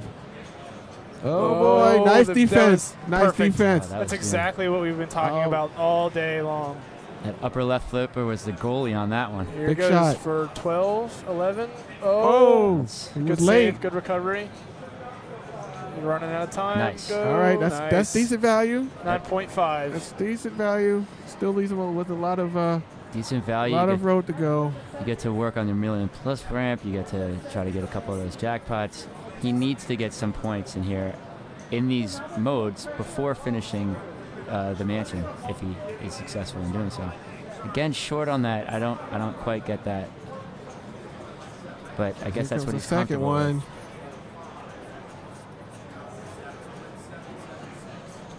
Right, so some other news here. Out of Group 3, the two that advance is Mats Runston and Adam Lefkoff. Good for Lyman him. Sheets and Kaylee George have been eliminated. That was a 7-7-6-1 group. So congratulations to Adam and Mats. The defending champion has been taken out. So Robert doing some good work here. He's up to 114. He's one away. Oh boy. See how many rooms left? 1, 2, 3. 3 rooms plus the tour. Sorry, 1 room plus the tour. You got both of them for. Okay. There it is. On the fly? Nope. No. Nice. That was smart. Nice post catch. Easy move. Unbelievable. Right. Nice. Here he goes. This is a big Right shot here. Keep it calm. Let's keep it calm. He looks excited right now. All right. This is huge. Huge post pass now. Oh. The worst is when you don't get enough on it and it just kind of dies in the middle. Oh, please. He's in a bad part of town. Stop it. All right. This got better. It's just got better. And that will be the post Nice. pass. There we go. That's an extended post pass. Nice. Great shot. 3 million. Right. He looks very happy. He's very excited about that, as he should be. It's a good feeling. It's one of the best audios for any shot. It's like the most rewarding It's great, shot when you make that especially shot. if you're en route in an arcade and other people yeah. hear it. Everybody starts looking over. Yeah, what happened? You know, it's like when you match or something. Everyone's like, what did that guy just do? All right, careful. Oh, evil. It still has a lot to be proud of. That's a great done. performance Great ball. by Robert. Great ball. So let's see how What this just happened. Did we just get a tie break? I think we got a tiebreak at now? 6, Be interesting. if I'm not mistaken, because I remember both Josh and Zach had 2, and Robert had 4 because he pulled a 0 in 6 serve. and 6. So That's going they to be have Robert 6. and Zach. Yeah. So Keith Elwin advances with a 7. We're going to have a tiebreaker between Robert and Zach here. If I was Zach, I'd pick Surfin' Safari. We're going to El Toro. I'm just kidding. Yeah, right. I'm just kidding. We're They not are going to wheeling El Toro. Genesis out right now. We're going to Black Rose under the glass. Boy, There wouldn't you that go. be something? That would be something. That Yeah, would be a crazy. special Papa Glass with black Speaking rolls. of, that Papa Glass is awesome. I love that. I'd put that in my games. Yeah, so that's right. So we have Keith Ellen with 7, Robert and Zach are tied with 6. Josh is out. Unfortunately, a great tournament with Josh. There's a good shot that Papa Glass coming up here in just a second. It's just awesome. They ran some cool mini tournaments on it earlier in the weekend. There it is, right there. There it is. Look at that. Just look at it. Look at that Just look at effect. it. What's cool is that the glass is frosted, so you can still see the flippers. You just can't see it all very well. It's funny. I put up a higher score on that with the glass on. That glass on than I did in qualifying. You were focusing I was more. I was angry at myself. What do you do? So we are now down to 9 players. Bowen Cairns and Raymond Davidson advanced from Group 1. Keith Elwin advanced from Group 2, and now we're going to find out if Robert or Zach is going to be the other player. In Group 3, it was Mats Runston and Adam Lefkoff, and in Group 4, Chris Bassler and Jurien Enkelbrechtsen. We're going to Star Trek. Star Trek with new code. With the new code. I have to say, Oh. I don't like playing a new code, but I like this new code. So I was having fun, even though I didn't know exactly what was in store. It was telling me, shoot the warp ramp. I was like, okay, I'll try it. So there are a lot of new things on this code. Lot going on. Including the medals. The medals are a big part of this game now. The away team seems to be where a lot of the points are as well. The away team shot there under the right flipper. The medals are now a part of your bonus. There are different level modes. You have your bronze, silver, and gold medals, which have pretty big implications on your mini wizard modes, such as your Kobayashi Maru multi-ball. So there's a lot of new stuff going on in this game, and I have to say I really like it. It was already a strong game, and now it just got a lot better. Absolutely. Interesting start to the ball for Robert. He elected not to use the upper flipper, but he soft plunged it. So I find that interesting. I guess that he considers that the safest way to enter the playfield. Well, there's his first medal. So you're getting medals based on the number of shots you make during the mode. So gone are the reasons to time out. And you can't time out anymore. If you hold the ball for more than 4 seconds, the timer stops. You can't do anything. I was learning on the fly.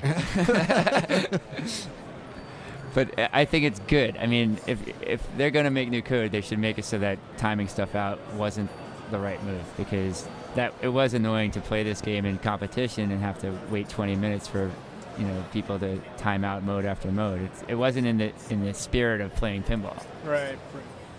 For every second you wait, you lose 1,000,000 points.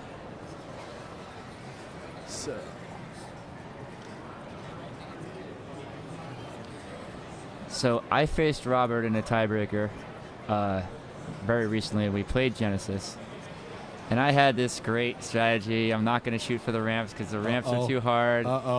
And so I was going to go for the 1, 2, 3 targets in the center, and I nailed it, and it fired it down. It was a great strategy. It worked really well.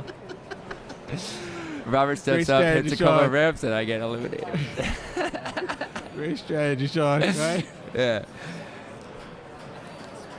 And Robert is no stranger to tiebreakers. We also faced each other in a tiebreaker in Stars in Pinburg. Mm-hmm. And that one I took, so he got me back at Genesis. That's a brutal game for a tiebreaker. I'm hoping that these great players play this game as long as possible so we can see as much of the new code on camera as we can. Zach did really well in the first round when I faced him on this machine, so I feel like he likes it. Is it coming back? Oh, wow. No grace. That was harsh. No grace. We have a barn burner the on door Star just Trek. swung Good right Lord. open for Mr. Gagnon. It's going to get interesting. Star Trek can do that to you, though. You can have some really short ball times on it. Yeah. Man, in this new code, it doesn't take much to blow it open and separate yourself. Let's see what he does here. Oh, wait a minute. Really? Wow. It's coming down to one ball. This Welcome to Papa TV. We are here at the World Championships in the tiebreaker That's to right. see who advances on Star Trek. We got a one-ball game It is here. a one-ball game between Zach Sharp and Robert Gagno right now on the new code for Stern Star Trek. And you have to try to not let the new code just completely throw you off, because you still want to keep the ball in play. You still want to make shots. That's true. I mean, if you play the game as if it were the old code, but just stay a little bit more active, You're still you're gonna still playing do Star fine. Trek. You're going fine. Like the one thing I did was I completed the stand-up targets and got 3 shots, and I started Vengeance multi-ball. Like, that's still there. Right. You know, like, they can't let the new code completely throw off the way that they play this game. Wow, even the opening skill shot might get important. Like, it's that close. Yeah. It isn't. Yeah. It's really tight. Every shot matters. That's fine. See, he's still blinking. He's still in. Didn't hit anything. He's fine. As long as that score is still blinking, he is not in play. This is a free shot coming up. Nice. There it is. So job. shoot the quadrant ramps. 20 seconds added. So ramp, this is going to be kind of Oh, beefy. Nice Right. reaction. In the new code, you get your away team much sooner than normal. The old code was 3 shots. I think the new code might be 1. Yeah, it looks like 1. And Nice Let's see what he backhand. gets for that. 5'10" and a bronze medal. And this ramp is backhandable. He got it. Nice. On cue. Thank you. Check, please. Another one. So that's 1.3 million. He's building this up right. now. We are Those now at shots 1.4 million. got the silver medal. Oh. all right. It's only one Well, it was only warning. 1. 1.6 million. Now, See, that's just it. like that. Use that. That's just, Yeah. man. Go for the vengeance right now. You can carry this mode in. That's what I would do. Oh, man. Yep, Here we that's go. what he's doing. Here we Nice goes. job. His mode is over, is it not? Not now. That's more time. There it is. There it is. Clutch. Get that mode. Ah. Oh, Just gotta find Oh, it. no. Oh, that's the only place he didn't want it to go, because he Oh, had the man. rescue on the left Jeez. side, but he put up a nice amount of points. The pressure is really on Robert going into this final ball.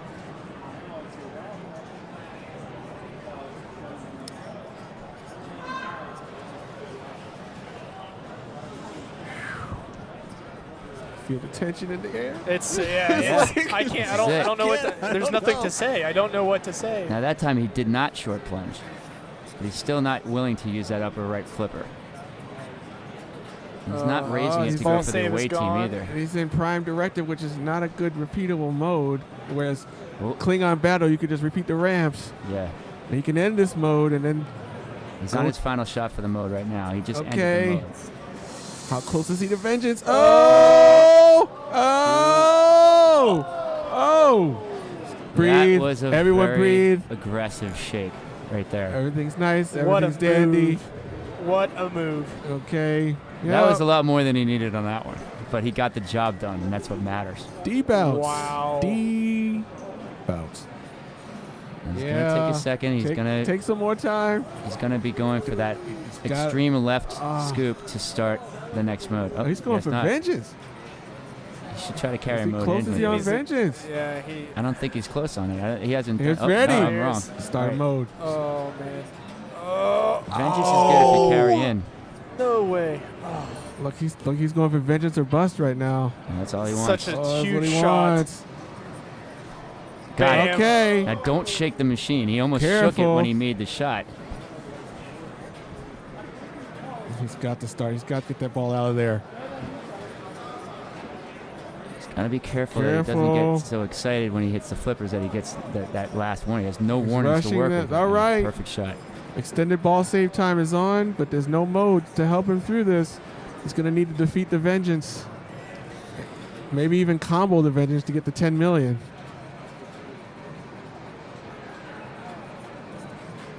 Doing well so Flying far. all over the place here. All He's got to try right. to get the black hole to get the extra ball and add a ball. Right, he still has that one target remaining to light the black hole. It's right above the warp ramp. That's the only one not on. So he Yep. doesn't have the black hole available. He still has his rescue, which I don't know if he's thinking about. But you can see the left outline is blinking. So it looked like he's gonna. Oh, okay. Oh, More progress. Oh, there's some button hits. He completed the 3 red targets. He's got 3 button presses. Fire it, punch it. Oh no! Because he can get control.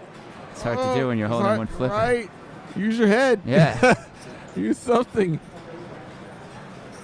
He's just focusing on the ball right now. You see, there's the energy meter he needs to defeat the vengeance. All right, use your head. All right, yeah, just use it. Use your something. head. Do it. Yeah, He's he's trying to reach Yeah, over. there There it it is. is. Yeah. Yeah. Do it again. There we Do go. Yeah, this is beautiful. There we go. Nice. Well done. Yeah. Good technique. Great technique. 10 He out went of with 10. the chin. I used to go with the forehead. 10 He out went of with the 10. chin. Now his energy meter is close. He wants to combo. If he can combo that vengeance, it's 10 million. Nice shot. That's not enough yet. He got 5. He got didn't go for the 5 from combo. it. Now victory laps. All right, victory laps. Unfortunately, he's left a lot of points on the board by not taking a mode in. He's made it hard on himself, but he's just focused on keeping his balls alive. Oh man. Wow. Oh, wow, it's Victory getting lap. close. That was aggressive. What was Zach's number? It was like 23 or something like that. He's still got a lot of wood to chop right now. Backhand net. Oh.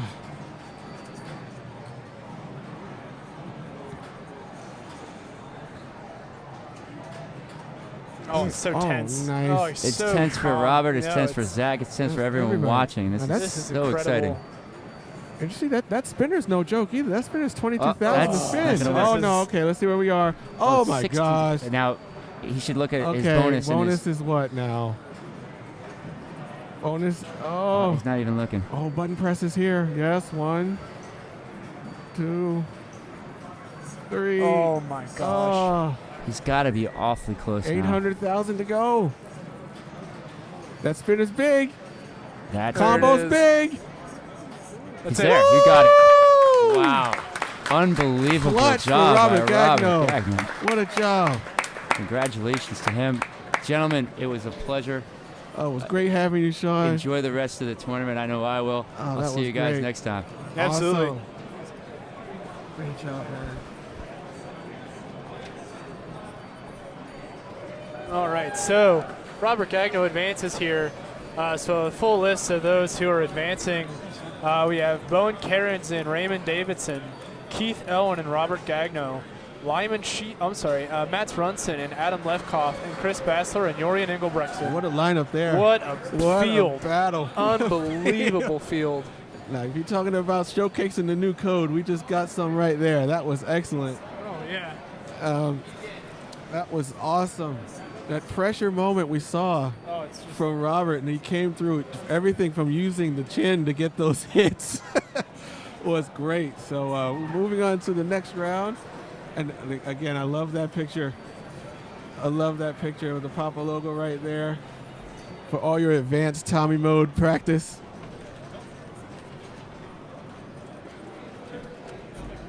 All right, I'm pleased to say that joining us on the microphone in a few seconds will be fellow Jersey Pinball Association League player Sanjay Shah. There you go. All right, now, yeah, welcome to the booth, Sanjay. Thank you very much. All right, you've definitely had some high activity during your qualifications that I don't know if you want to talk about, but Oh my God. it I was could- tense even up to the end, right? It was so amazing. I mean, but it was so frustrating at the same time just to see myself go down like that. I mean, it was crazy. I mean, you put up a great run. I mean, you had those 5 good games, really, that you had, and it was really great to see you jump up to like 6th, right? But then Yeah. the beatdown just started happening, and then Papa format is Papa format, and all of a sudden, you just couldn't quite put together something else to back that up. I Right, guess, exactly. And the thing was, just the whole experience of that was just amazing. Just to see, as you get experience with being in the A division, And it's really the first time that I actually got this far. So it was a huge learning experience, and kudos to everybody who actually managed to jump in at the last minute. We had Trent coming in, we had Sean coming in at the last minute, and then of course Jim Belcito. You know he's going to come in. You know he is always so dangerous. He did it again. It's so tough to beat these guys. But it was so tough to see that happen, but I mean, it was so exciting just to see it come down to the last entry. Yeah, and at the time that exactly. I mean, at the time that I actually got in, I was so happy, I was so ecstatic. But it's just a thing, you can never take A division scores for granted. You have to try and fight for that last point.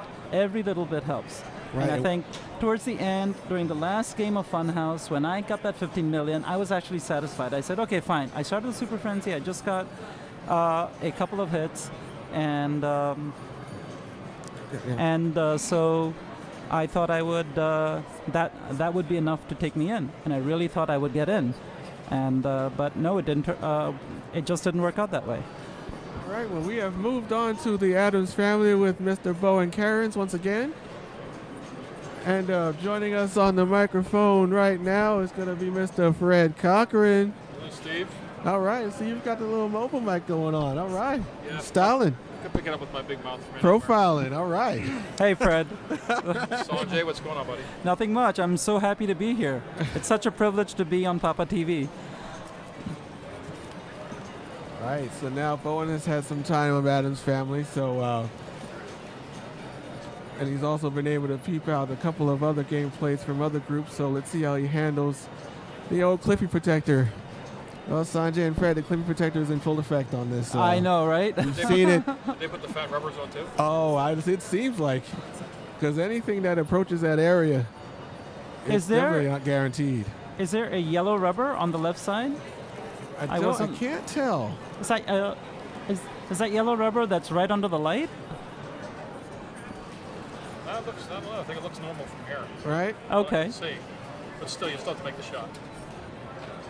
And there's no rubber on the right side of the scoop. But there is a Martian in the seat, so. Oh, he might stick his leg out or something and hit the ball back. Yes. Well, he's been the one blocking the balls, obviously. He's been regulating there. Okay.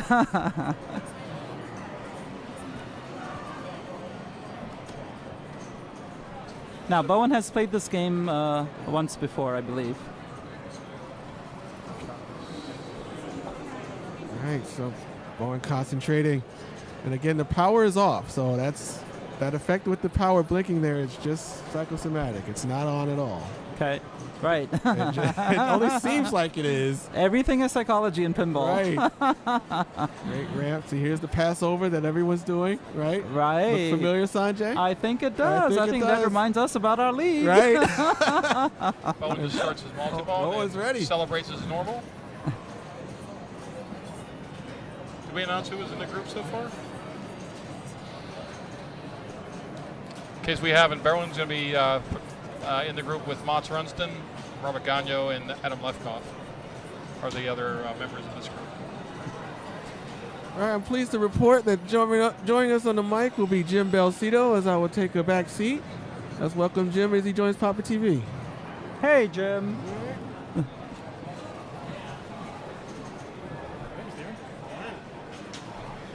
All right, Steve. All right. Take care, Steve. And Bowen just hits his double jackpot for 20 million, so he's going to be doing a Bowen dance for that one probably anytime soon, as he always does. Welcome, Jim.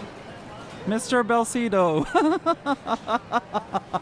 Good afternoon, gentlemen. Bowen just hit his second double jackpot. Seems to be pretty pleased with the way things are going so far for him on ball one. Jim, did you play this in your qualifying? Or in your final when you played? I did not. I was not lucky enough to play this machine.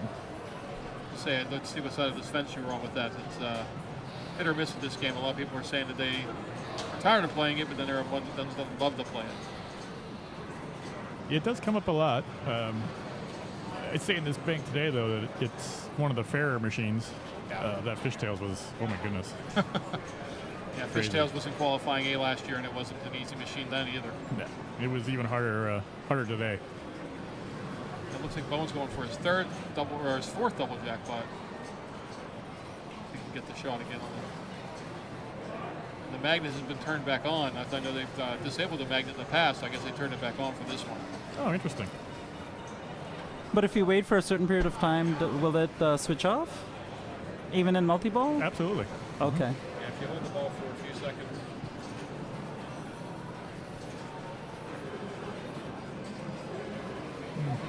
Yep. He's playing very comfortable right now. Exactly.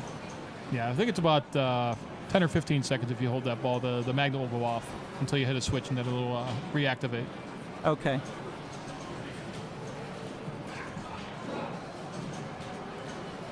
So what do you tend to do when you play this game, Jim, in a final situation? Do you tend to go for chair or do you go for modes or what do you go for? I really like to try to get the multi-vault, if the vault feels comfortable, I like to go after that first. If you can do the backhand into it and up the ramp is nice.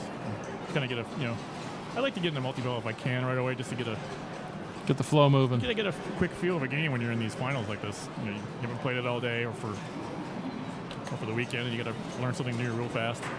Helps with the adrenaline too. Absolutely. Yeah, I guess in general, once you start playing a game, I guess in the beginning you want to have a quick multi-ball just to get the feel for the flippers and everything. Absolutely. So, yeah. And you can help you find your shots quicker, and you can do a little safer when you have two or three balls up there. And if you miss one, you've still got a ball. That's right. Exactly. Great first ball by Bowen. Excellent. About 170 million, probably a few modes going in there. Well, more than 170.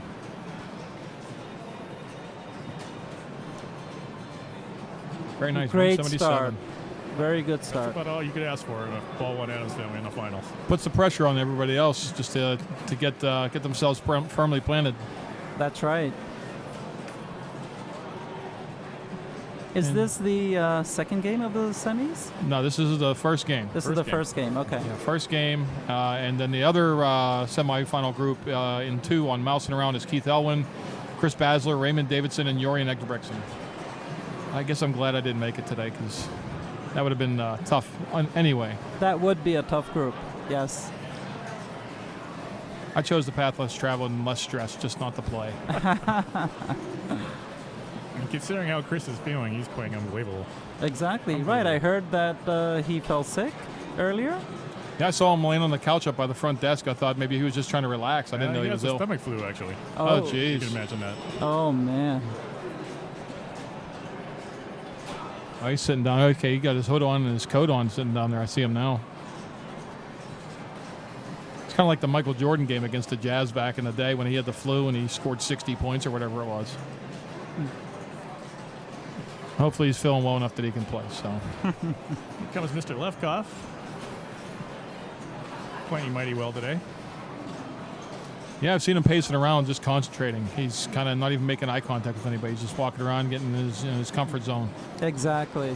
So he's very focused today. Very focused. It's just great to see the different ways that people handle the stress of pinball. I mean, for some people, you never even can realize that they do actually have stress. But I'm sure that they experience something when they're playing, especially at this level. I sure know I do. Yep, same here. It just depends how competitive you are. I know when I played hockey, the nerves got to you, and then once you got out there, it was great. But it's a great feeling to have that, and it makes you feel alive, actually. So exactly. Right. So this. Good. What's that? You can actually feel the juices pumping through. Oh, you yeah. can actually feel your blood flowing. Yeah. Oh, yeah. It's amazing. You got an unfortunate left out drain there, so he walked away singing. So again, he's feeling real good for himself. So exactly. He'll rebound the ball too. Mr. Elwin's been standing at that mousing around for a while. He must be doing pretty well over there. Yeah, that's somewhat normal. I was just informed by our wonderful staff member Pete Hendricks that Steve Ritchie is watching as we broadcast as we speak. So, good afternoon, Steve. Welcome to the broadcast, Steve. Good afternoon, Steve. Probably don't know who I am, but we all know who Steve is. That's right, exactly. I actually saw somebody walking around with a shirt that said "Play Better" and it had a big face of Steve Ritchie on an AC/DC shirt today. It was pretty funny. One of the best designers in the world. Hopefully he gets to enjoy some gameplay. Star Trek is getting better and better. Yeah, I hear. I heard about the new code. I didn't get a chance to see any of it though, so I'm excited to see some action. I'm eager to put it in mine and start playing it. That's for sure. Exactly. Yeah, we actually got a few games here over the weekend that were updated. I think there was 5 or 6 games. Oh. Yeah, I think Walking Dead. Walking Dead, Metallica. It's not this division, but Metallica, Walking Dead, Star Trek. There was a few games, so it's always nice to do it right at a tournament where nobody knows it, and then it's even for everybody, and they have to figure it out. Right. And at the same time, you know that the software will get a workout. Oh, yeah. So that's really good. And it also helps, too, if some of the guys who wrote the software are in the house, like Lyman and Keith Johnson. So exactly. When they do that, it's a nice convenience to have. Can't imagine what they did to Metallica because it was such a great game already. Maybe they shortened the distance between end of the line and any of the other modes, because I know I've never gotten to end of line. It's such a long trek to get to it. I've been a couple shots away, but not there. All right. Unfortunately, we missed Chris's ball 3. It was rather quick, unfortunately, for him, and Motz is up on ball 4. I think that was Robert Gagno. Was it Gagno? Player 3. I thought, I did. That's my mistake. Sorry about that. You got a tough ball there. Okay, I got an update on the new codes. I got Star Trek, Walking Dead, CSI, which is an older game, Metallica, and AC/DC. Cool. That is a lot of code. That it is.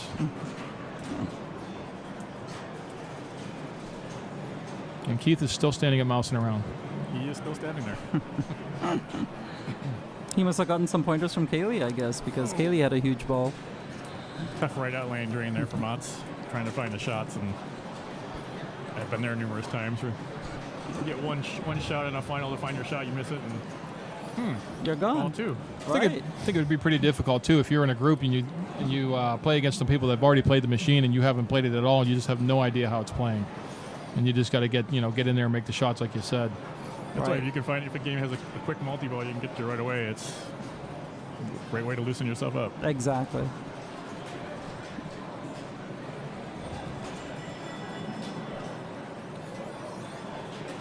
So we're going back to Bowen. Here comes Bowen. He runs into the camera picture. Sporting his Project Pinball green shirt. Always great to have them here. They do. They have a mini tournament on F14. Got to play that a few times, but it goes to a great cause. Who cares about the scores? Great charity. Absolutely. They do a lot for it. They're always here. And any of the tournaments I went to this year, they were there as well. So they've done a real nice job. We are soon to have one of their games in the San Diego hospital here, hopefully by the summer. Very cool. Yeah, Nice. we have a Wizard of Oz here at Pittsburgh at Children's Hospital, and I know they go, like I said, they go all around and do that. So, again, thanks to Project Pinball for doing that for the kids and promoting pinball as well. Here, here. So after a short ball for Bowen, unfortunately, we got Adam Lefkoff back up at the table. Try to guess what he's listening to in those headphones. And I have to be corrected that Pinball Star actually donated the Wizard of Oz to the Children's Hospital. So thank you to them. Absolutely.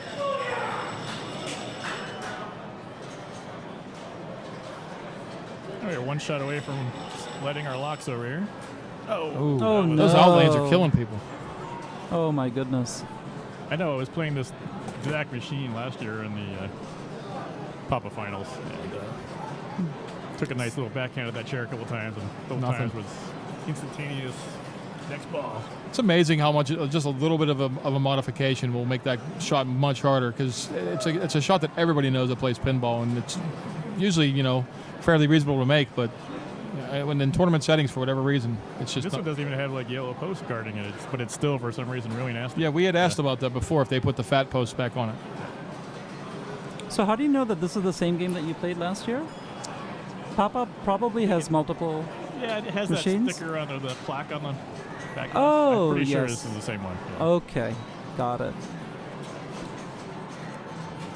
And you didn't have a chance to play this game, right, Jim? I or did at not. least this particular one this year, right now? did not. Another Okay. outlane drain. My goodness. My goodness. 2 very short balls for Robert, unfortunately. But as we all know, if we watch Robert play, 1 ball, it's all he needs. Any of these guys. Any of these guys. It's Pretty much unreal. anybody that's standing over here. Yeah. Ball. And Mr. Elwin is still standing in front I was just going to say that. I was going to say, stuck in the standing, he's still standing there. So And is that ball one on Mousin around? Ball Yeah. one, player one, I believe. Oh my goodness. As bad as Chris is feeling, he's probably happy he's getting a rest. That's right. That machine is playing definitely fair. The Mousin? Yeah, it was in A qualifying last year. It was very nice playing machine. It's set up a little more difficult this year as the in-lane output. The post on the right is missing the rubber, but other than that, it's pretty much the same. So I got a question for Mr. Belcito here. I was just asked by someone in the chat room. Who was the very first person that you Belcito'd? Do you know that answer? I have no idea. Who was the last person that you Belcito'd? Sorry. I guess we know the answer here. At least I got to share that with Michael Trepp, so Let's just say you'd be the last person I'd ever want to do that to, but no, hey. You're just a great guy. I don't think I've ever been Belcito'd, but you. Jason Wardrick always has done that to me. He's done it to me 2 or 3 times. And I've waken up in the morning and he's in and I'm out. So he's my Jim Belcito. No, but that's what pinball is all about. I needed to have played a little bit better because you cannot really assume that you're going to be in until it's midnight on Saturday and you're above the cut line. To that. Yeah. I was sitting mid-afternoon in 5th place on Friday, and by the end of last night I was in 36. So I needed. Oh, really? It was that much of a drop-off. Exactly. It felt like the power down on Johnny and Mike. All your scores just kind of falling down. So much. I'm sorry. Go ahead, Sanjay. I was just going to say that that's what separates the great players from the good players is when you're under pressure and you still focus. And that game on Creature was just unbelievable. To pull that off at 11:55 p.m. is just a crazy game. Oh, I'm sorry. Okay, so you had those extra 10 minutes. Oh, okay. Well, in that case, then add the billion. Well, wasn't all that great then, you know. Sometimes it's really hard to explain where that stuff comes from. Where you just, you know. Exactly. Just, that's what I'm trying to find. You know? So, wow. Right. 11:40 was the time I got eliminated from A last year when I was keeping score on the other side of the curtain and I heard all these cheers. I knew my night was over. So. But Mott's got his multi-ball started. Going. He actually did time out the magnet whenever he was ready to start it. So looks like he's going to try to cradle up here and then possibly, nope, unfortunately got it out in the out lane. Do you have a restart here coming? Yes. Oh, another no. one. My goodness. One ball followed the other. And just for those, we were talking about Keith standing at the table for a long time. He put up $27 million on his first ball at Mousin around.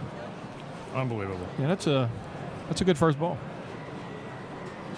I would say so. I don't know if I've ever had a game, or maybe 5 games that equal that score. Same here. So we got Bowen back up on ball 3. Just lit his quick multi-ball. What he's going to do is shoot that inner ramp. Makes it sound so simple, but... Which sometimes that little ramp can be tough to find sometimes, which is really odd. And then there are times where you just can't miss it, and you wonder why, because it's such a tight shot. So Bowen's going to take a deep breath here. If he was Josh Sharp, he'd be drinking his water. Ooh. Let's see how the feed is. The kick-out's been really nice. I was just going to say, it's one of the nicest Adams Family kick-outs I've ever seen. He's going for that shot. Nice tip over. And right into the shot. I think he just needed to shoot a live shot instead of just shooting that methodical shot. I find that a lot sometimes. If I'm struggling with a trap and can't shoot a shot, just hitting on the fly or just hitting it just seems to help you find Change it up a little bit. Find the angle. Not exactly sure how that works, but it does. And you just do it instinctively. You don't really think about it because it's just such a quick time between. You just do it. So he's in quick multi-ball. He's going to want to shoot the what's that called again? The vault? The vault. That's the ball. And so he could get his points, but unfortunately he lost one. And now he's replaying it in his head. 5 windows away from touring the mansion. Nice. So in these modes, do you tend to go for these modes when you play them, Jim or Sanjay? Do you try to go for the easy ones like the Tunnel Hunt or the Seance? So I do definitely go for specific modes. For example, Seance, I would definitely go for that because it's a relatively safe shot if you make it. Since there's a combination that you can do, right? If you go up the center ramp, it tends to... even though if the power is still on, I can still get that ramp to go up, the ball to go up the ramp.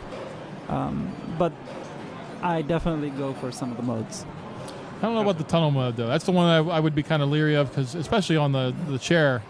But seance, you can get a clean shot through the left flipper and go right through the magnet. That's exactly it.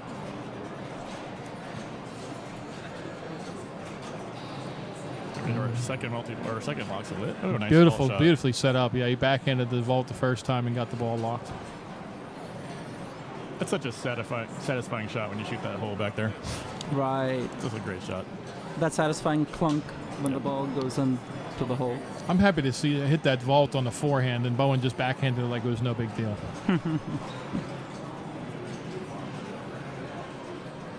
Another mansion. Another mansion with the magnet going. Another 9 million points, though. That's a good. Oh, wow. Bowen is not waiting for the magnet to turn off. No, it almost looked like he did that shot on purpose, but then he wasn't. I don't know. It's kind of weird.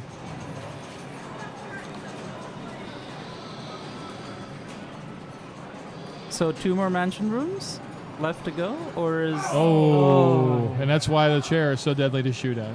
Unbelievable. I could feel that pain right there. I've been there so many times. The backhand's supposed to be the easier shot, but sometimes it doesn't. Yeah. That's another one of those. From the forehand. That's another one of those shots. So I'll get a power in lane and I'll try to shoot it from the right flipper and I'll hit it perfectly. I don't know why. Sometimes I have better luck doing it that way. I like to play on the fly, though. I'm not really a patient person when it comes to playing. All right, so Adam is going to step up on ball 3. Bowen's sitting there with 265 million. What a great score on a final game, Adam family. I think Adam here, he wants to definitely compensate for the first 2 balls that he had. I think he's going to have a good ball here. Yeah. I mean, right now I'm thinking I really got to get a multi-ball going. Yeah. And that's what, you got to get some balls out there. And perfect. So the skill shot actually locks the first ball as well. And that skill shot's so huge on that, too. Like, if you don't have that down, you miss doing that and you have to shoot a few more shots just to get that qualified. Here's the skill shot where you play it maybe a little extra careful and you want to skill shot it maybe a little less than normal because you don't want to go too late. You don't want to go too far. Right. You want to go early if you can. Right. Especially if you're not feeling comfortable with the shot. You want to go early. See, you went hard, and that now it's out of control. Absolutely. Dangerous. See, I'd never try to shoot for the vault. These guys are confident enough that they'll shoot for the vault or the chair, but I would always try to get it over to that right flipper and go for the lock shot. I would do the same. That chair kick out's pretty favorable, too, on a dead bounce. Oh man. And it bounces right out. Those power out lanes have been killing everybody. So Adam finishes with, what is it, about 14? 13-1. So you might be able to salvage a point out of here. The out lanes are as unfair to Robert as they have been. He hasn't really even had a chance to flip yet. It feels like my Alien Star game from last year. Alien Star. Is there flippers in this game? Oh, that's a rough game. That is. Fun, but rough. Yeah. It's right up there with 8-ball legs where you shoot the ball off, it goes in the bumpers, and pray. We were talking about that when we did classics. I ended up getting a hold of it, actually. So, that's terrible. Went for the chair, hit the right post, and went down the middle. Left post was going left out lane, right post was in the middle. I did exactly that last year in ball 2. Oh. And, great feeling. All right, so Adam's going to at least salvage 1 point out of this. So he's probably taking a deep breath knowing that he didn't get a 0.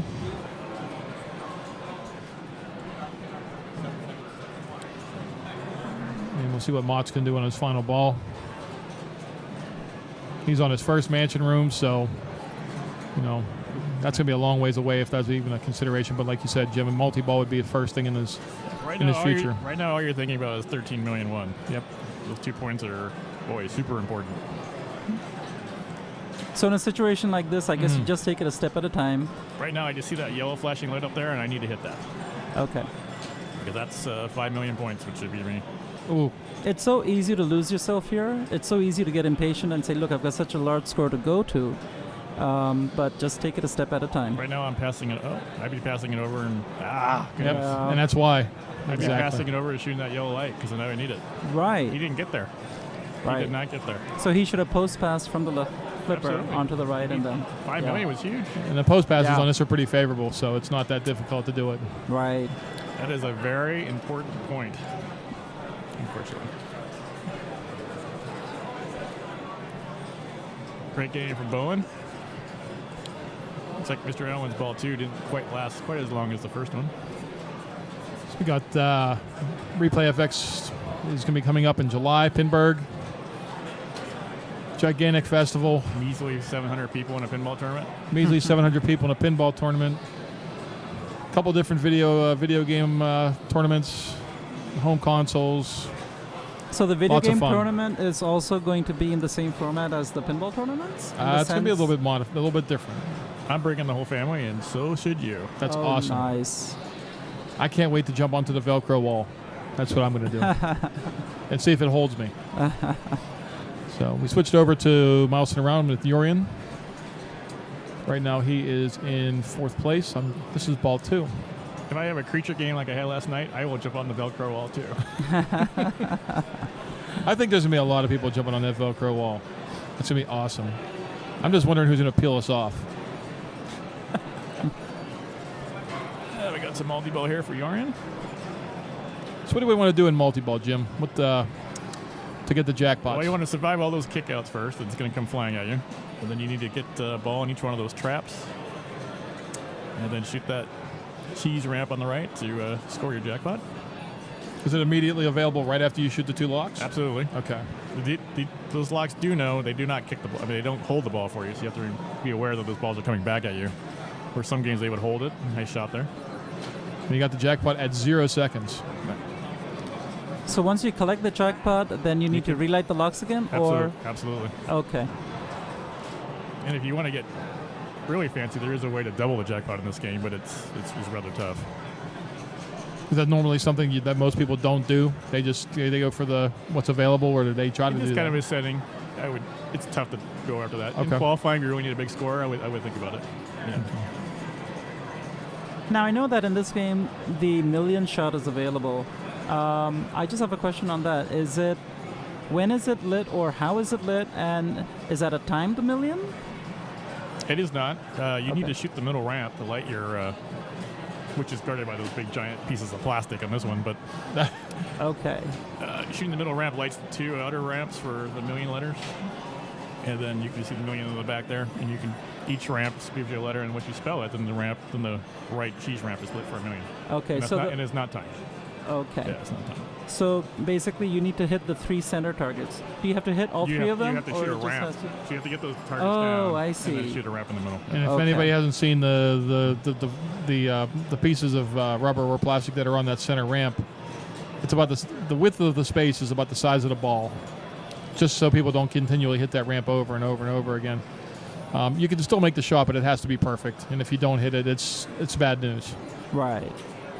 So Julian got another million shot there. Yeah, most people are not going to be going for the middle ramp. No, you go know, by accident sometimes. Yeah. I believe you relight the kickback via the middle ramp? That too? Via the middle Yes. shots as well? Okay. Which on this machine is starting off, so it's nice to have. Right. He got the ramp down.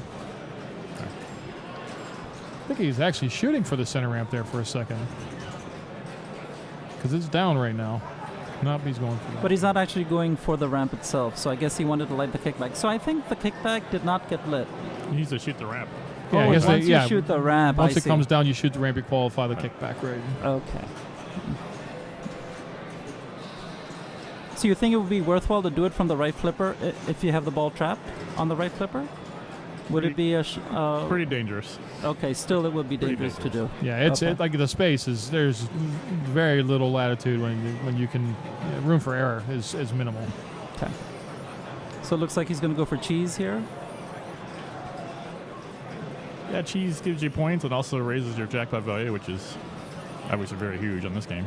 And that would be for every completion of cheese. Yes. Or not for each letter in cheese. It raises the stack of cheese on the back glass. I see. Is it the same for every player, or is it? No, each player I think has to do their own individual jackpot. Okay. The way it should be. Yeah, I thought I saw Keith. He had it about halfway up, but that kind of just stands to reason with 26 million on his first ball. So Urian does have his million lights lit, so he can go after those. There's a letter. And there we go. There's a second letter. Watching these guys, I played with Urian.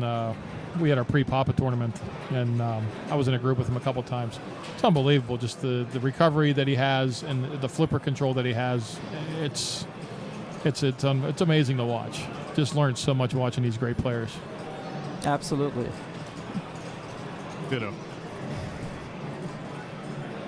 He's dialed on that ramp. And now there's millions lit. Which you could double. If you look at the double scoring was actually lit over there. If you wanted to be fancy, you could have. Oh, is that where is it on cheese then? That's okay. on the right lock shot? On the right lock shot. Okay. He could have shot that and then shot the ramp for a double. Oh, so he had it temporarily lit? The double he had shot? double scoring flashing. Okay, that's, I guess, the white insert. It might have been that second insert, Correct. I think, from the top? But then once you hit it, you have 20 seconds of double scoring. I was just going to ask you how long it was.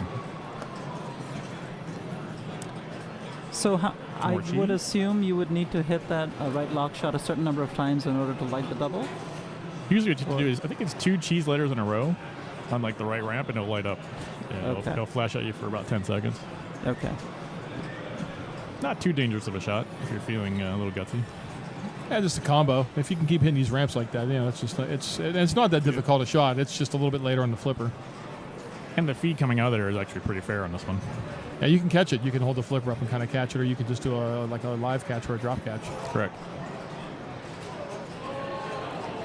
With multi-ball, though, you have to kind of time it with, you have to have a ball locked in there first, and then kick it out, have the thing go back down to the trapper, and then it's open to shoot it. But And there was a feed right there. He had it, just sat down there rather nicely for him.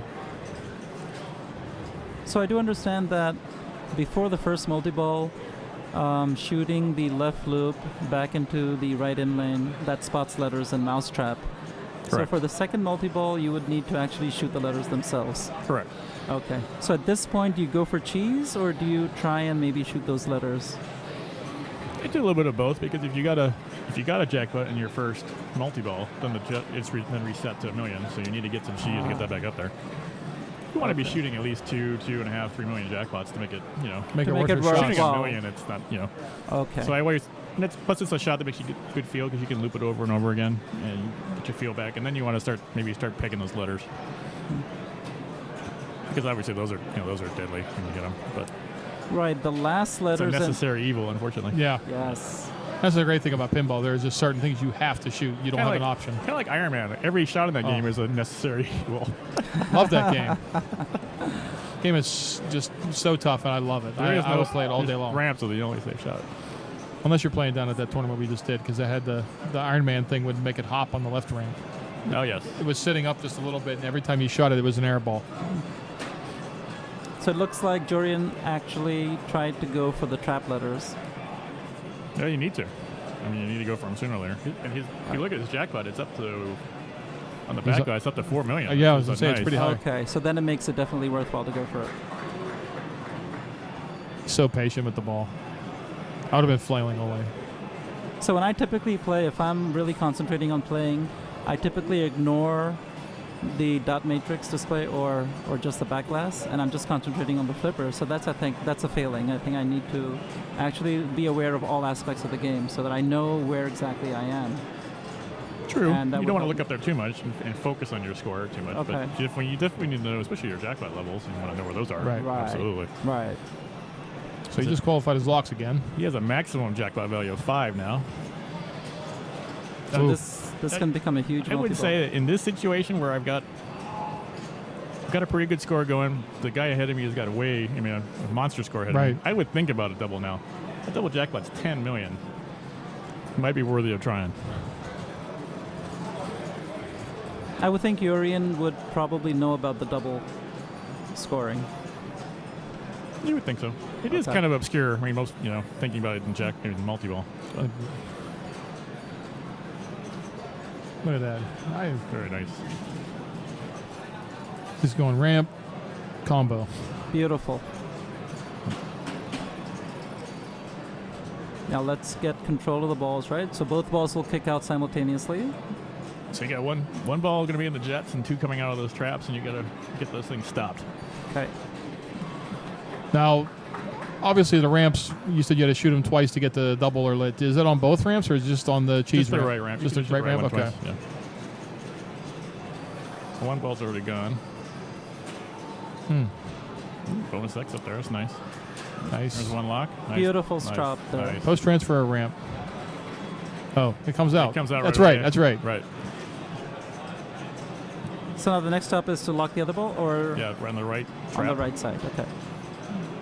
I think that's if he hits the second ramp, like you were talking about. That's what he's shooting for right now. Maybe.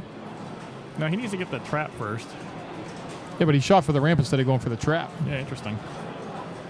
That's why I was thinking maybe he's going for the doubler. He might be. Oh, goodness. Oh, no. That's a lot of work to get to that second lock, and he's going to do it again, so. I think I would have taken the lock first. But yeah, he's thinking big picture, man. Go big or go home. He's in a pretty good position with 11 million, but it's all ball two. But those guys, like again, all these guys can do the same thing. And there was no danger there, I believe. Let's just kick back. Kick back to help him. Right now, cheese doesn't really do much for him because he's got a max jackpot, so it's just miscellaneous points. Oh. Nice so ball. the left orbit shot of the ball comes back around that orbit. There's a slight hump near the top of the orbit, so that tends to send the ball down the middle if it's coming slow. Yeah. Right. 12.5 million for Jorian. There's Raymond Davison.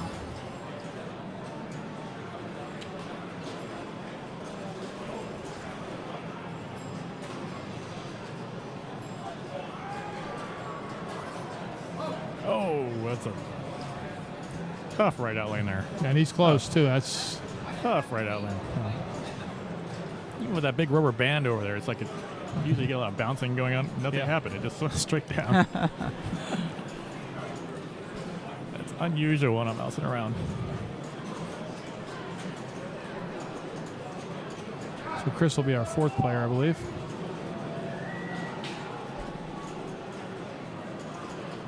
I must say I'm surprised there are people picking that fishtail still. Boy, got to be the meanest fishtail I've seen I've ever played in my life.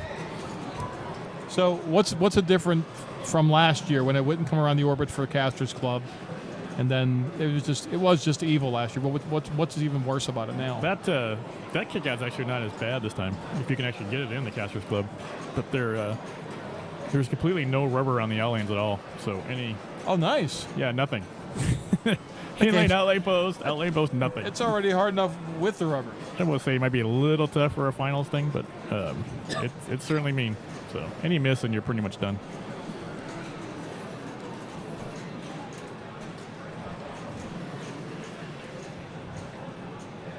Waiting for player 4.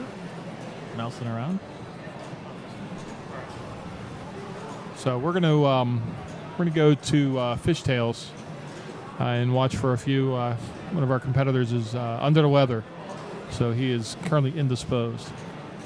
So hopefully he's doing all right. That'd be Chris Basler. And we're going to join Fishtails. Playing this Fishtails can put you under the weather real quick, too. Yeah, I don't envy anybody on severe this. Depression. I don't envy anybody on this. So this thing is mean. So the in-lane posts have no rubbers and the out-lane posts have no rubbers. Yes. That's just evil. That is evil. There's a ball save, though, amazingly, for about 3 seconds. It's already gone. It's gone. And the lock is set on hard, of course. So you got to hit that stand-up target over there to even light those. And then just, normal is lightning flippers on this game. Right. Which is, again, just our tournament directors, they did a nice job setting this one up. You're pretty much relegated to doing some boat, Yeah. Boat back. And if you miss one shot, you can just, You're done. Sink your boat and start over. Get hit by a torpedo and you're toast. I think Raymond Davison got a super in his first round on this, which is really absolutely amazing. I mean, he is playing very well today, but that's absolutely amazing. Mark Steinman confirms that Raymond did do a super. Excellent. In an extra message, but I heard in the rumor mill that he did, so I didn't. So. Those pinball rumors, you cannot. I don't know. You got to be careful about those pinball rumors, Jim. Adam Lefkoff, he got a ticket. Probably for speeding in the boat. And there goes those wonderful out lanes. Now, that save, he actually probably would have had it if there was a rubber on that in-lane post. Absolutely. Because it did hit it. But since they're not there... and 93 million on this game is... That's solid. Solid. Normal times, it's a respectable score, but... Yeah, that's solid. Yeah. So it looks like everybody's going for the monster fish strategy. And goodness. Oh, he got the auto collapse. Ball save. Wow.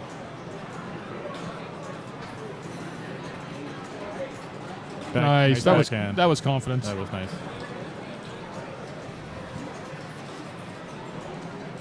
About 30 million away from Adam. Or 6 shots. Pretty much got to shoot some boat. Yep. It's interesting how you can get dialed into that shot, and it's just a rhythm. I found this one very tough to get dialed into that shot. Yeah. Yeah, I did not play it, so. That's what there happens. you go, right down the middle. So was this ball 3? I think so, because it's giving out ticket or yes. Flashing tickets at you, so it's got to be ball 3. Okay. I wonder what you can redeem them for. Papa swag, maybe? That'd be nice. Nice shirt or a hoodie or something? I've got at least 8 tickets. Get you a bumper sticker, or you can get a tattoo. Right now, Mr. Gagnon, I'm looking for 39 million at least.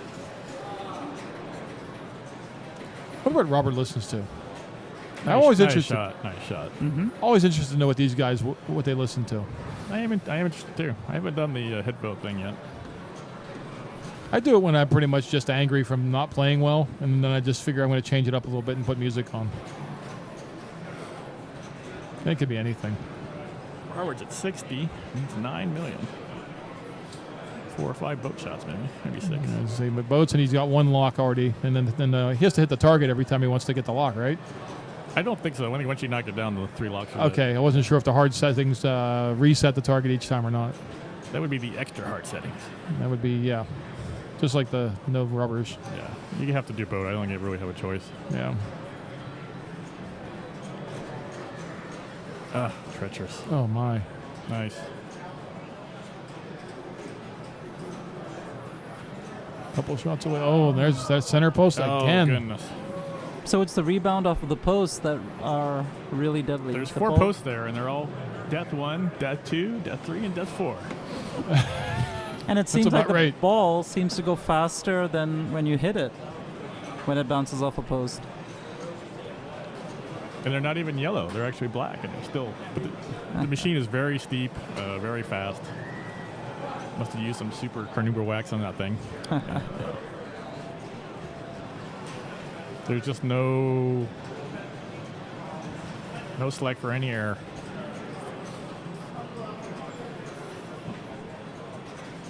Mousin's got a pretty big road to go here.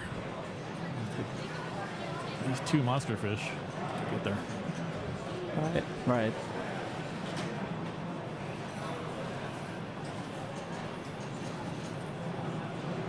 So the game plays well unless you miss. Yeah, flippers are strong. Everything works well. It just, I was just given word that Chris Basler is not going to be able to finish up his run with his bout of the flu. Wow. So he's dropping out, unfortunately. Oh my goodness. So we're going to find out what's going on from there. But hopefully Chris will get some rest and get better. Fortunate time for him, but played well enough to get in. I'm sure we'll see him again. And it must be, considering how he was doing, the round he played with me, it was like unbelievable. I mean, he was playing really well. And it must be something very severe for him to have to actually not continue on playing. So I know if I was sick, I would still try until I would just fall down, That's the problem with the stomach flu, though. It's just that's gotta be the worst one. It takes everything out of it. you. Just siphons all the energy out. And you got to figure also on top of all that, the stamina that you've already expended from trying to qualify and being here for 10 hours a day.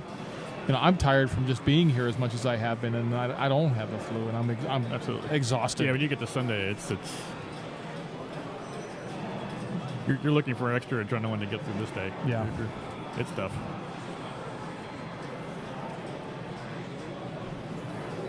So I think the directors are trying to figure out how they want to do this. So I think in baseball there are pinch hitters, right? There are. So maybe it's possible. Hey, I could just step in. Sanjay, you have my vote. Thank you. Okay, so that's couldn't one. find him a better person to sit to step in. Just everybody knows out there, Sanjay is one of the nicest guys in pinball that I know. It's a pleasure to play with you. Oh, same here, Jim. I mean, Times 10, you're back awesome. at you. A guy that always has a smile on his face. Hey, pinball can bring a smile to Even when he's anybody's mad face. and he's pushing the machine through a wall, he's got a smile on his face. That's right. 2 seconds later. Now it looks like Keith just finished his third ball. Ball one magic is yeah. Next 2 balls were within 10, 15 seconds. And we've all seen Keith play a lot, but does Keith ever stop? Does he ever relax with a score like that, knowing that he blew it up on ball 1? Does he ever get complacent and maybe relax? Not in my experience. I was gonna say, because I know you're from the West Coast, so you know Keith pretty I get well. to see him all the time. Yeah, it's funny. I believe that the first tournament that I went to, when I actually realized there were pinball tournaments, was the first tournament that he went into.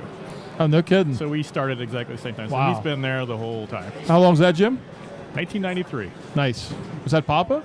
No, it was actually the pinball show in Scottsdale, Arizona. Nice. I started playing when I was 15 in '85, and for 7-8 years I had no idea there were pinball tournaments. And I lived here, and I knew of the tournaments that were here. I'd never attended one. I knew there was Pinburg at the hotel.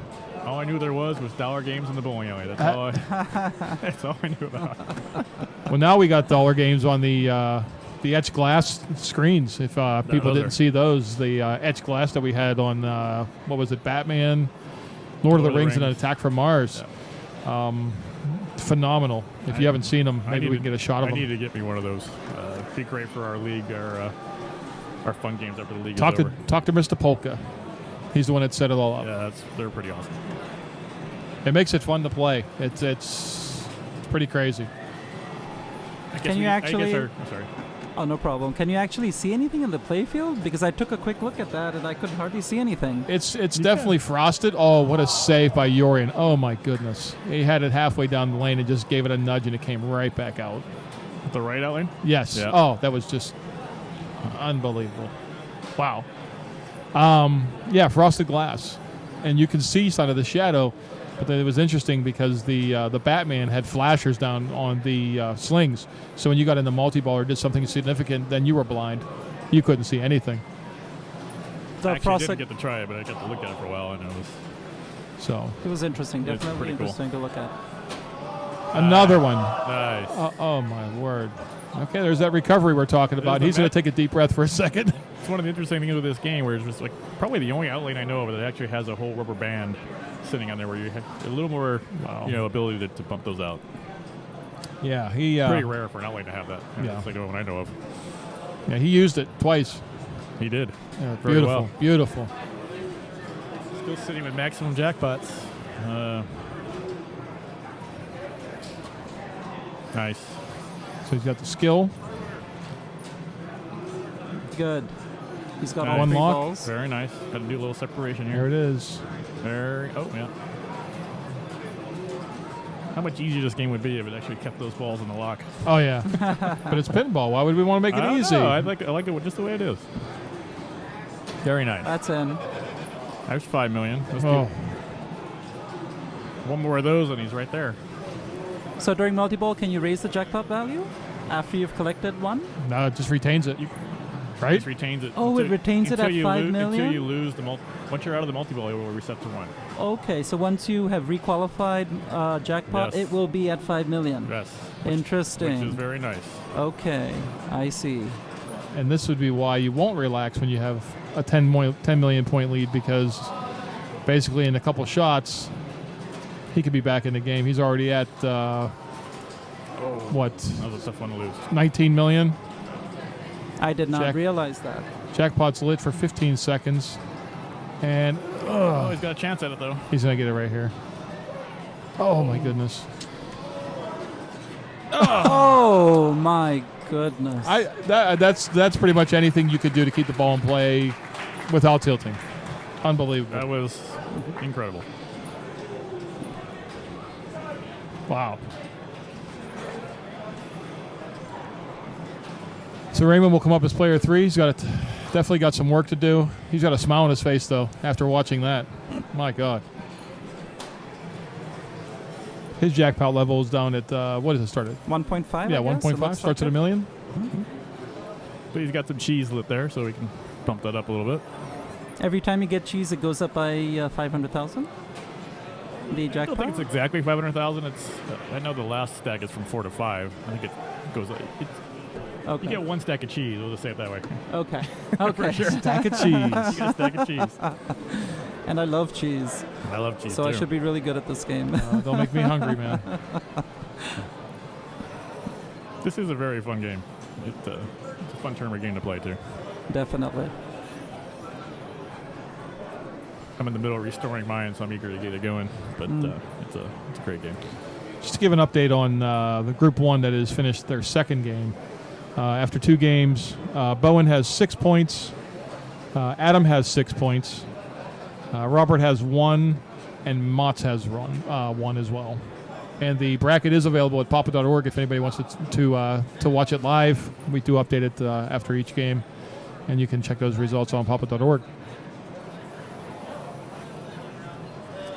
So it looks like Bowen and Adam are going to be going through, and the third game will just be a formality, I think, for Group 1. Right, yeah, because 5 would be the most that either one of Robert or Motz could get. Okay. And then Fishtails. Mousin round just ended. Keith will take a 4. Yorian will take a 2. And Raymond will take a 1. And we'll see where we head to next. And keep that one as driving the bus. Yeah, he's done it a few times. I would guess Adams or Surfin Safari. Yeah, Surfin Safari's a fun game. Playing with him his whole life. So. Yeah, I guess we have a pretty good person in the booth to get a little bit of insight from. Surfin Safari is a stellar game. That's fun. I remember when Mark put it in last year, we were getting it set up and everything, and I was like, what's Surfing Safari? And I had no idea really what to do, and then we played it for a while, and it's a really fun game. John Norris Classic.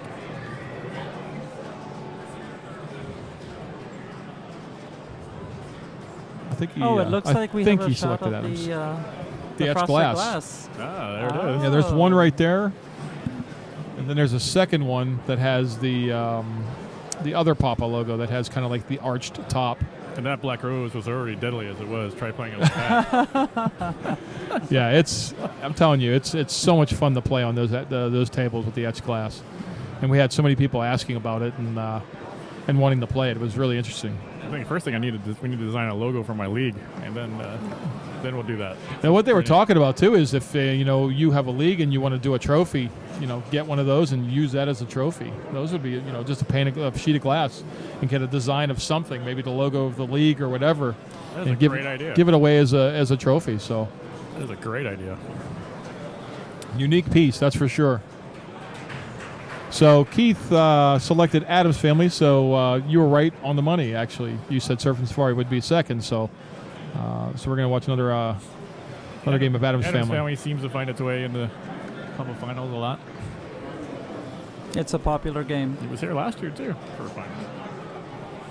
This one's playing very fair. I mean, it's Adams Family, so it can destroy you easily, but That's right. It's fair. Okay, we're actually going to go to Star Trek. So I thought we were going to stick with Keith, but we were going to go to Star Trek. Get to see some new code in action. Yeah, I'm interested to see what it is. I have no idea. I haven't played it. I am eager to go home and put a dongle or a USB stick in mine and try it out. Now, they've updated the code here in a couple games, and somebody came to my attention and somebody left one of the USB drives in one of the machines. It was still sitting in there, so we had to pull it out. I have done that before.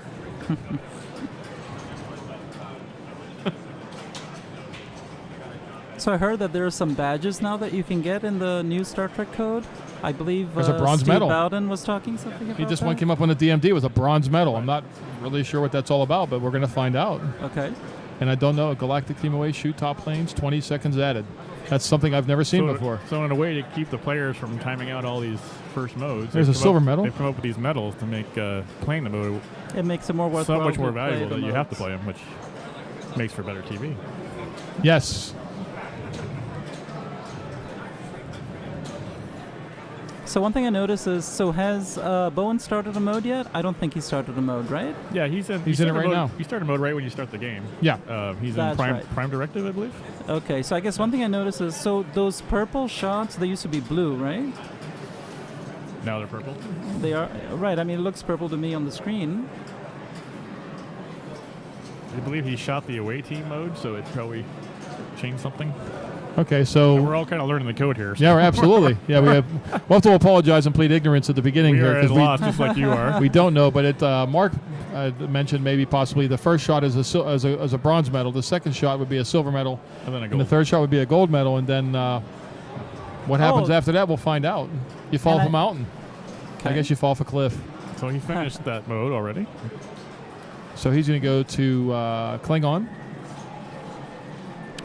So I wonder if he knows something, because normally it seems like the tournament players would always go with the right side to get the super ramps qualified at the beginning. That's what I had seen a number of times. Maybe with the new code that has changed. Yeah, I'm hearing rumors about some special stuff in Klingon here that keeping people from doing that. I watched Zach put Prime Directive and Space Jump together, and then all of a sudden he went over to Klingon without doing the 3 in a row, which I thought was interesting. Well, hopefully we'll find out. And Bowen keeps on hitting the punch it button. Looks like there's some bonus value too for those medals. Yeah, maybe. As far as a bonus. Yeah, I didn't see that. So we're going to learn just the same as everybody else on the broadcast here. Everybody out there gets to learn with us.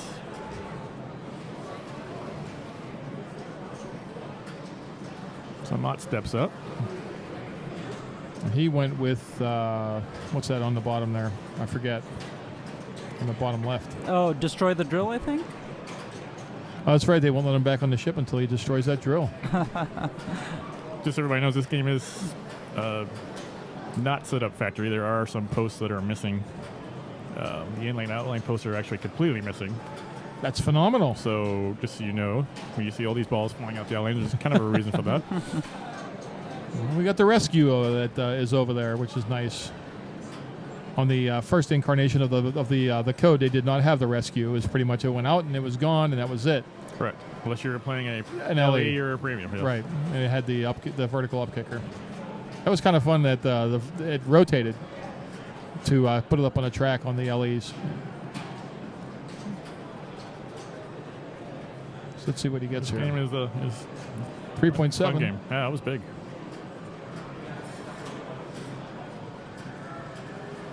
Even these first modes seem to be worth a lot more than they. Well, I was just gonna comment to say that the modes look like they're a little more lucrative, and again, that gives you the incentive to shoot the shots.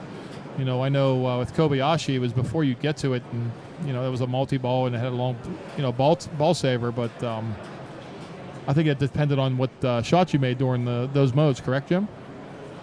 Correct. Okay. Is there even a timer in this mode anymore? I don't even see a timer. I do not. It says it's shots. Shots left. So 4 shots left. I thought I had heard that there was like a timer that would stop counting down on the first mode. Yeah, That doesn't seem to I be actually correct. heard that too as well, but I'm not sure where it would sit. We'll have to find out. I don't see a timer there at all. What do you think of Star Trek, Sanjay? You like it?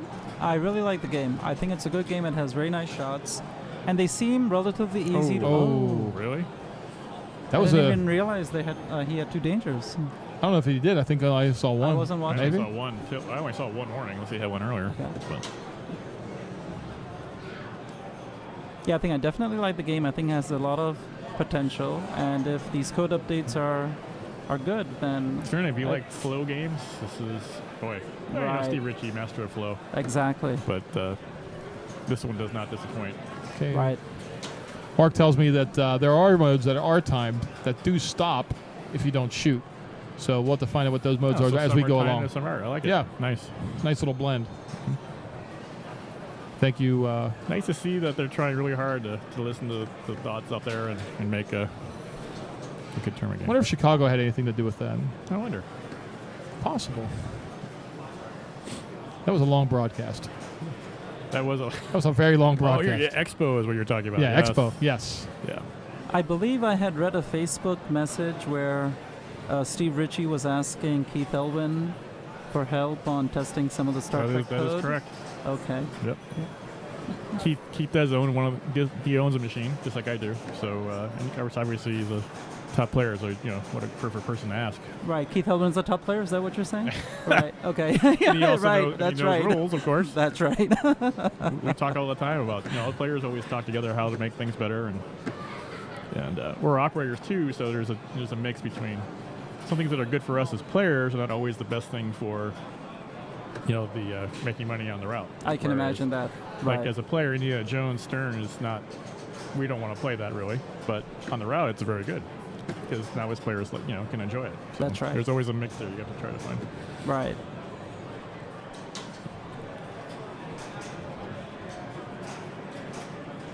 So Mr. Gagno is playing some Prime Directive.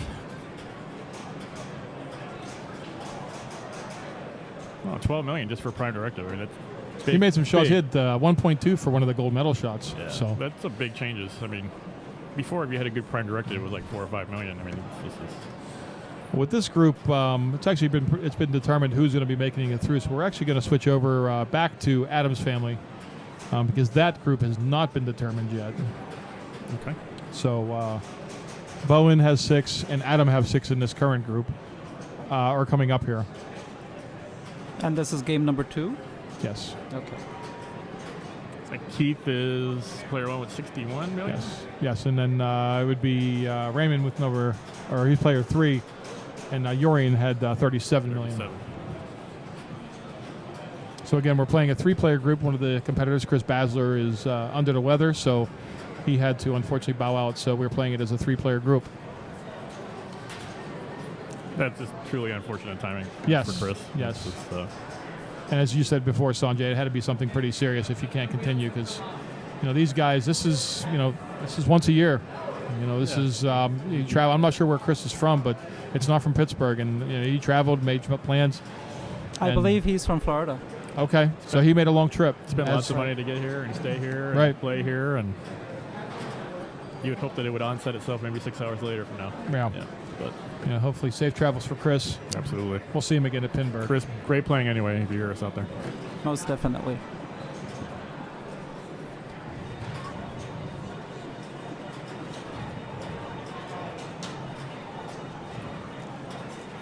So Mr. Owen steps back up at Adam's family. So this is possibly the first time I'm actually seeing Keith Elwin play where I'm seeing his facial reactions, and it seems like he has a definite purpose to every shot that he makes.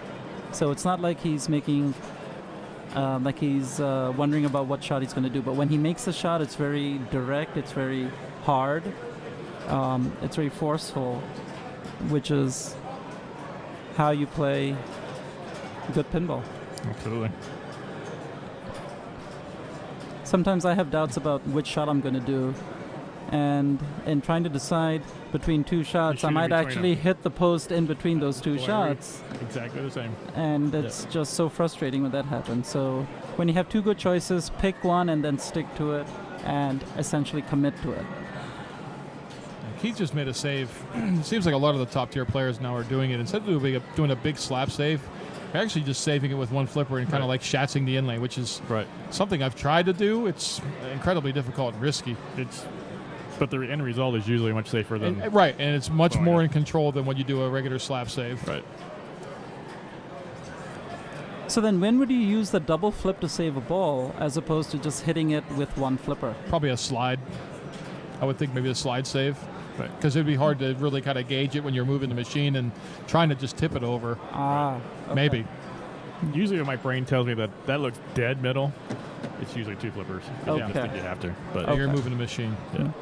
And you're moving the machine at the same time. Yeah. Oh, yeah. And you're going to flip that. If you're moving left, you're going to move that flipper first. So that's many mansion rooms. Keith has. He's got 4 left.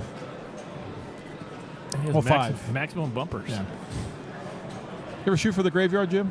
No. When I play for fun at my house, Yes, all the time. I do it all the time too. Yeah, absolutely. And you get like 20 million bonus just for shooting it in their bumpers. But yeah, a feed out of bumpers is ridiculous. So I don't know if you guys already talked about this, but there is a nice maneuver here. I don't know if you'll do it here. Like the Elwood maneuver on Anano's family. Have you talked about that or not? No. Where you backhand the... he's not doing it right now. I can never see it multiple. Where you backhand the bookcase to the point where you get the letter and then use the upper flipper to shoot the ramp. And it's kind of like a combo, backhand combo. It's quite satisfying when you do it. Actually, I did see him do it in this. I've seen a couple other people do it today also. I don't know if you guys talked about it or not. So you get a nice safe shot at your bookcase, because the forehand is obviously death. And then you get a ball going up the a millions plus ramp into down to control again, which is really nice. I think you'd have to hit it at a specific point on the bookcase in order to get the ball you have to go go really on the early flipper. on the flipper. You got to backhand it, early, and then have it fall right on the top flipper. I mean, So it should be on the right third of the bookcase, so that Right. it goes into the upper it's flipper. about as early as you can backhand the bookcase. What you got to do. Right. You just try to do it there. Right. Yeah, Keith actually won Papa 9 on this machine, I think. It's on the placard on the back glass with over 190 million, so he's pretty familiar with this machine. It's probably been modified a little bit, but it's basically the same game. Papa 11, sorry, excuse me, 11.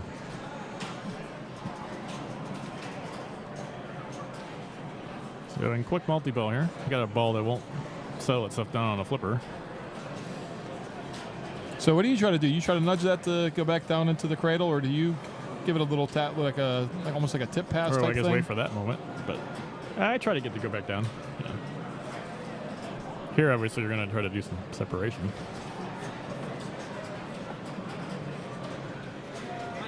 Oh, unfortunate bounce. So Keith did not decide to save that second ball with the first ball. He did That's By interesting, hitting yeah. the second ball with the first ball. Oh, what a save. Yeah. He thought it's not worth it to continue with that multi-ball. And he's got 3 shots, so he's got he has to light it again, but 2 more mansion rooms than the shot to make. That was There you that go. Was an attempt That at was it. an almost. Yeah, that was an attempt at it. Yeah.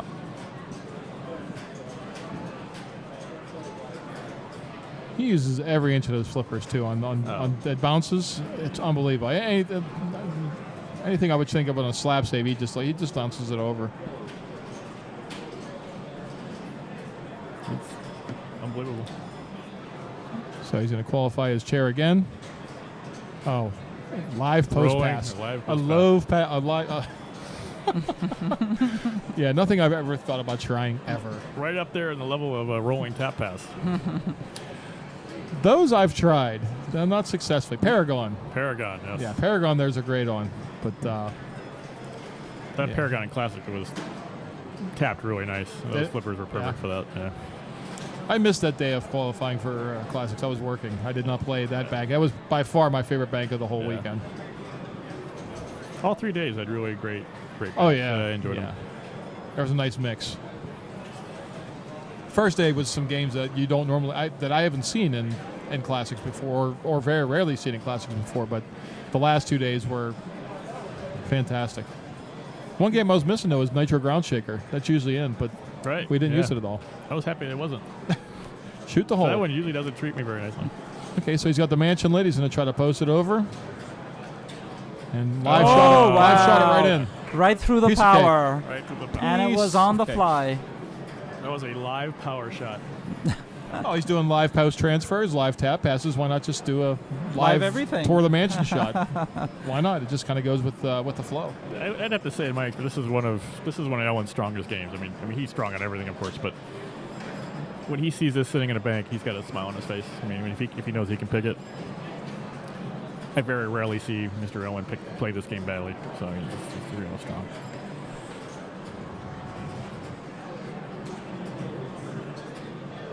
So once you get there, you knew he was gonna. You didn't want to lose the bonus. Once you get into that, do you try to finish the modes again, or do you just what do you do? Like whenever you're There's in, nothing much else you can do unless you right. happen to have your millions plus ramp build up and maybe a nice swamp. Maybe more of a home thing, but yeah. Other than that, really nothing else you can do. Just kind of playing. I always found it fun to try to go after 20 million swamps, but you're not going to do that here. It's not a viable tournament strategy, right? 10 million ramp, 20 million swamp combo. Very satisfying. Oh. Very satisfying. I don't think I've ever even seen that. This is a fun game to just play for fun. I mean, trying to do your combos through the bumpers up the ramp for stars, and I mean, it's just I always try to do the combos through the graveyard. Yeah, the three-way combos. Not a very satisfying shot. Not advisable though. No, not in this setting, anyways. Absolutely not. All right, so Urian's got 43 million. He's on his second mansion room, so that would be a grind. He's going to go for his multi-ball. He's got 2 letters to go left for his multi-ball qualify. Looks like he's going to go for the chair, but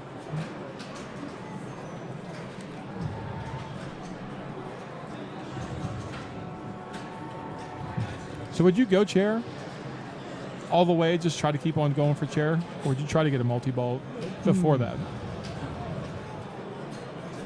I would still try multi-ball. I mean, if you have a good multi-ball, there's more points there. But Bowen showed that a couple games back. He had to have 2, 3, 4 super jackpots to make it worthy, of course. Bowen had 4 supers, and that's what I'm wondering. I'm sitting there thinking.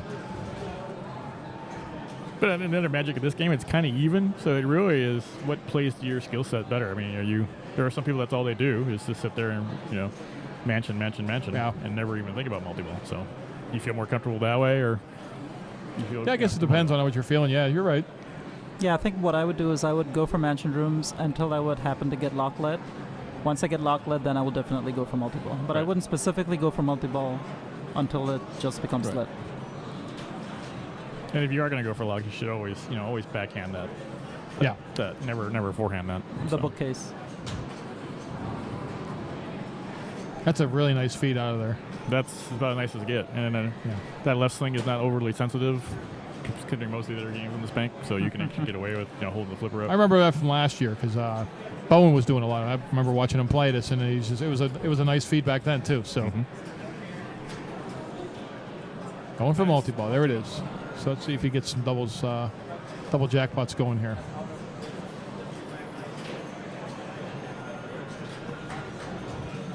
One of the great intros to a multi-ball. Absolutely. Along with this with Twilight Zone. One of the best games ever. Something about it. Sure made a lot of them. Yeah, they did. What, 21,000? A whole bunch. I think it was 21,000 or something. 20-something, yeah. No, so Urian's staging. If you're not sure what that is, it's when you depress the flipper button just enough that you can flip the upper button, or the upper flipper rather, while retaining the cradle on the lower flipper. Very difficult maneuver to do, especially in a situation like this where you're trying to shoot a ramp for a jackpot. So I'm going to assume he's going to shoot that from the right flipper and try to get that feed. Perfect. Beautiful shot. Perfect. So now he doesn't have to worry about staging. Nice. He's got his double. Let that just come down and let it settle. Look at that. Perfect feed. See if we can get a nice cradle here. That is definitely a friendly sling. Yeah, it is. Played numerous Papa tournaments where that thing didn't do that. Actually, I will come down there, hit the outlane, or hit the sling and go to the right outlane. And the swap kink out didn't do what it's doing either, so it's much friendlier than normal. Oh, nice bounce. Ooh. Back to square one.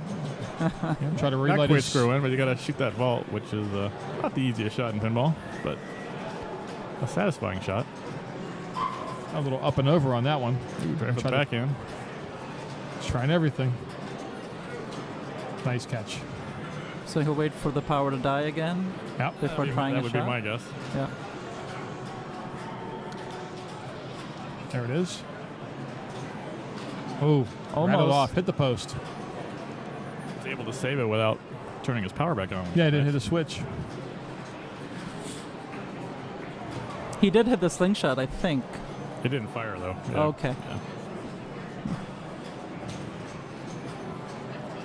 Okay, I was actually just informed after we talked about it for a few seconds that the magnets are actually disabled, so I'm just assuming it's the light.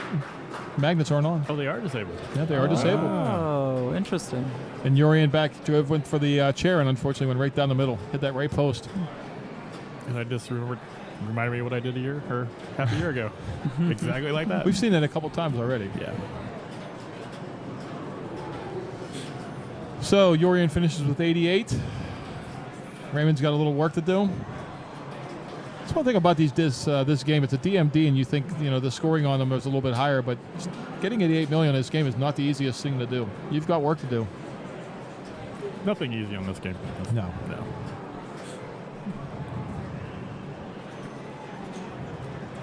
That's a nice bounce over all the way. Look at that. Very controllable. Nice. Got his multi-ball qualified. All right. Oh, nice. Oh, wow. I thought that last play was a little bit casual. I think he was just trying to ease into it. But you're right. I think you're right. Yeah. And he tried this game doesn't allow you to be casual. I mean, you have to be. No. Yeah, you have to be focused, specific. Doesn't allow you to. He tried to hit the chair, I think, on the fly, or just happened to be hitting I the didn't ball even see away. what happened. I just saw the outlane when it hit the sling and went on the outline, the power outlane. Yeah. All right, so where's that put us at? Nope. That'll give gotta Keith. wait. That'll give Keith 8. No, that's. Keith will have 8 points, and Raymond will get.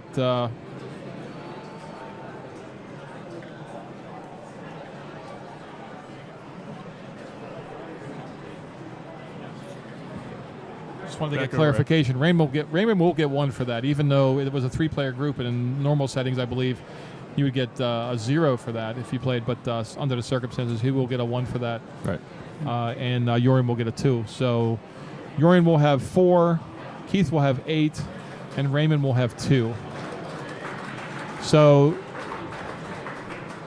Raymond can still. It's 2 in each group, right? Correct. Okay, so Raymond still can make it through. Absolutely. If he wins this game. Keith is done. Yeah, Keith is in. And he may. I know Keith in these situations, he'll pick something. Probably, I would say he won't go to Surfin Safari this time because he knows he's in, so he's going to play something else to get a feel on it. I would guess probably Star Trek. Would he pick a game that somebody else wouldn't be as comfortable on too? He'd rather face maybe somebody else in the finals. He's going to take. Well, I think he's going to take the opportunity to get a feel on another machine. Okay, that's more the main so if motivation. he was still in, I would say he was going to do Safari, but I would say now probably not. But yeah, he can prove me wrong. But so we're back over on Star Trek. Bowen finished his game with a little over 38 million. Let's see if we can see the scores for Adam.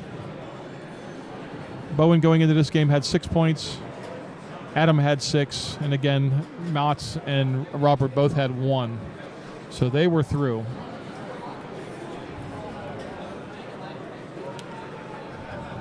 And we'll see what a little bit more of the new code here.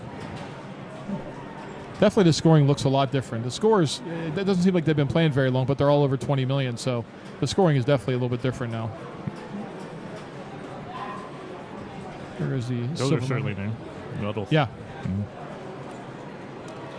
That's great to see with the technology with these games now is that you can update the code and make new things pretty much whenever you want. Just update the game. Yeah, it's so much easier now. In the old days, you had to get your EEPROM burner out if you even had one of those. Wow. And burn yourself a chip. And now it's not everybody had that. Stick your USB to the computer, download it, and stick it in your game. Bonus you have from a brand new game. Yeah, bonus from 6 Metal. I just saw that. You were talking about that earlier, Jim. Yeah, you get a bonus separately from that. Nice. So that those medals are huge. Looks like more of incentive. Yeah.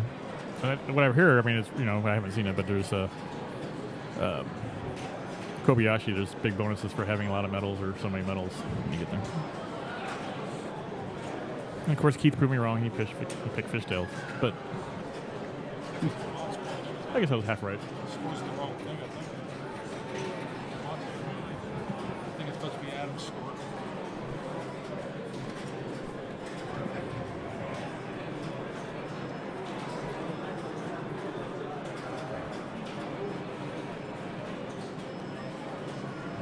What does Robert have here? He's over 20 million, like we mentioned before.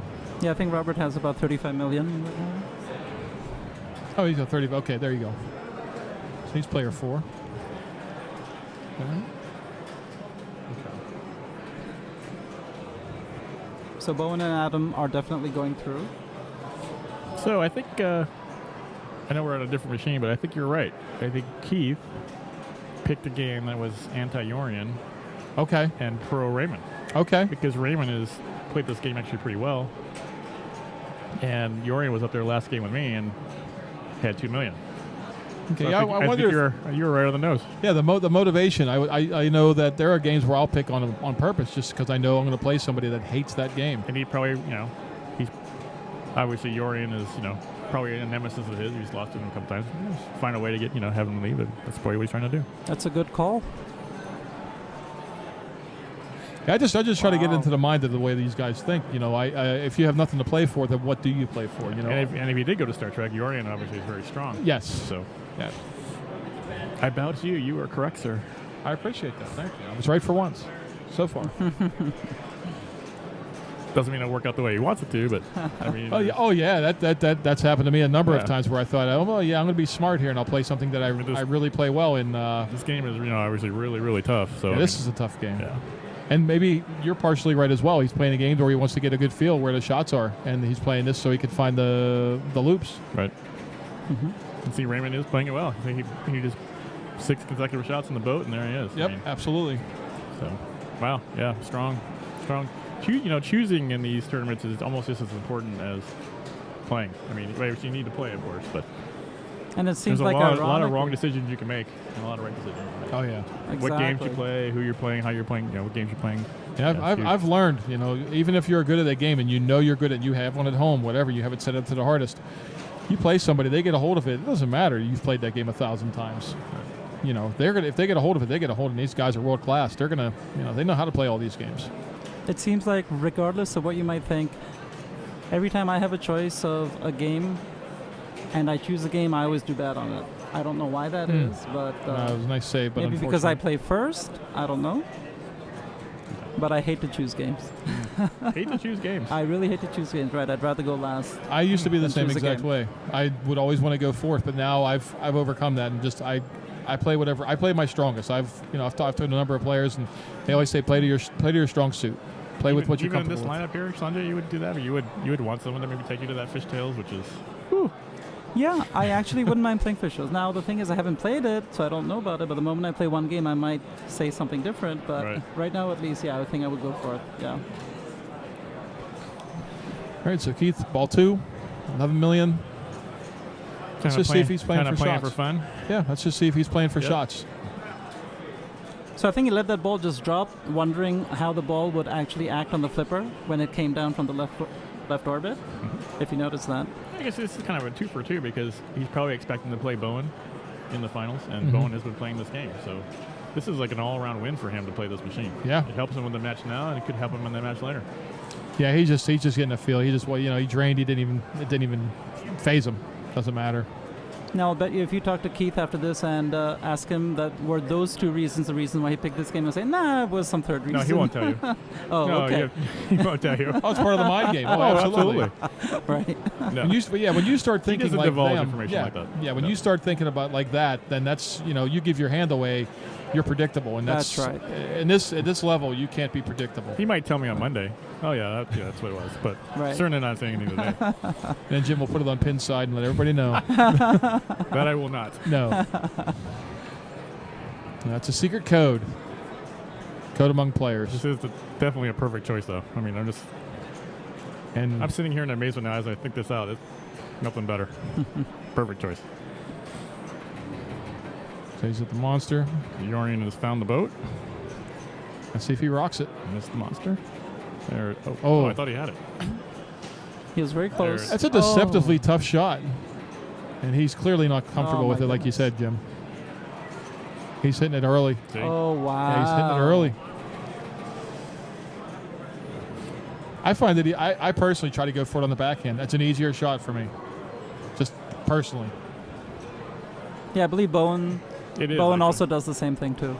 It's like a backhand on when you got the ball like coming AC/DC or whatever. coming down the bow and you got it lit, you got to take a swipe at it. Yeah. For the full 20 million. And Now, if you find it coming from the ramp on the left lane, do you try to shoot the horseshoe again, or do you try to tip it over? Do you try to let it ride up the flipper? It really matters how the machine's playing. I mean, Yeah, I feel that's like it's true. a good pass over or not, or what's more comfortable.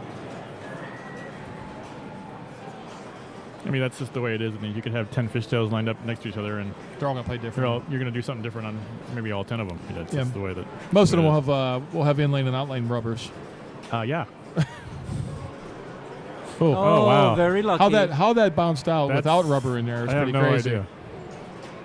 Nice Virtual save. rubber, right? Pretends it's there. Right. So Raymond.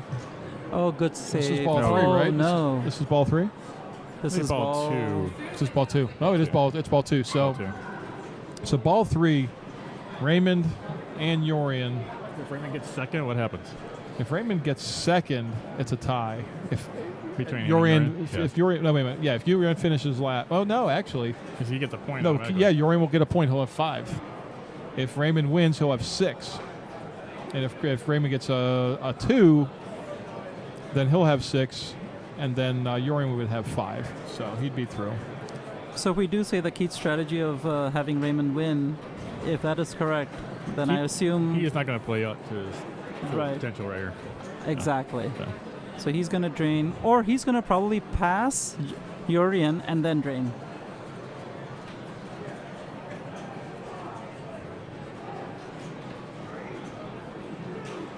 I was trying to see how he was shooting. I wasn't sure because he shot the orbit whenever there was nothing there, and maybe he's going for video mode. I don't know.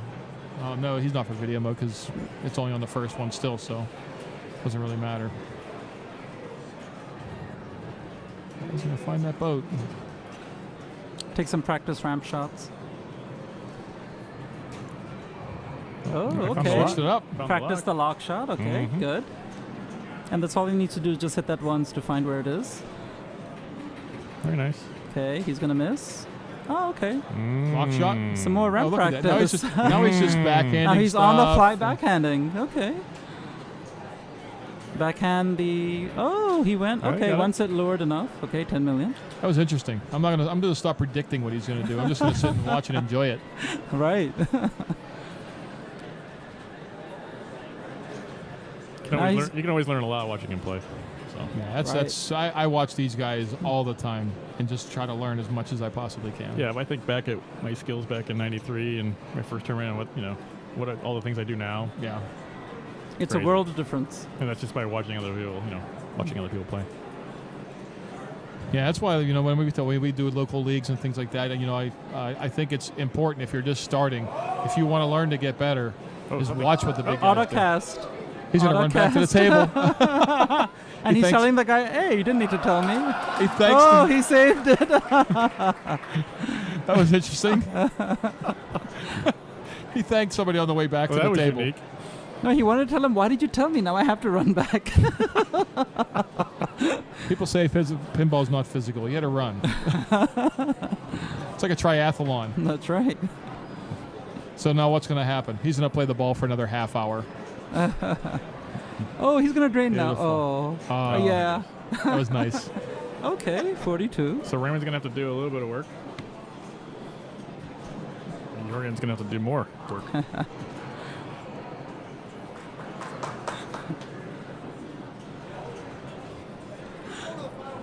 So you're in with 12 million. And then Bowen and Adam, again, both advanced from the last group. And we're going to await the 2 from this group. See if Yori can get a hold of these horseshoes. So he still looks a little tentative.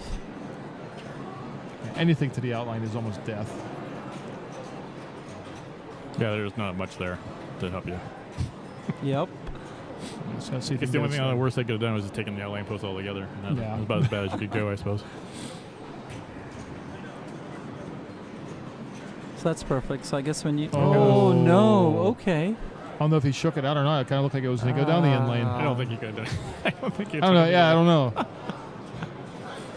right, so Yorian. So, Raymond needs 10 million? Yeah. Maybe now we're not the easiest 10 million.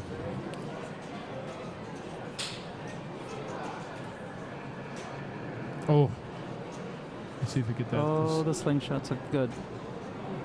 See if we can get that lock shot. Okay. He's going to go for the boats. And if he's feeling the shot, then go for it. Absolutely. He's only got one lock. I probably would have shot for the lock personally, but that's me. My. Slow it down. Exactly. Perfect. Take your time. Is he going to backhand it? Okay, good. Oh, excellent. Instead of going for the boat again, he wasn't feeling comfortable in those last couple of shots. He took the multi-bowl. That's called clutch right there. Exactly. That's not an easy shot either. No. Because there's posts on both sides of it, and it's just there's lots of rejects with that shot. Well, now that he's in multi-ball, what does he want to do? He's got monster fish lit, so he just needs to hit that right now. Perfect. Yeah, he's feeling it. You could tell. He wants it. Oh, ball got on the way.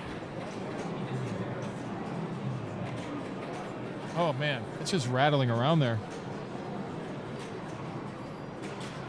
Oh, my. Oh, he's there. He's already beat him. Is he there? Yeah, he's got 52 million. Oh, okay. So Raymond will be advancing? Yeah, Raymond will be advancing with Keith. Way to go, Raymond. Nice job. Nice job. He got that monster fish when he got that multi-ball, and you could see he kept on shooting, and it just kept rattling off those posts. And Keith gives Raymond a high five, and that's how it goes.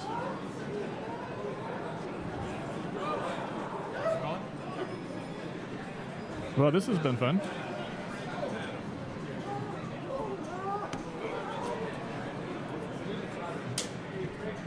Puts us down to our final four. Okay. So Fred is switching out, and who's coming in? John is coming in. John Rapogli. I see we have replacements coming in. Oh, that's right. Here we go. I'm sure we will find out soon enough. So who does that put us in our finals then? The 4 people that are left? So let's see here. So we have Keith and Raymond Davison. Right, from Group 2. And Mr. Adam Lefkoff. Wow. Way to go, Adam. Adam must be really ecstatic right now. This is It's huge. It's the first time he's qualified even in A, I believe. And now he's reached the finals, the very first time he qualifies in A. Wow. Can't ask for much better than that. That's right. I've been in this situation twice in my life here, and being in the finals of A division. And 3rd and 4th, I think, is the best Have I've you done. basically qualified every time you've? Oh, absolutely not. Okay. Absolutely not. It's so tough to just qualify in this building. Exactly. Let alone get That's right. Let alone win something. It's just, whether it's a Papa or a Pinburg or a Classics or side tournament, you know, like a side tournament F14, you're trying to win in that with all these people walking around in this building. Yeah. If nobody's come here yet, then they better do so, because if you love pinball, then you definitely want to make a visit to Papa. Oh, this is the pinball heaven. That's right.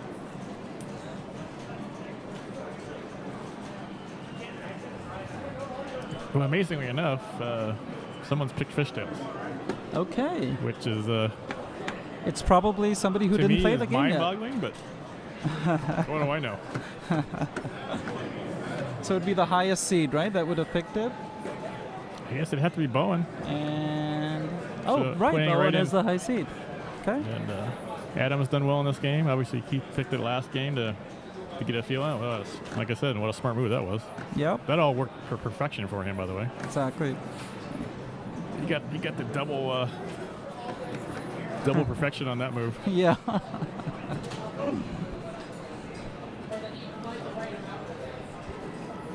Mr. Oh, Adam is playing first, so I guess he must have chosen the game. Hi, guys. Hey, John. Hey, John.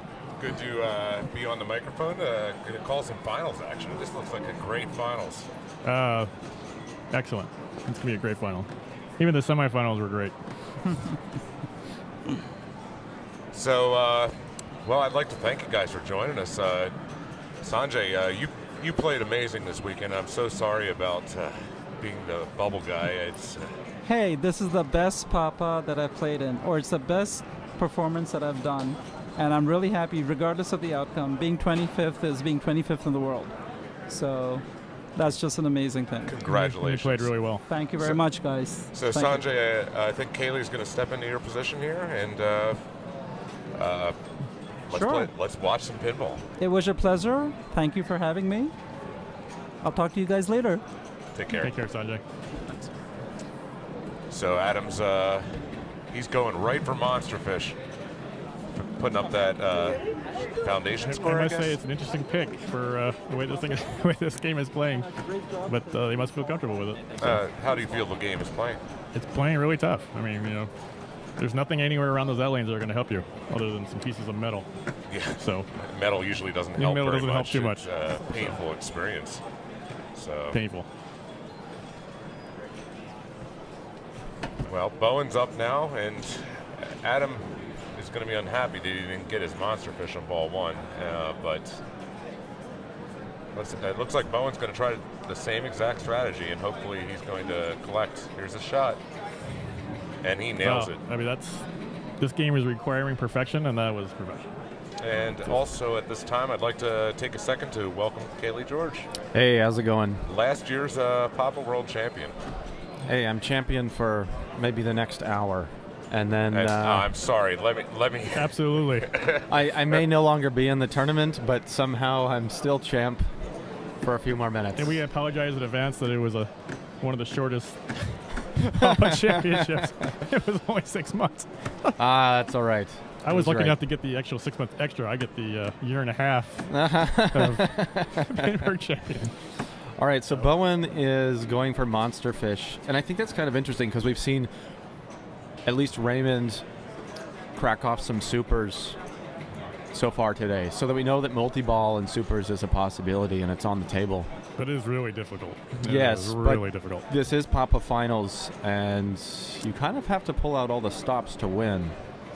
So, and you definitely know this because you were doing this last year. I think that if someone gets there, that will beat the Monster Fish strategy.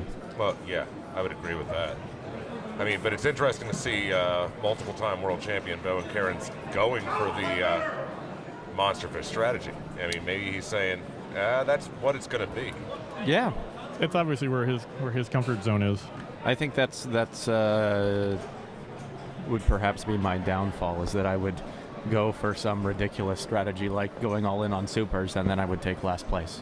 And yeah, that's the danger, risk reward, So Jim, I'd like to thank you for sitting in with us. This has been a blast.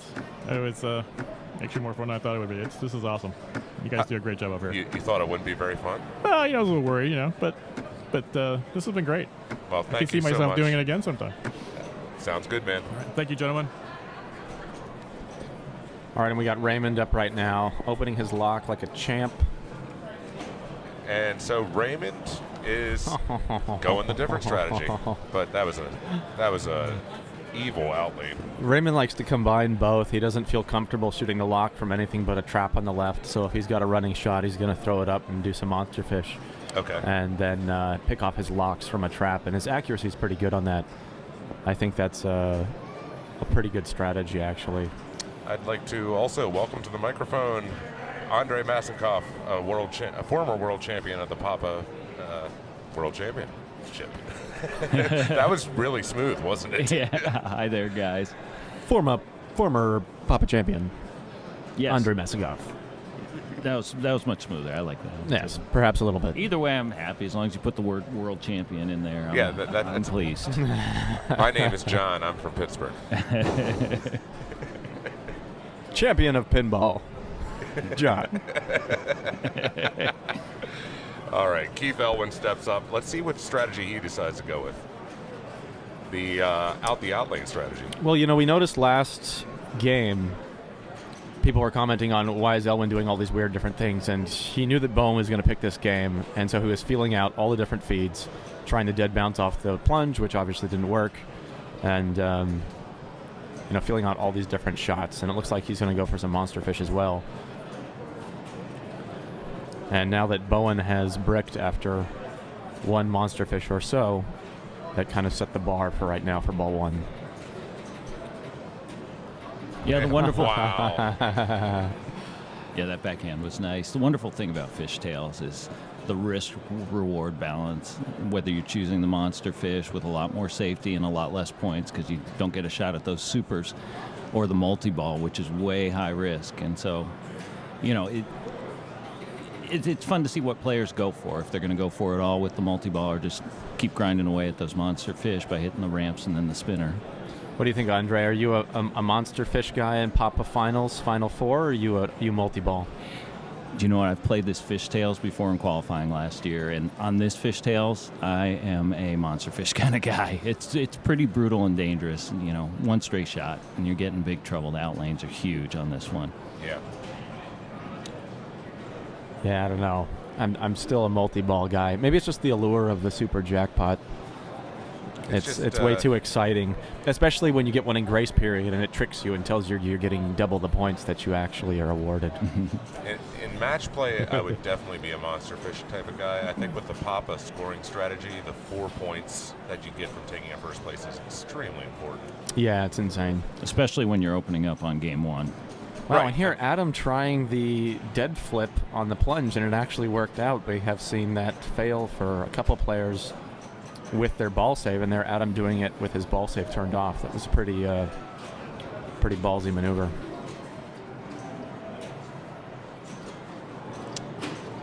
So Raymond, the only one choosing to have the cojones to go for multi-ball. And I think that's awesome. Now, Bowen picked this game, correct? Yeah. And now we Bowen's see driving the Adam bus. as player 1. Right. Interesting. So maybe this is just Adam's way of getting through the nervousness and shakes of this first game. And it looked like he got a lot better. These first 2 or 3 shots, you could just see the nerves. Yeah, Adam is a great player, but you'll often see that it takes him that one kind of nice, successful thing to settle in. Was that ball that he just lost savable, do you guys think? The funny thing about it is that that ball probably tricked the crap out of him. So do you think he actually thought it was okay? It looked like it was going right in, which is a little sketchy when it's, powering into the in lane from the pops. But, I think most players would have had the same reaction of, well, let's see if this is going in. And if it's not, I'll save it instead of just ripped itself out the outlane as fast as possible. Oh. Bowen takes the 3-way angle out to the center of the drain. Well, Bowen's ball 1 still holding up, but here, hopefully we can see Raymond get at least 2 locks, and then he'll be poised for ball 3.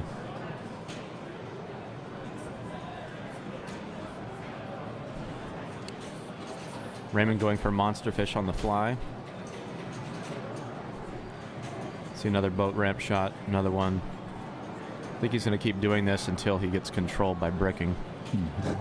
Which is kind of an amusing way of describing the scenario, but Raymond's a very accurate player and can repeat shots really well.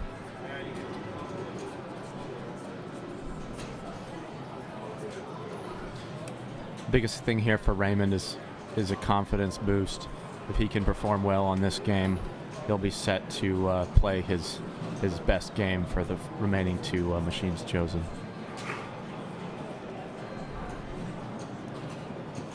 All right, he's got it settled down. As you can see, Raymond chattering that right flipper, and that's getting the ball to settle on the opposite flipper, causing it to come to a trap rather than rolling off the edge. That was a nervous flip away, That was though. a nervous flip at the wrong award. Raymond trying to get a hold. He's trying to use that ramp in there. He sticks a lock shot on the fly finally. Raymond walking away for a break. Of course, if there was 2 balls in the lock, he would have had the ball ejected and So- a surprise. I mean, at what point value do you say that I'm going to switch to completely going to monster fish? I mean, like at which scores? Yeah, I mean, once you get up to 40 or 50 million. Well, I think we're looking at the exact scenario where a lot of players would say this is a game of monster fishes. Oh. And there, Raymond getting a big rip-off. So what happened there was the ball actually jumped over the flipper, and what looked like was either going to be a cradle or one that would bounce back over to the right flipper. It just ended up being the end. Yeah, that ball was aimed to go just dribble up the left in lane, and instead it rolled right over his flipper. Hopefully that doesn't shake him up too much. I'd love to see him play that multi-ball. Yeah, he may need to with the guys who are ahead of him here. Yeah, it's unfortunate for that to happen in finals like this, but those things do happen, and you just have to roll with them and shake them off and know that that kind of thing can happen to everybody. I'm going to say that Raymond actually looks the most nervous. I mean, Keith Owen never looks nervous. Bowen occasionally does. Yeah, I don't know. Maybe it's a split between Adam and Raymond right now, and they're Keith getting powered out the left. There's not much you can do about that. Yeah, there's no nudge in the book, I don't think. Andre, what would you have done with that? Just kiss that ball goodbye. Walked away, collect the bonus, right? Okay. All right, so Elwin leading 78 million. Everybody's about one monster fish away from at least making him have to work on his last ball.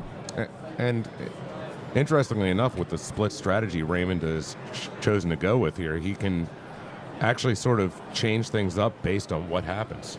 Yeah, a couple little live traps off the plunge, and starting his multi-ball, he's in a position to take things to the next level. Especially if somebody does really well with a monster fish.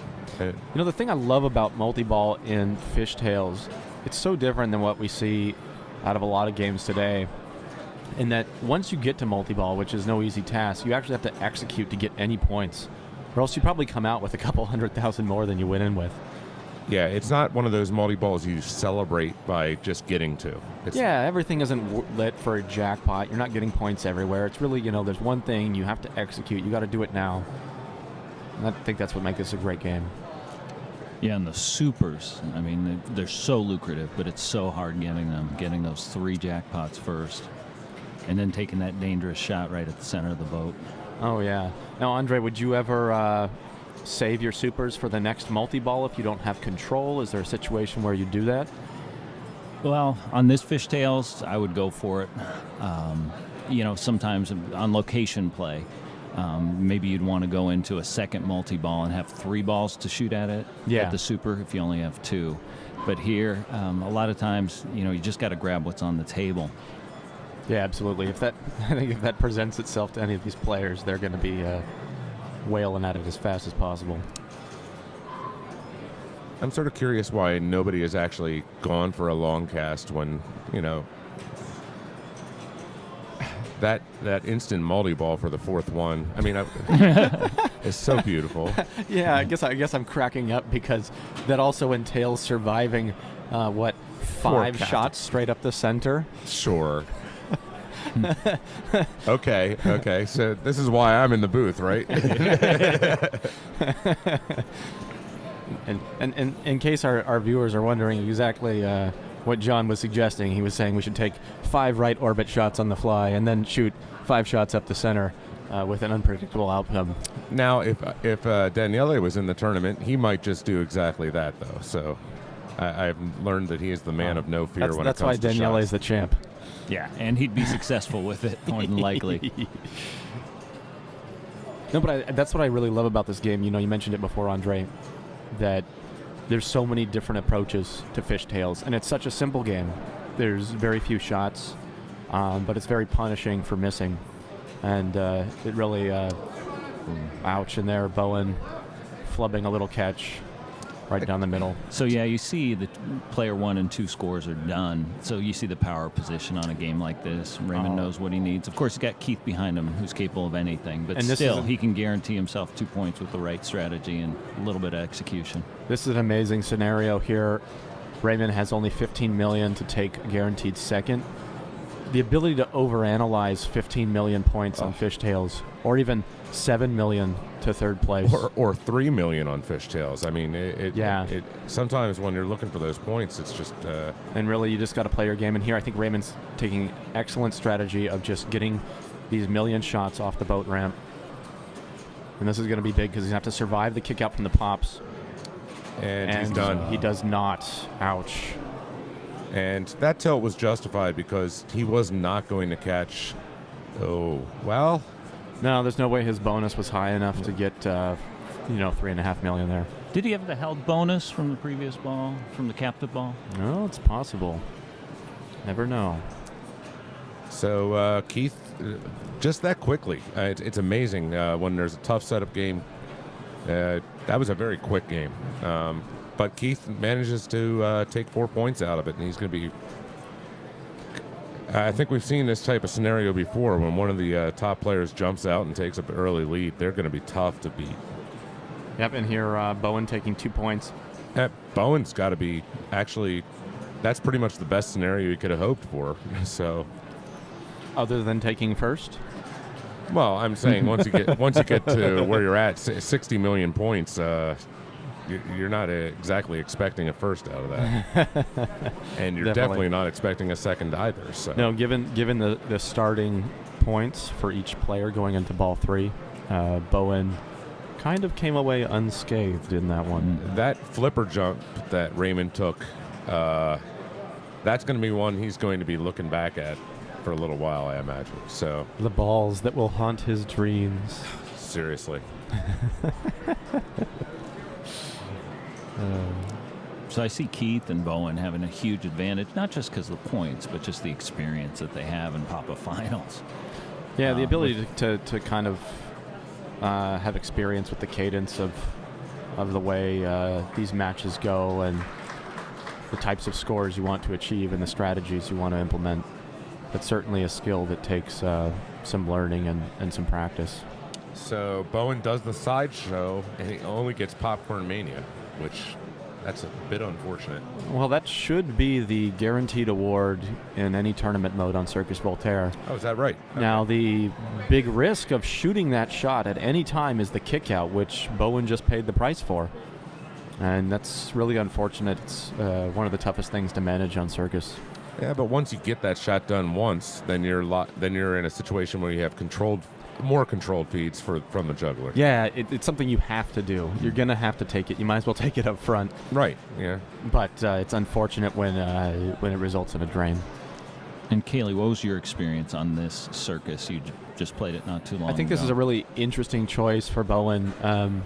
Bowen taking second, he obviously wants to win this game to hopefully tie or take back the lead from Keith. And I think this Circus is set up very difficult, and I think it does a lot of things that players may not expect the ball to do, and I think the outcome can be less predictable. And I think it's going to be really hard for Bowen to force a first place through controlled play. So I think we could see any outcome here, and the result and why that takes place is going to come down to very few shots. Adam opening up his ringmaster, and there's no ball save when he's going to throw this, so we'll see where it goes. Almost on and the a ring. sneak in.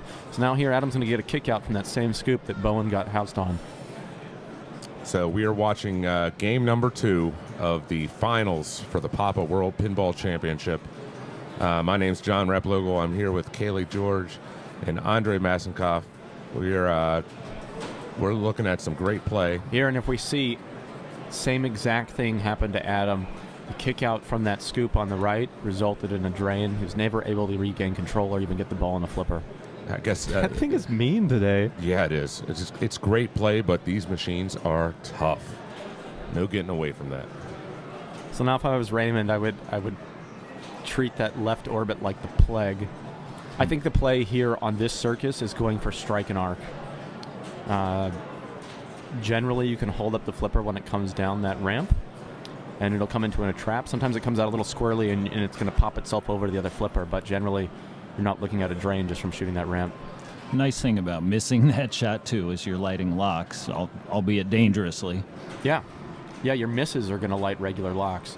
This is going to be hard to juggle. Very nice recovery. Yeah, when you get a ball that's coming back down that ramp on the left, often is coming right towards the middle and kind of knocking it off the edge of that ramp is the way to go.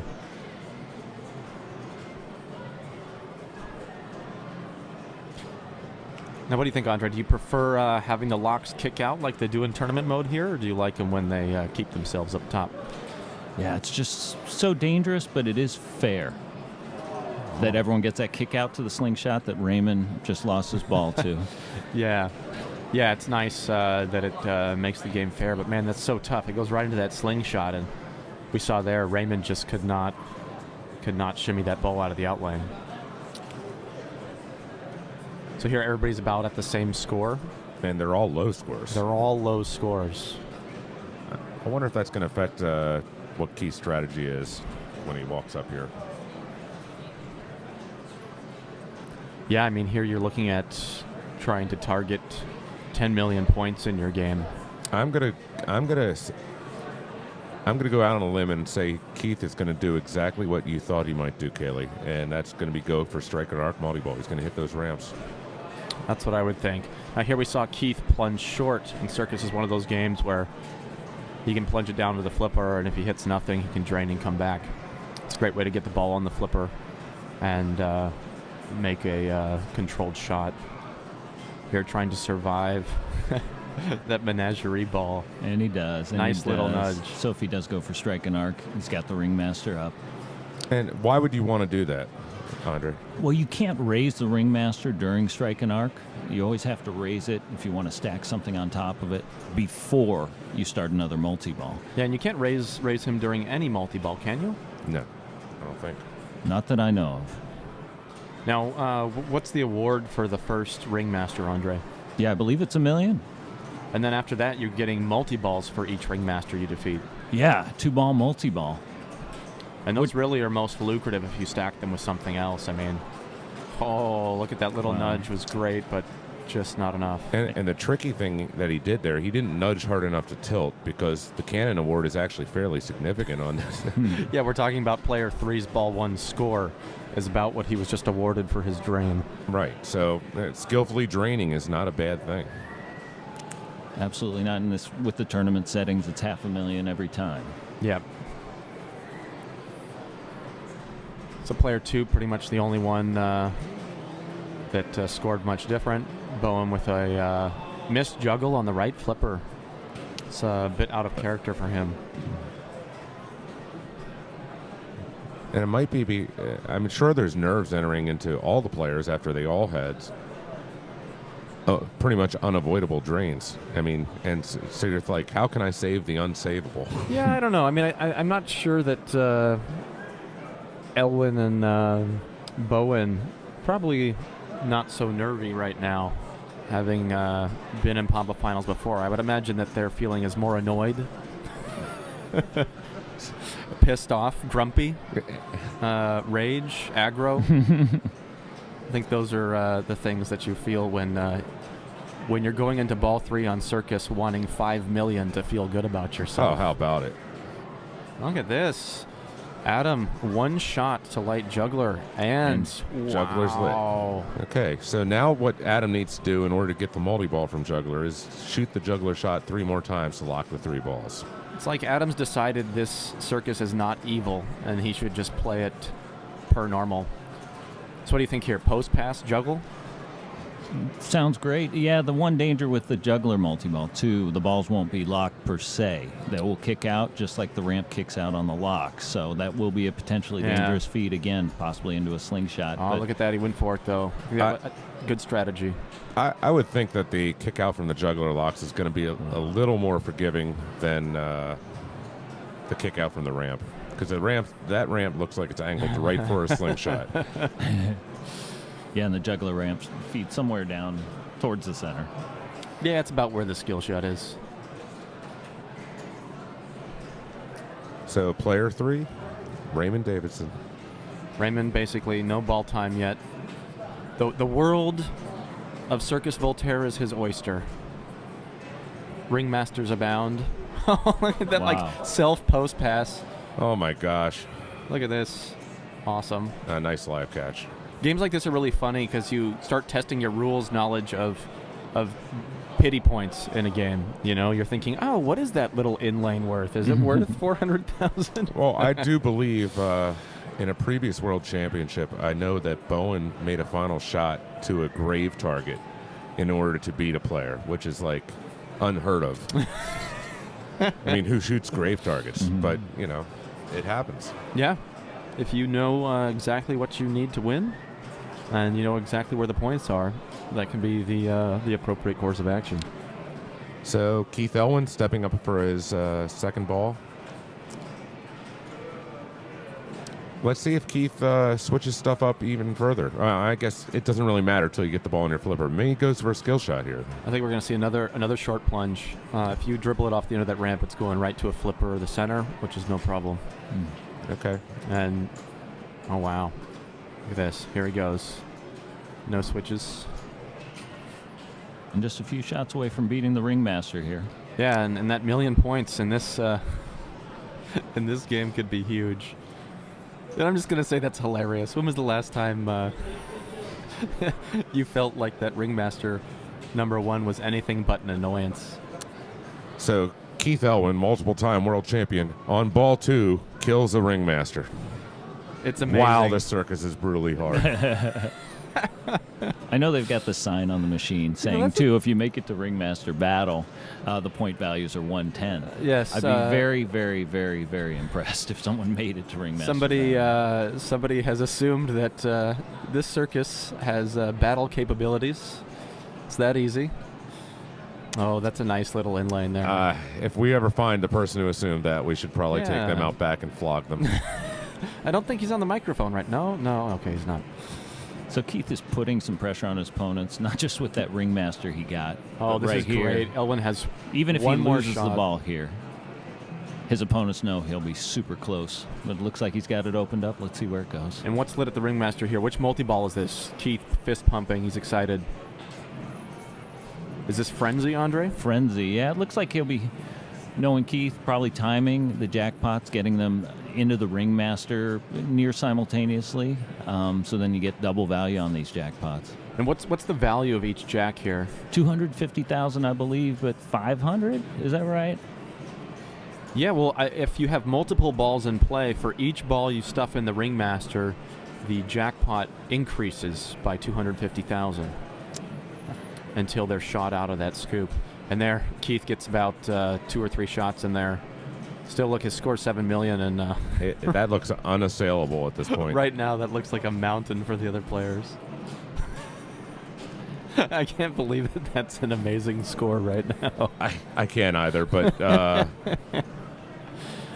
oh my God! I might have to take back what I said about ringmaster battle. He's halfway there already. That's true. Here, Elwin pressing for Ringmaster Raz. What is a Ringmaster Raz? Is that where you make fun of him, or? I think most of the time he's making fun of you. So it's the guy that you throw tomatoes at, and then it mocks you. Sort of that's the idea behind it. These scores are. Oh, come on! The judges gave him 9.7. I'm sorry, that was a 10. These scores are low, but watching Elwin play, you can see him really trying to maximize his value for every flip. And that's really what a lot of competitions come down to, is making the most of every opportunity. And there, Bowen. That wasn't fair. Getting powered out by the plunge. And, here we see probably the exact opposite result that Bowen wanted to have for this game. He needed a first here to feel really good going into Game 3. And here he's guaranteed at most a third place. He did get that skill shot, which may earn him a point. We'll have to see if it stands. I mean, I don't have a problem with taking the skill shot here because, what's the odds that you're going to get that horrible feed? You have to survive a feed in order to catch Keith anyways. Yeah, your first shot is going to come back out of control, most likely. Right. So if you have a few 100,000 lit, that's a pretty good award at this point. So here, Adam looking at Juggler getting close. Gets his skill shot. Oh, beautiful. That was a thing of beauty. Stop the presses. Adam knows how to live catch. He knows how to juggle, too. Nice kick out. That's one for the highlight reel right there. Wow. So Adam pressed up into... that post pass wasn't easy there. No, that was a little bit of a kind of weird juggle. And... nice on-the-fly shot. Wow. A juggler multi-ball having one of the longer ball saves in Circus Voltaire. If he could make his last lock, he's going to be in a great position to put pressure on Keith. And oh my gosh, he does not get it back. That red ball just pushed it out. I'm going to say I think he needed to do a move to the side of the machine while it was messing around with the menagerie ball out there. And yeah, there's a little triangle of rubber up there, and if you go back and watch Elwin navigate that space, you can see him giving these little nudges to arc it up and over the menagerie. Okay, now Raymond might feel like he's got a lot to climb back from, but I mean, really, if he can get into a multi-ball, he can get something going, he has a really good chance. And dare I mention it, that if Raymond does not come back, the world champion once again will be Keith Elwin. Picks up the spin there.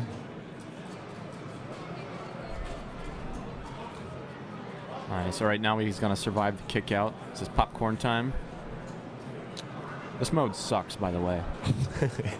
Tell us how it really is, Kelly. It is bad. It's Papa pretty Duke much makes the some worst. awesome games, but this mode is terrible. There is that real nice popcorn sound, though, in the background. Yeah, but it like covers your score, and it's not worth anything unless you're in like this finals where you need 1,000,000 points. Oh my goodness! And wow! With that drain, the world champion for 2015 will be Keith Elwin. Wow! Congrats to Keith. Well played. And running away. The audience gives a big round of applause.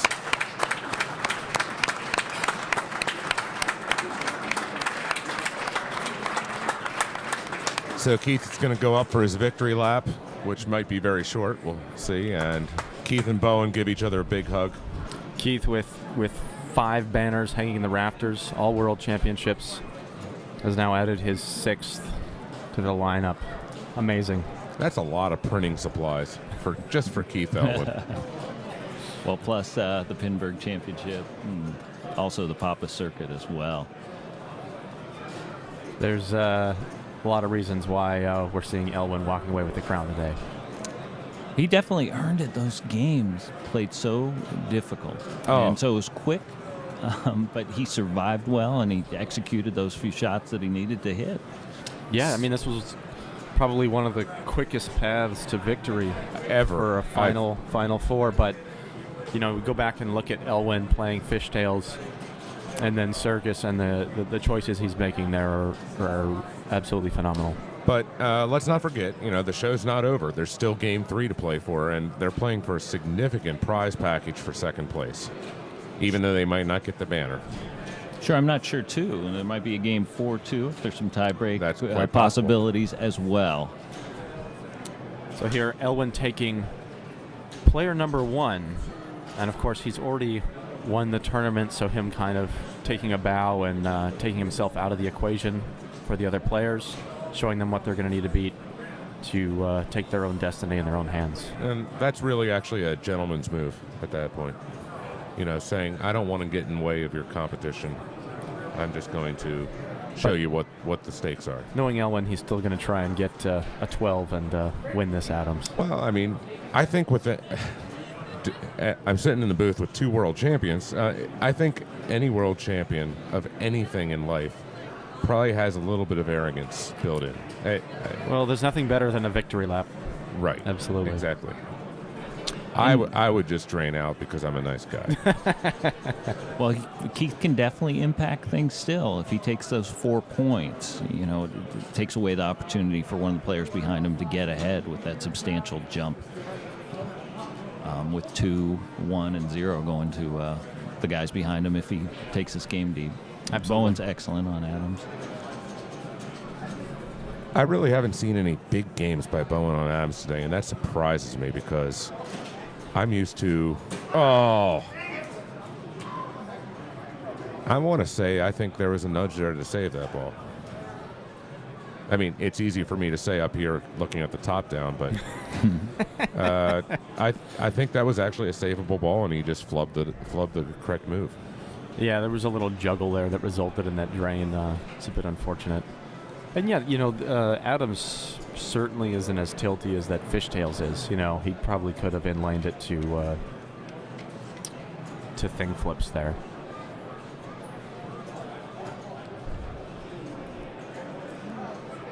All right, in player 3, we shall see Adam Lefkoff.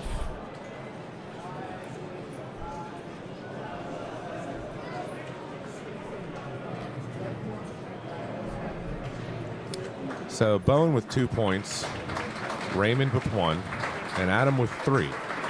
So it's not quite as simple as whoever wins, but whoever wins, if Keith Elwin doesn't get a big score, would be the second place finisher. However, if Raymond takes first, Lefkoff takes second, they'll be in a tie. Right. For second place. So there's all sorts of opportunities here for each of these players to take that next available top dollar prize. And nice opportunity for us to see some more great pinball. Absolutely. So I'd like to take a second while we're watching Game 3 to remind players about the Replay FX Festival, which is coming up at the end of July this summer. And the Pinburg tournament is happening at the Replay FX Festival. It's not the only thing happening, but it is probably one of the bigger events. That's a 700-person tournament with a $100,000 prize pool. Now, how can players sign up for this 700-player tournament? The best way... Wow, that seemed like a very pointed and leading question, Kaylee. I do know the answer, and I will share it with you now. You can go to papa.org, and you can click on the replay link from there. And there's also the replayfx.org, where you can find more information about the festival. Yeah, it looks like it's going to be really exciting. Everybody should come out and check it out. It's going to be one of the biggest tournaments and one of the biggest arcade and pinball events of all time. I'm going to say not one of the. I'm going to say the biggest. I know pinball was big in the 70s, but you got to imagine that this 700-player tournament's got to be the largest one ever. Adam trying to relight his mansion room off that center ramp and bricking him. There he goes. And he's already got 4 greed letters working towards multi-ball as well.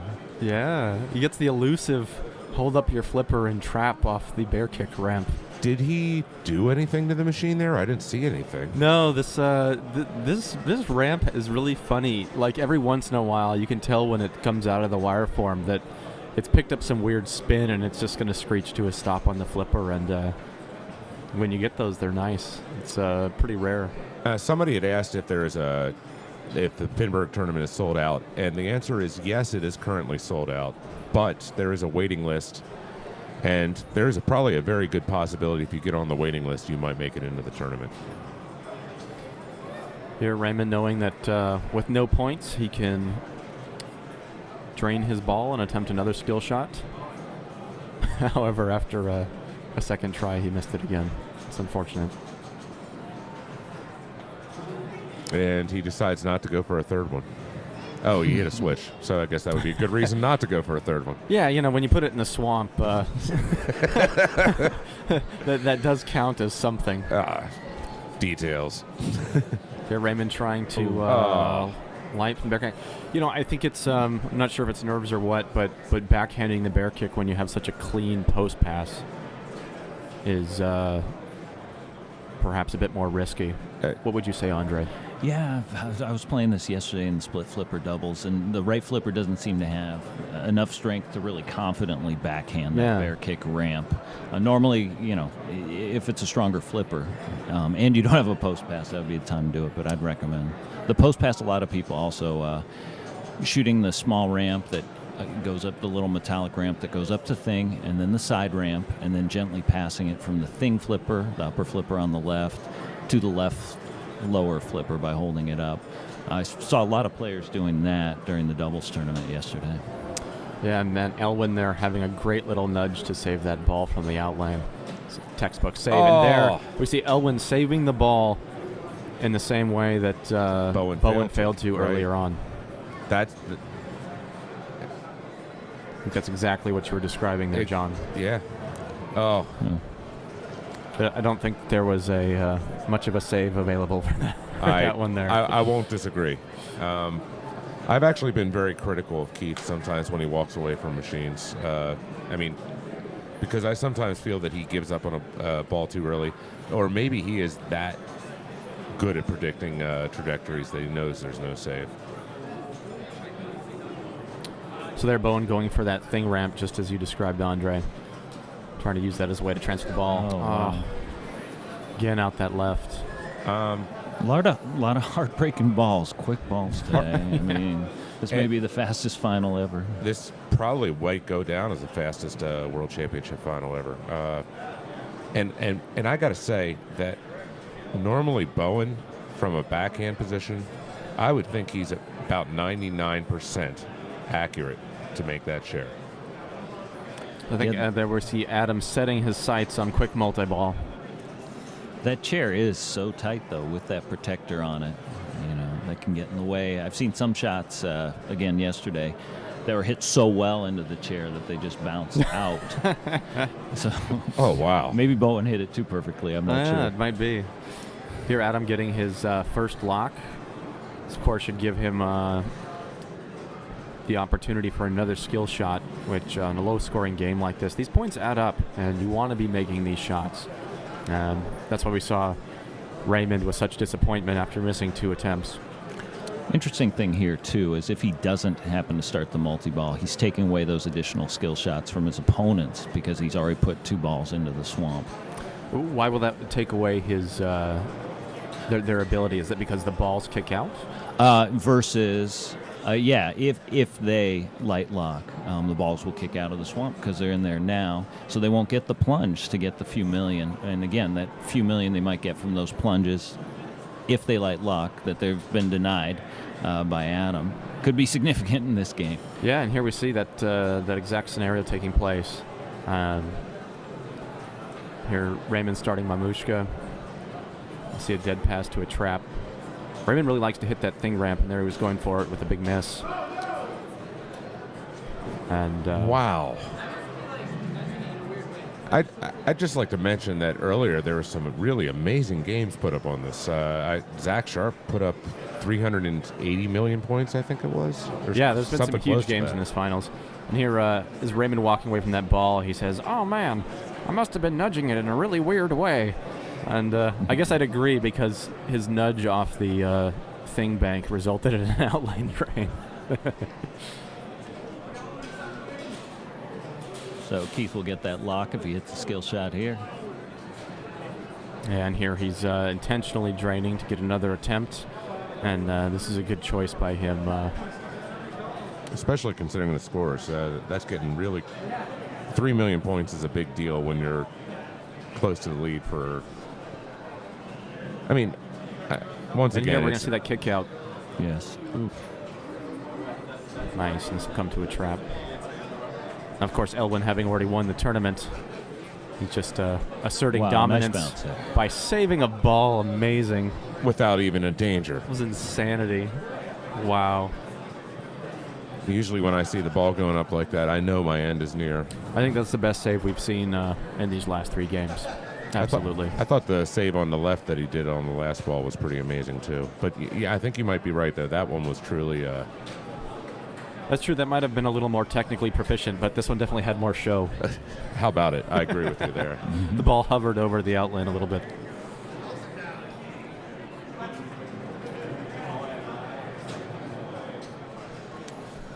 Multi-ball ready. Ooh. Of course, the power's been disabled on this Adams family. That was actually what I was about to mention. I think we probably all started sitting there going, why isn't he timing up the power? Because the magnets are not on. Even though the lightning bolts are flashing, yeah. So you won't get any odd movements from the balls. You just play. Wow, how did he keep that one ball up there? That was so fast.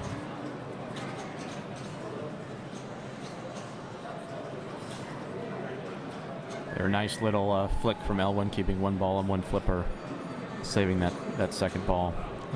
Backhanding off there instead of shooting the thing ramp. Yeah, you know, one of Keith's favorite maneuvers is to backhand the bookcase and lay it up to the upper flipper. And while he's doing that, he's also building up the jackpot value. Absolutely.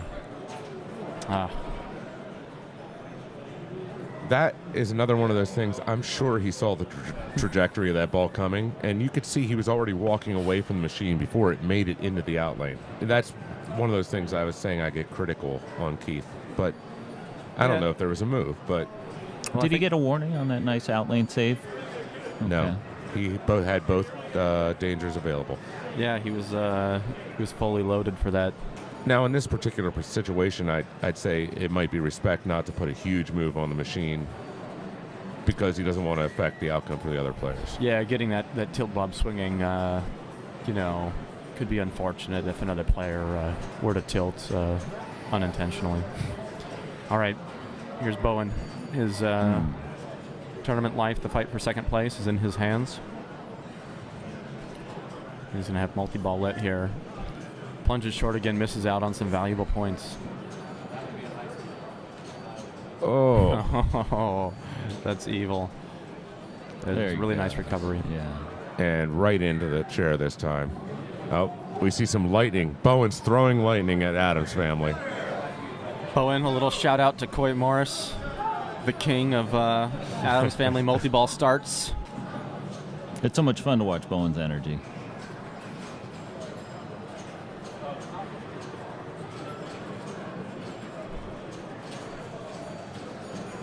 Oh boy.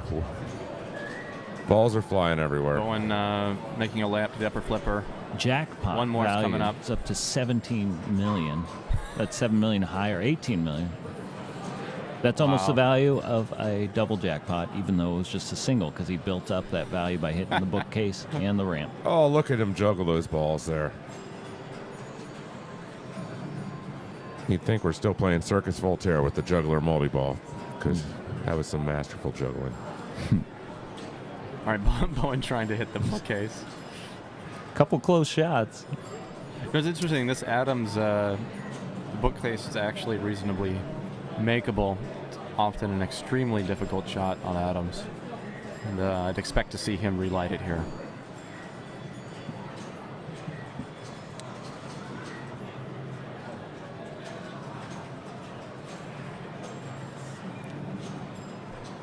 Nice transfer there. So, Andre, if you were to light jackpot here with the left flipper, instantly up the ramp like Bowen, or you wait for the other ball to kick out? I'd go instantly. Yeah. I like to go for things when they're out there. Well, here's another opportunity he's given himself. Oh. There was a little subtle shake to save that ball. And he lost his glasses. And now he has them back.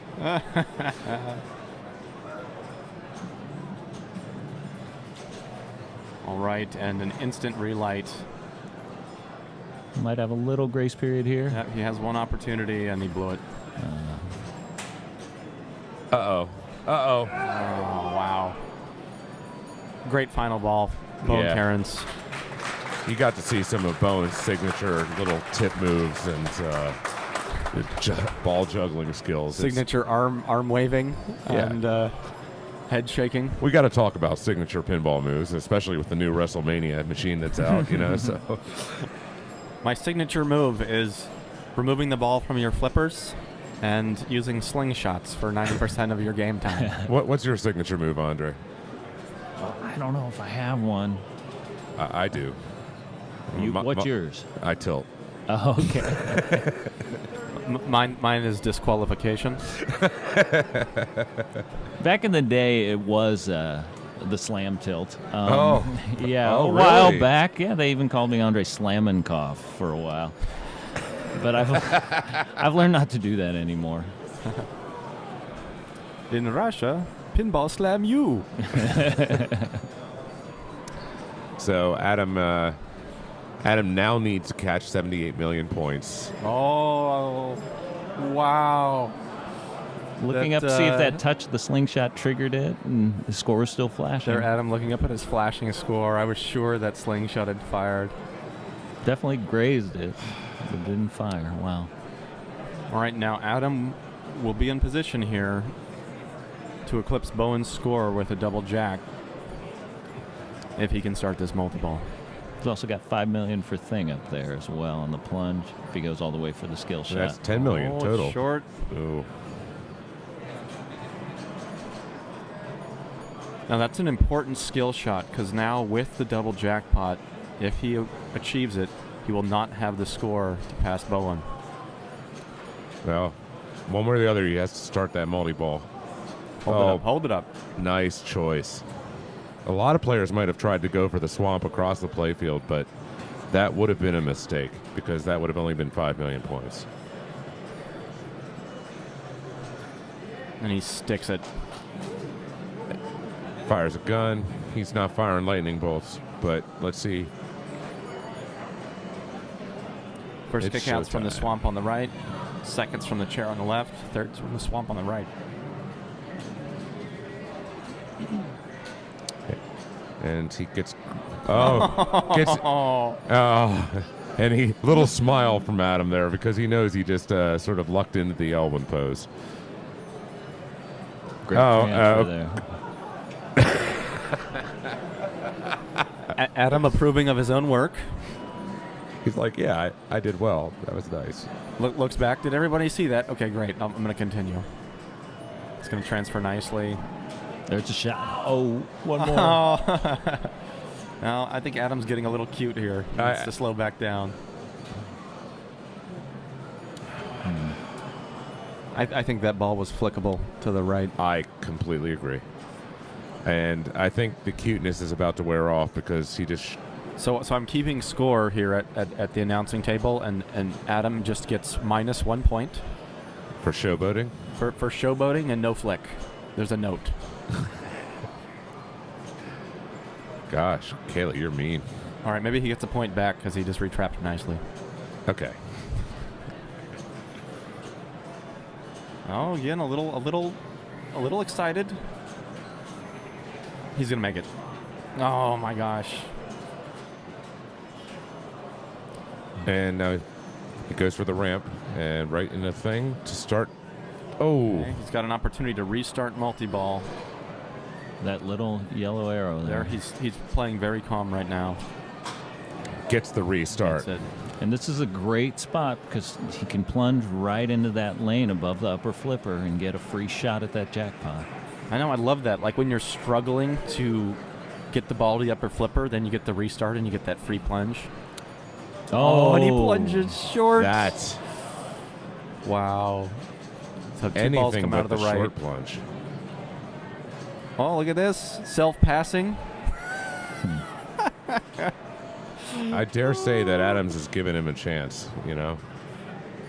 Oh. This game requires double danger. But he's still there. Wow. He's still in Epic. it. Okay. Very nice. Here, Adam with quick multi-ball. Lit at the chair to light at the thing ramp.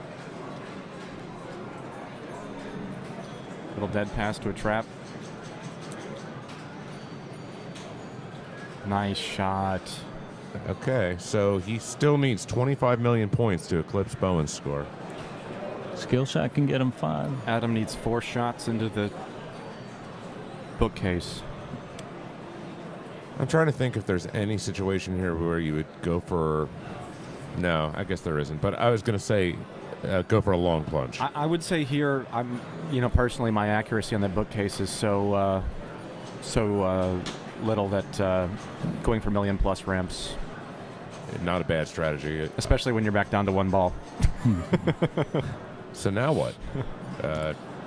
He has a good cash-in lit at the thing ramp. That's only 5 million points, I believe. Yeah, it lays it up to a million-plus.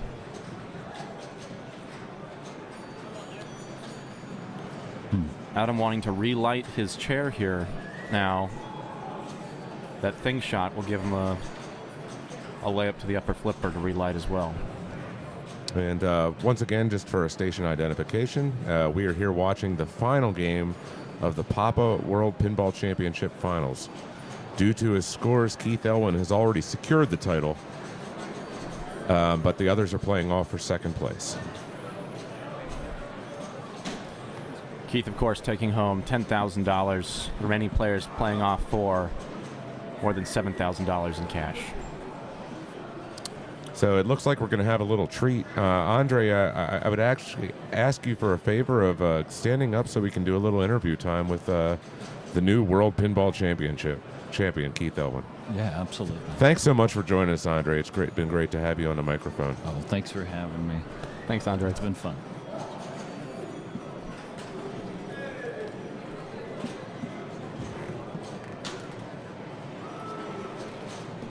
Hear Adam chopping wood, trying to get to that 78 mil. Yeah, Adam's really breaking out the axe here. He's powers out the left, and so that's going to put Adam in a position to take 1 point, which means he could tie with Bowen if Raymond passes Bowen, but then Raymond would take second, and Bowen and Adam would be in a tie for third. So welcome to the microphone, new Papa World Championship champion and old Papa World champion, Keith Elwin. Keith, congratulations. Old is right, thanks. What a birthday present. Is it your birthday today? Tomorrow. Well, happy birthday. Thank you, sir. Yeah, nice job. And Papa will give you $10,000 for your birthday. That's awesome. Under the table, right? Sure thing, as long as you like the check being handed to you under the table. So how do you feel about your play today? A little sluggish at first, but then, yeah, I got dialed in there for a while. That Circus game was crazy. Don't really like that game, but after the way those other guys started, I figured, one ringmaster will do it. And I took a chance, and it worked, so I got lucky. Well, yeah, was it a bit different playing Circus Voltaire, trying to eke out hundreds of thousands rather than tens of millions? Yes. After I saw that lock feed on Raymond that went down the left out lane, I was like, all right, it's just ringmaster. That's I gotta. Yeah, that was well played. Thanks. Yeah, because that, you could shoot him, get the ball back without hitting the sling. So that's where it was. Now going into game one on Fishtails, was it monster fish or bust, or was multi-ball ever on your mind? I didn't like the way the ball was coming off that log target, so I went with the flow, monster fish. Yeah. Plus, nobody else was seeming to find that left loop, and I knew from the previous game it's kind of late. So we're using game 3 of the semifinals to feel out the shots on Fishtails. Absolutely. I suspected as much. Yeah, I knew Bone would pick that, so I knew how to do some scouting. So yeah, when I did play my game, it was a meaningless game, so I was checking all the angles, checking the feeds, and the monster fish seemed safe. It's really nice to be in the luxury of situation of saying, I know what my opponent's going to pick next round, and I'm going to just, practice. Yeah, I did. I wasn't expecting Circus Voltaire, but yeah, it didn't help him out too much. What was the best read you got on Fishtails in that first game? Just how easy it was to shoot the ramps. Most Fishtails, they got big fat yellow rubbers on them, and that just kind of takes that out of play for me. I'll just go for multi-ball. But this one, the feeds were nice. It just felt smooth. It just felt good. So here we've got Raymond's trying to battle back to take down Bowen's score. Second place is on the line. And wow, that looked like a made shot to me, but it didn't register. Perhaps that's fortunate given that he still has double jack lit.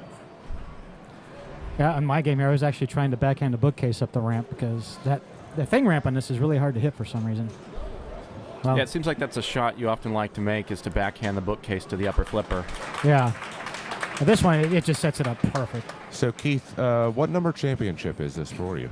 I believe it's 6. So you have wow, that's a lot. Oh. Oh. Well, I'm not getting any younger, and it's not getting any easier, so. I was thinking while I was watching qualifying this year that the caliber of play across the board seems to have gone up. Would you agree with that? Oh, absolutely.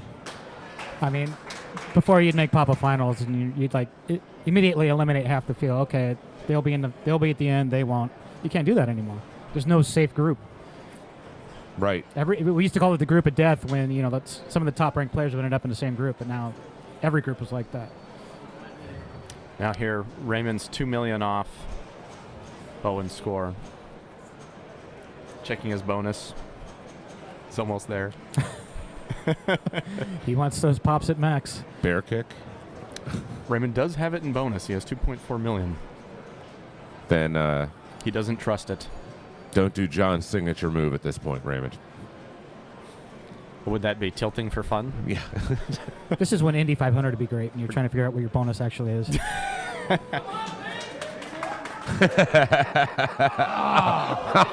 Watch Raymond tilt. Thing gets another shot. Yay! And Thing flips for the win. And a big round of applause for Raymond. Raymond will end up in second place. Raymond with a victory spin. So is that the first time that a non-human controlled flipper has flipped for the win at a pinball tournament? I mean, flipped to win the game. He should have made it epic and just walked off. It's like, I'm putting my faith in Thing. He would have got burned, but. So we're going to have the award ceremony. So, Keith, thanks so much for joining us. Congratulations again on your sixth victory at Papa. And we wish you the best. Why, thank you. Yes, and I'm very proud to pass the crown back to you. After only 6 months, man, I'm sorry, but. Hey, it was a good 6 months. Yeah, Congratulations. Yeah. I know, this is the worst feeling. You got to wait a year to redeem yourself. I've been there quite a few times. So, once again, while we're waiting for the award ceremony here, my name is John Replogle. I'm here with Kaylee George, and Keith Elwin is just stepping away from the microphone. And running the production on the booth was Mark Steinman all day long. Mark, are you tired yet? Mark has no voice. I'd say that was a yes. He's a ghost bot. And so we have the Replay FX Festival coming up in July. I know I've mentioned it before, but I can't stop talking about it because this is hopefully going to be one of the best events you could possibly go to. Yeah, sure. And Bowen Cairns looks like he's going to come up and join us while we're waiting for the awards. I'm going to pass my microphone to Bowen. Thanks, everybody, for listening. Okay, thank you so much. Soon. What's up? And we also have a tiebreaker to watch on Mousin Around, of course. Bowen, congratulations on your top four finish. I know it's not exactly what you were going for, but... Yeah, but I definitely... The players who won first and second certainly deserve their victories. And I've got to play a good game here on Mousin to try and make third. So, yeah, I mean, it's sort of weird that you have a ball to play in just a second here, but thank you for spending a few seconds to... how did you feel about your play today? I felt very good. I screwed up a couple of shots on fishtails that didn't get good recoveries on. That cost me the game on fishtails. On Circus, ball 2, I fumbled. That was a big mistake. Ball 3, it was super disappointing to have it just bumper drain me without hitting anything. Yeah. I had been getting those feeds correctly in the earlier rounds that I played Circus on, and the goal was to pick a game that my opponents would be uncomfortable on. And I felt that was true, but it didn't work out for me because I was the most uncomfortable, apparently. I think I last on that game. Well, it looks like it's time for you to go play. So also joining me on the microphone is second place Papa World Championship finisher Raymond Davidson. Congratulations on second. I don't even know what to say right now. Like, it's the most intense pinball ever. Like, I used to think weekly, bar league or full tilt, shout out, woo. Weekly matches were intense. That's the pinnacle. That's as intense as it gets. It is, and I gotta say, this seemed like one of the quickest Papa World Championship finals ever. Like, these games were brutally difficult on the players in the final round. I know it was definitely anyone's for the taking. I thought for sure on that game of fishtails, a couple more ramps, get first there would have been sweet. But you know what? I held it together. I was able to squeak a point on Circus. And then Adam's like ball 3. I was just like, whatever. Let's see what happens. Yeah, you seemed to. It seemed like the nerves came away from you on the Addams Family game. You're like, okay, I can't be the world champion, but. Yeah. And it seemed like your play. I'm not going to say dramatically improved, but it did improve. Yeah. I just really noticed on balls 1 and 2, all my drains were caused by missed thing shots, and I just was like, all right, I got to shoot that a little bit later. And I got to be ready for the miss. I got to be more reactive. That's one thing they don't teach you is like when you make shots, it's good, but when you miss them, you gotta be ready right away. And it's somehow I survived an out lane, in lane that was crazy. I was like, oh, wow, the pinball gods must want me. Allow me to, especially after your that drain where the ball went over the flipper on fishtails. On fishtails. Yeah, that was a pain. I mean, and I'm impressed you were able to put that behind you in order to finish in second. So. Yeah, I mean, I can't believe it. I thought I went into this knowing like I'm getting fourth. Like I'm happy with fourth. That's really good. Like I was not expecting anything more, and then it just sort of fell into place somehow. Like I'm more than happy to get second to, Keith Elwin, the 8 million time world champion or whatever. 6, as a matter of 6, fact, but who's counting? Meanwhile, Bowen's in multi-ball on the tiebreaker on Mousin around, and so I actually have a little bit writing on this tiebreaker. What's that? Me and Adam made a pot split deal. Oh, we have no idea what you're talking about. No idea. Okay, yeah. No, we canceled. We were just joking. But either way, looks like Bowen's got multi-ball here. And jackpot is lit again for the second time. And maybe this is a statement game for Bowen. Bowen's like, okay, I didn't win the world championship, but I have a lot of banners up there myself. Yeah. No, Bowen, I expect Bowen to go in pedal to the metal. He was not too happy with his Addams Family game, but he was happy during it, but he wasn't happy with the results, of course. Yeah, exactly. I mean, I got to ask you, how intimidated were you when you stepped into the Final Four and you said both Bowen Cairns and Keith Ellen were among those members? I mean, not to discount Adam Lefkoff, but he's never been the Papa World Champion.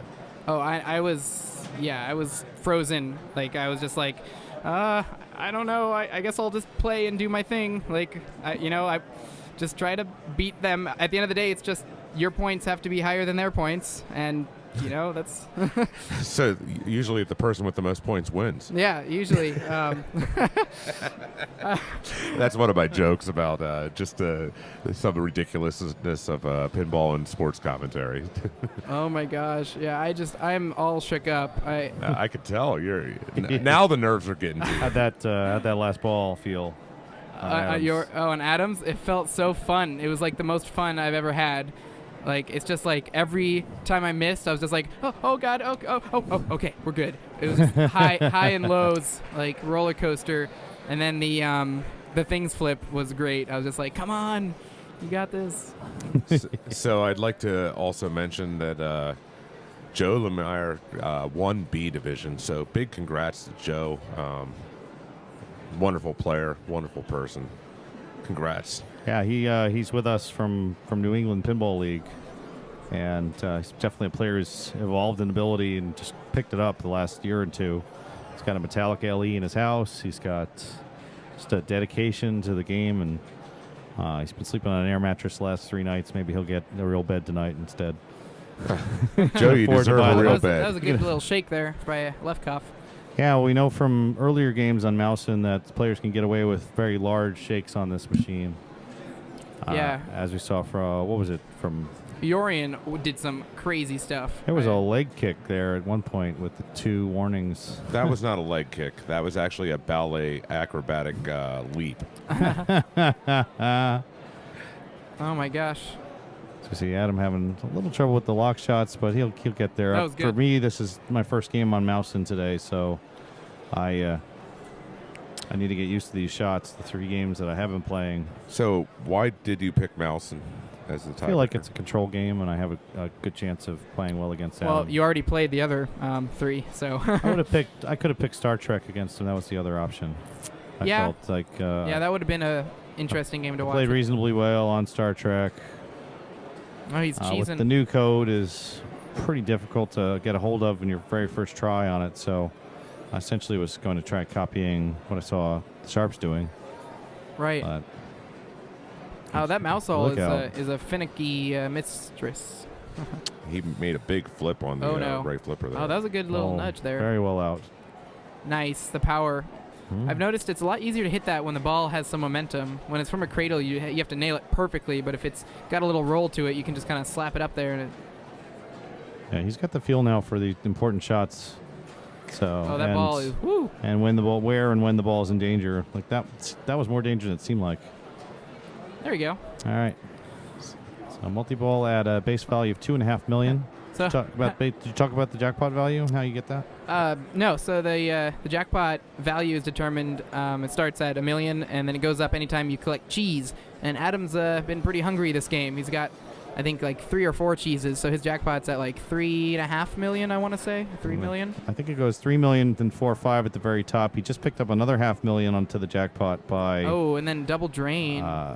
By hitting a skill shot. A skill shot also advances the jackpot. And a lot of players may not know that and pass up on the skill shot. Yeah, the skill shot is actually one of the most valuable things in the game because it also gives you a rollover, and every 3 rollovers you get bonus X, which is also pretty big. Mm-hmm. However, I like it's hard to pass up on the free ball on flipper, and spot a mousetrap letter like on ball 1, but it's definitely a risk reward sort of thing.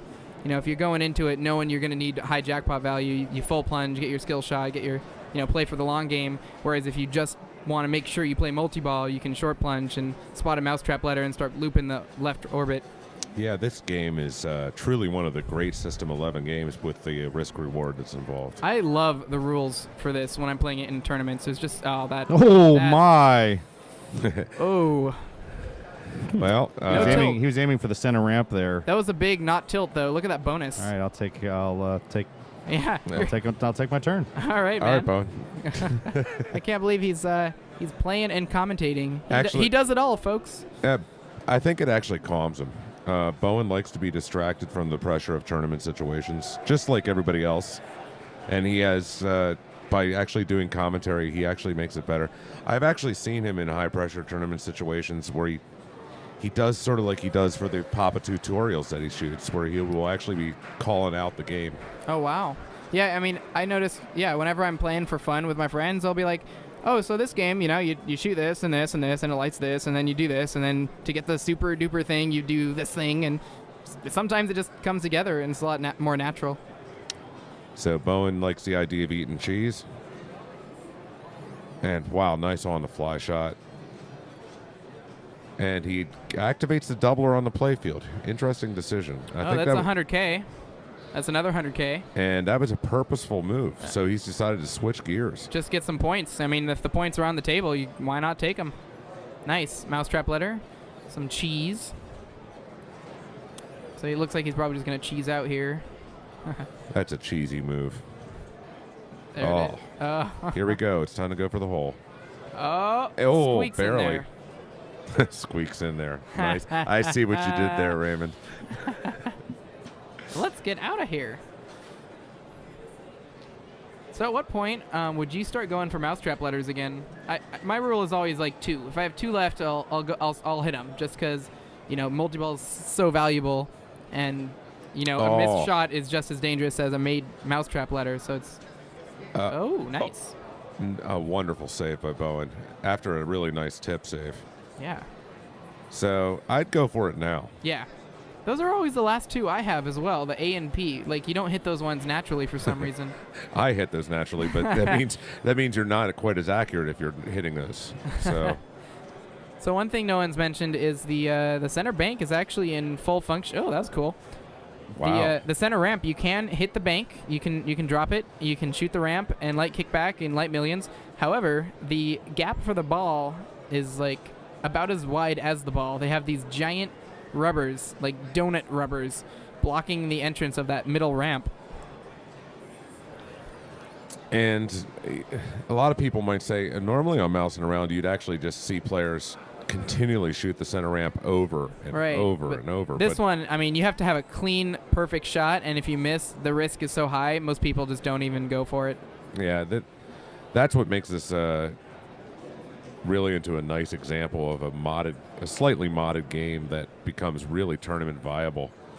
I mean, you can still do the center if you want, but it's not as easy. All right, he's got multi-ball waiting for him on ball 3. Just needs that one last mouse trap letter. So I'd be interested, Raymond, when he gets up on ball 3, if he needs to play, let's say, if he will short plunge just to get the letter.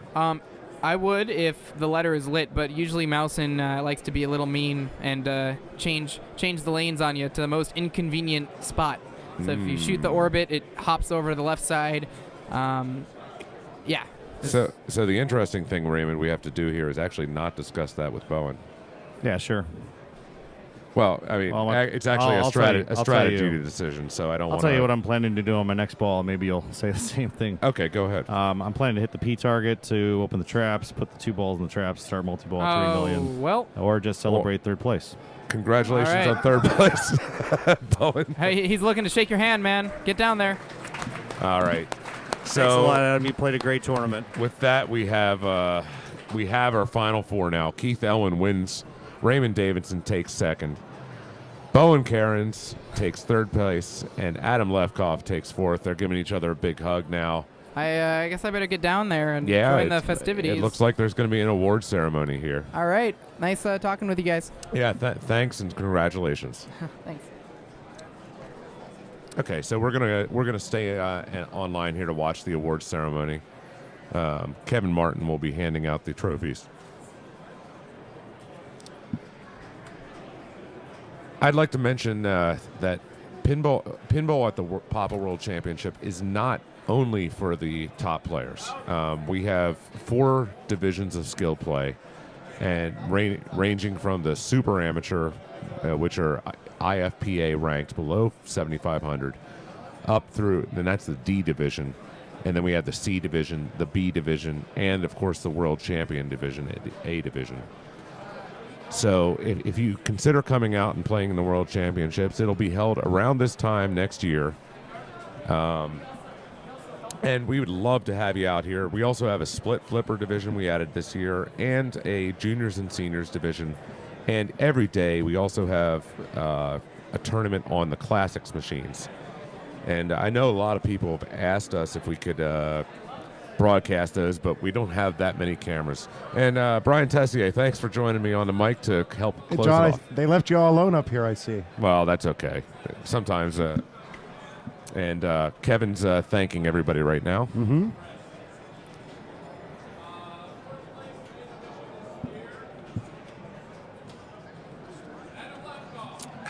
And here comes the presentation for Adam Lefkoff. The well-deserved award. First time Adam's qualifying. great play today. I was super impressed with it. First time qualifying and makes it all the way to the Final 4. Well, wait. This was his first time qualifying for A Division? Yeah. Wow. Yeah, so that's a So way to go, Adam. I hope though you see this later and know that you just put up an incredible run today, man. And Adam gets a hug from his son, Escher. Mm-hmm. And Bowen Cairns is awarded the third place plaque. Number 1 qualifier. Number 1 qualifier. At midnight last night. That ain't hay, as they say. That's right, John.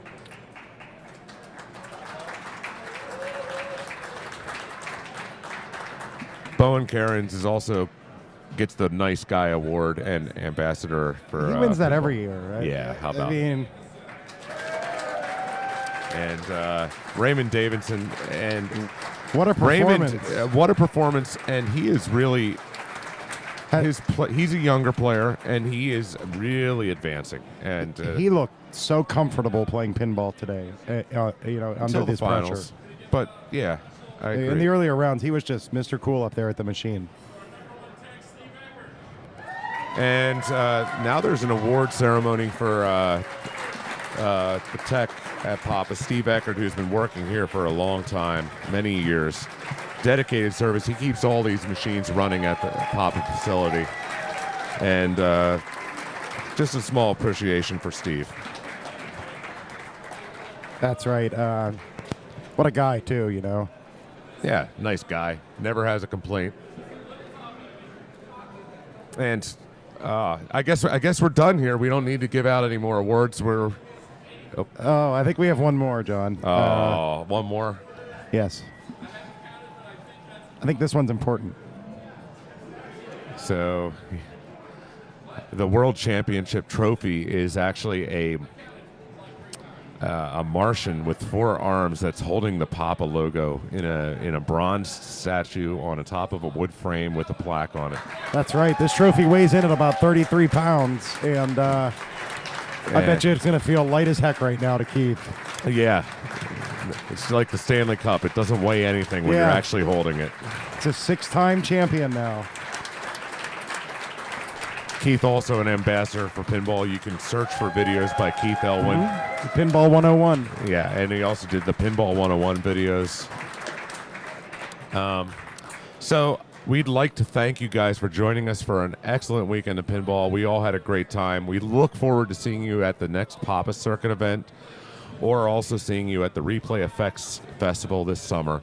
Remember, you can get more information about that at replayeffects.org. From Brian Tessier and myself, John Replogle, and all the people who help with the Papa TV broadcast, happy flipping. Good night, everybody.